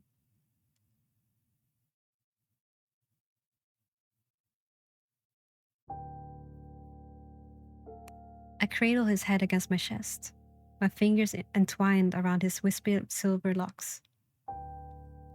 "Welcome back, my love," I whisper. His body is still for a moment, at rest in my arms. Then his eyes go wide.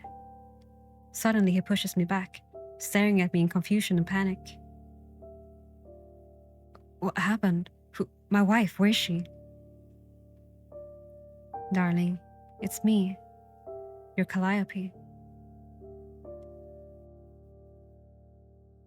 Recognition does not light up in his eyes. I had thought foolishly that he would know me in any form.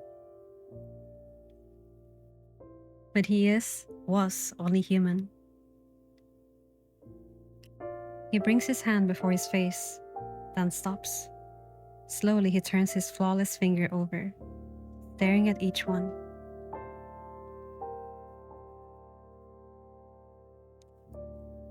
I watch as his features twist in confusion, realization, and finally, horror.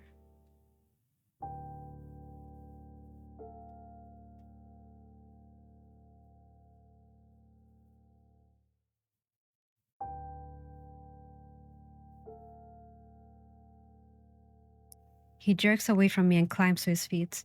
There I see his fear, revulsion, only grows as he scans the room. In my haste, I had not cleaned after myself. I watch as his eyes fall on the bodies, the torn flesh and skin and iron and bone. On a skull with long, once lovely red hair. Its one empty socket gouged out.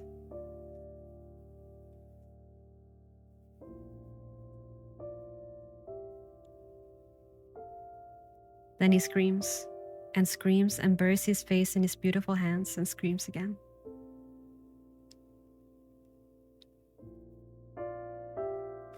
Who? What are you? What have you done?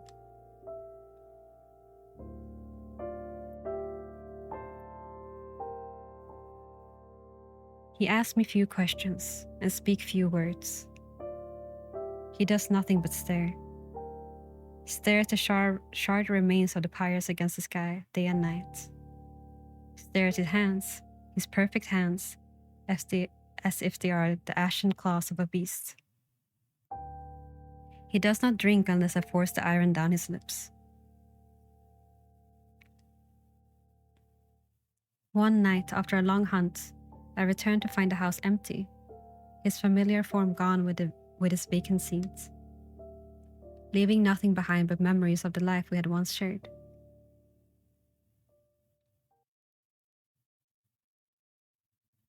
Autumn, 300 years ago.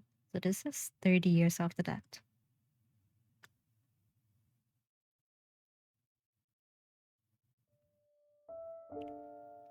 Oh, there we go. It was 30 years before I saw him again. He had cut his beautiful silver hair short, haphazardly,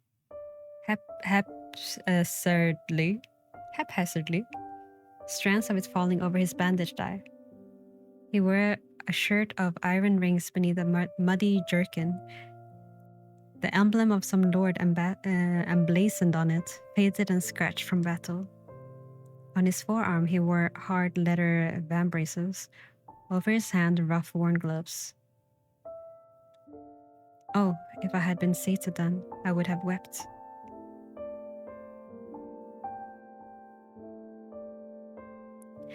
I'd had 30 years to walk alone, to wash the human senses from my mind and return to the creature that I was, cold, unchanging, unfeeling. I had traveled south in search of my child. I wonder what you've done. I wonder if you've done the same. I would not give him the cruel fate I granted you. I only wanted to gaze at him from a distance, wish him well, see how he'd grown. But families fleeing plague and pestilence is a story too common in these lands where the mist once fell. Nobody could recall a widow carrying a red-haired boy. My poor sweet darling was always so fragile, so frail. The journey would have been difficult for him, even without the threat of sickness. Oh, if only. On the nights that I hunted, gorged on iron red and sweet until my heart again started to beat, the memories would come back to me. I would think of him and of you. I longed for you so ardently. I wanted both to hold you and to tear you to pieces, to rip the beautiful skin I'd skitched for you to shreds, to sink my fangs into your throat and wash the ichor drain from your snow-white flesh. I would curse your name and cry for you in the same breath. I would wonder if you had ever loved me as deeply, as endlessly as I'd loved you. I would cry for your return, for you were mine, you were mine, you were always mine. Then I would weep and sing myself to sleep. But even when the flow of fresh blood had gone from my veins, deep within my still heart, I still loved you. Beneath that, I resented you. But above all, I missed you so keenly, so terribly, as if a piece of myself was gone. There, standing before you in that field again, I could have fallen to my knees and wept to see what you become. My gentle, harmless lamb, I changed you. I turned you against your nature, forced you to hunt and maim, to take the role of a common soldier. How starved had you been? How desperate that you sipped like a carrion crow on the bodies that littered the battlefield. I knew how much it must have tortured you. But as long as human warred, we of the dead should never go hungry. That thought was a sharp and bitter feeling in my cold heart. A waste of precious life given to them, if only. There, you dropped to the ground and knelt at my feet. Gabriel, how I longed to hold you in my arms, caress your face. Oh, when I saw you, decades apart may as well have been days. I would beg your forgiveness. I would kiss your sweet lips and sigh, just as I opened my mouth to speak. I cannot walk beside you as your husband, my lady, you said. The shepherdess I loved died in that village, alongside the man that I was. If my heart was not already dead, I would have turned to stone and crumbled away to dust. But I cannot walk alone any longer. I can't.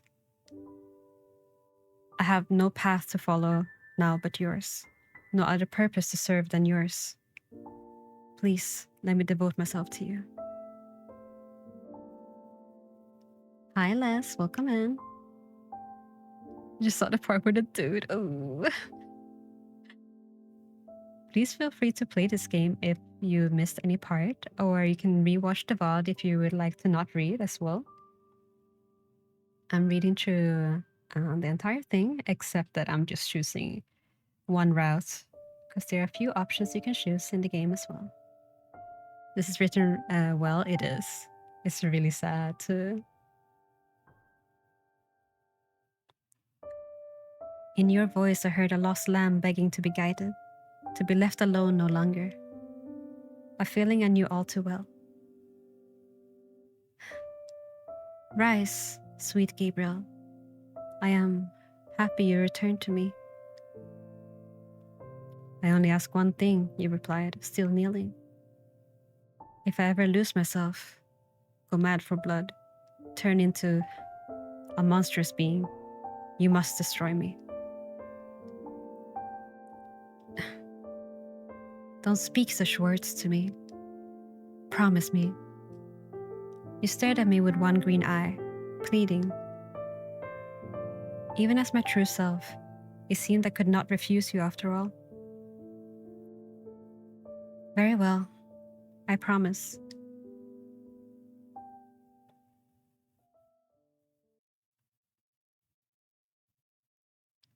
Winter, present.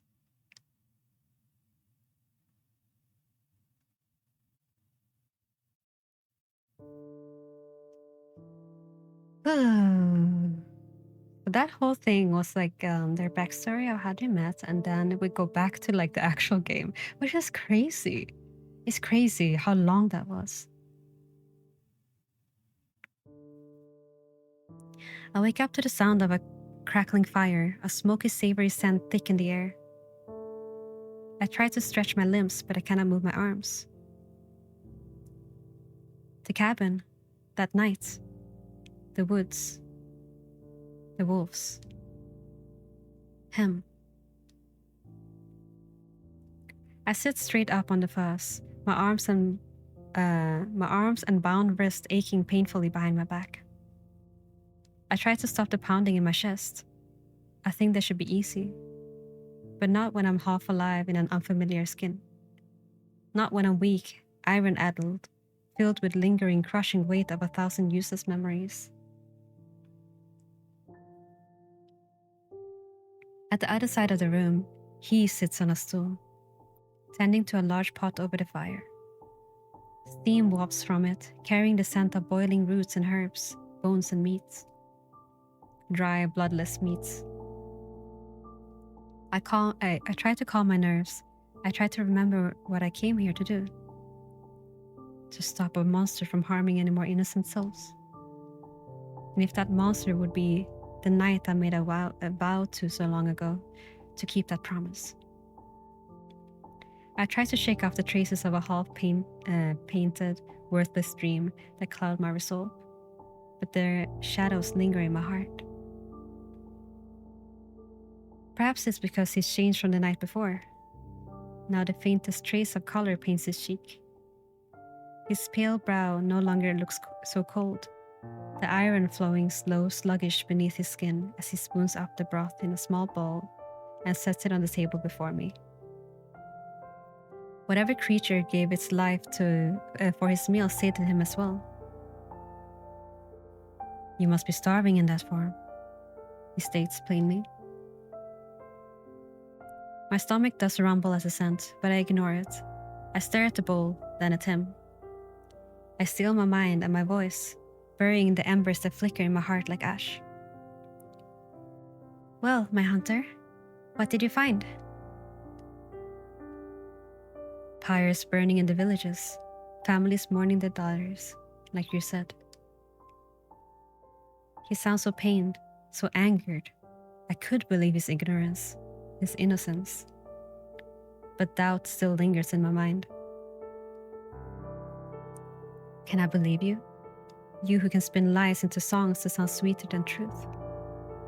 You who can pretend to all the world to be my dearest prince, then look at me in revulsion when we are alone. You who swore you would love me for all your days and never leave my side, but now flee from me at every opportunity. Who are you? Perhaps the man I thought I knew died long ago. Perhaps I never knew you at all. I don't know what to be more furious about, that you try to use yourself as bait, or that you try to ensnare me. I ignore his remarks. Did you find any trace of our killer? Or is he in the room with me? No, not yet. He motions to the bowl. Eat fast. It will go cold if you don't. So, I've noticed. Have you forgotten that somebody tied my hands behind my back? Answer me and I'll release you. What did you plan to do to me? If I'm honest, I do not know anymore. I thought I would wait for him to sink his fangs into my flesh, but could I have stabbed him then? I think of how it felt when his lips brushed my skin. How desperately I wanted his touch, that touch he could never give me. How it felt so blissful to bury myself in his arms. I feel the heat rise in my skin, not from the fire, and shift away. I plan to fulfill the promise I made to you in that autumn field, if you ever lost yourself. Should you fall to your instincts, become the monster that humanity called you. Turn around, he utters quietly. I do as he says. I wait in agony as his gloved hands fumble against the tightly knotted ribbon that binds my arms. Did you have to tie it so damn tightly? I curse. Did you have to follow me in a stolen body? He mutters in reply. After struggling for some minutes, he gives up and searches through the wooden chest beneath the table, fishing out a small leather case. I recognize it, a sewing kit filled with needles, pins, and a thimble, and a small pair of scissors that his gloved fingers can barely squeeze into. Is that one of mine? I ask. You lent it to me decades ago. Threw at me, to be precise. My coat had lost a button, but you were angry at me that day and refused to mend it. I remember. I watched you refuse to take your gloves off and struggle for half an hour until I finally gave in and did it for you. It takes another minute for the small scissors to cut through the thick, twisted cord. The stew had indeed cooled by then. I rub my sore wrists and try to grip my spoon, but curses slips from my aching hand, clattering onto the table. Before I can reach for it again, he takes it fast. Will you allow me? I can sense the unspoken words on his tongue and know what he means to say. I'm sorry.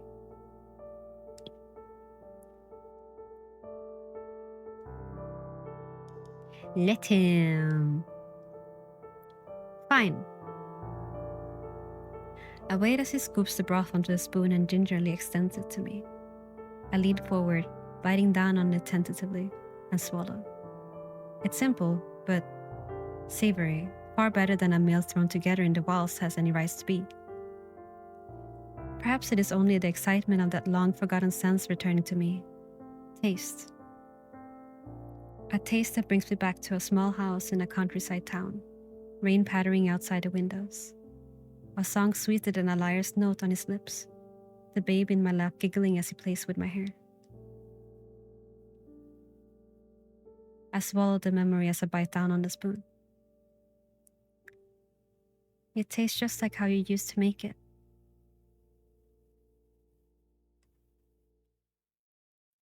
He looks at me with an unreadable expression as I take another spoonful, then another. Once I've finished the bowl, he rises to his feet. For a moment his eyes rest on the empty space by the bed next to me, but he quickly settles into the low stool by the hearth instead. Did you find what you were looking for? What? I know you searched through my things. They're a mess now. They were a mess to begin with. If anything, I left them neater. I stopped myself from continuing this useless conversation any further. No, my hunter. You clean after yourself well. You seem so sure that I lured your lost victims, but how would the funeral pyres have bodies to burn if I brought them here? Not here, then. Did you attack them in the forest? In their homes? What are you hiding, then? A secret lover? I say the words half as a jest, but didn't expect him to react so strongly. No, I never lured anyone to my bed. At least not until last night. When you saw this face? When I knew it was you wearing it. Spirits, is it a crime to seduce your own wife? They bicker so nicely. I look down at my hands. Why did that sentence make my skin feel so warm? But I would rather have taken it. I wouldn't have taken it that far. Not with that body. Of course you wouldn't. You never touched me at all. Not since you slipped another ring on my finger did you hold my hand once without those damn gloves. With the beautiful hands that I made for you. You're in another woman's skin, Celine. If I wanted to. What is it that you want, Gabriel? Your pretty little shepherdess is never coming back. Why do you keep coming back? Why do you return to me if you despise me so? Why become my consort in the first place? Why couldn't we just stay at arm's length the way we were? Lady and knight, shepherdess and lamb, a love that burned once but was destined to smolder in cold, white ash. Not this lie, not this tale we wrote for the world.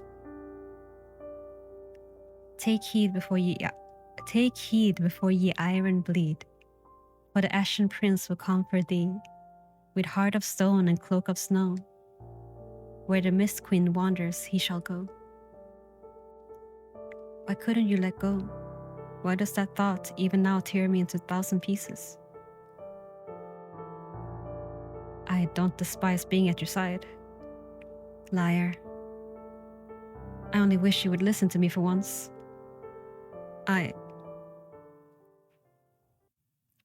He stops, lips frozen mid-sentence like a statue. Then, without a sound, he cranes his head as if trying to hear something above the winter wind. What is it? He motions for me to be quiet.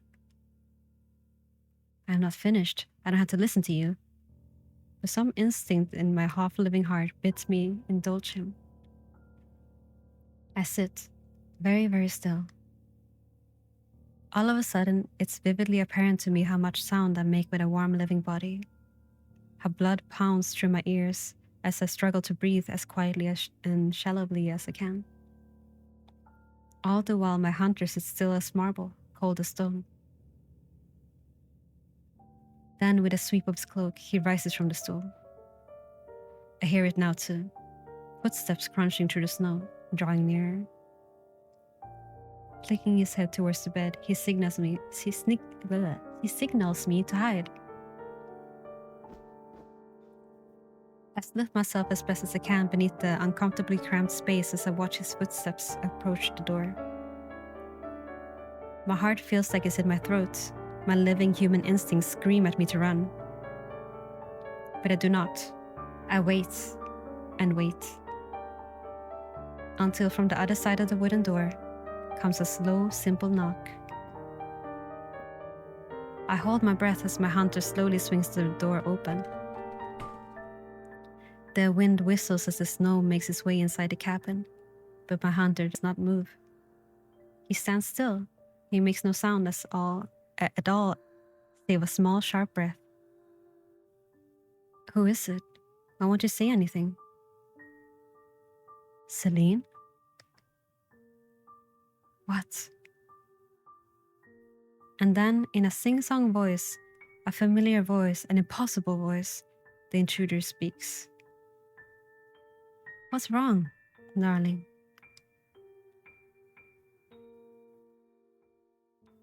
Are you surprised to see me, my sweet Endymion?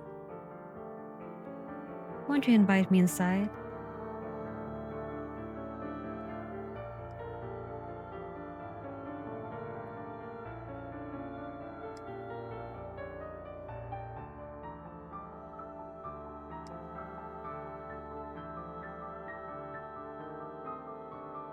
End of demo. Oh, so good. Hi, Bruda. Good morning and happy Canada Day. Happy Canada Day.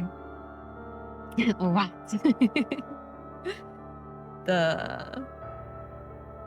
the cliffhanger. It's terrible. It's so good. Darling, don't you recognize me? It's me, your sweet Calliope. Clap, clap, clap, clap, clap. Ah, beautiful. I'm so curious. I'm so curious where they're taking this. Music, art, story, and programming by Endysis. The Mist Queen, words and music by Endysis. Excellent, excellent. Ah, they're so good. Yeah, make sure you wishlist the games on Steam and play the demos and follow them on social media if you enjoyed either one of these games. That was so good. I'm happy I got to play this with you guys again. Even though I already played this one, it's like I'm happy I got to share it. Where shall we go today? I'm kind of tempted to... Oh, Cat is streaming. Maybe go to Cat. Thank you for the sippy.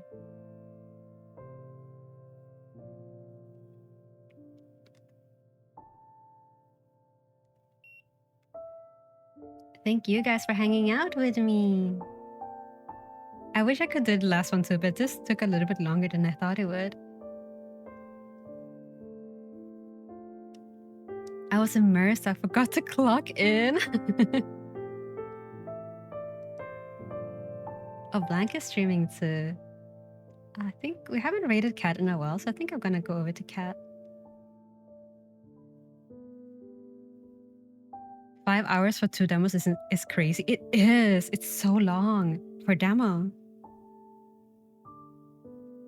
3? No, we only did 2. We only did 2. So she has, well, they have a completed game as well called It Paints Me that I have in my library too. I thought I would play it as well today. It's apparently a bit on the shorter side. So I thought I would have time for all of them, but reading for 5 hours straight is... I forgot how like straining it is. It's been a while since we played a visual novel. But let's go over to Kat. Kat is currently painting a Dorohedoro character, so we're gonna do some art streams.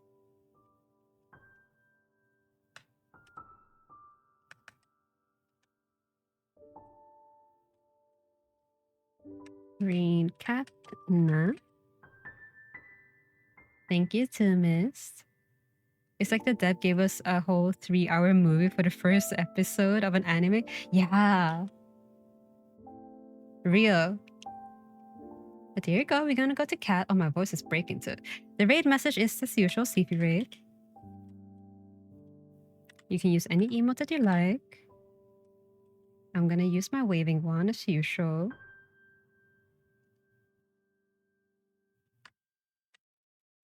And there we go. I'm still gonna go over to the ending screen so you guys get to jam out. And otherwise, just say hi to Cat from me. And I'll see you guys on Thursday, as usual.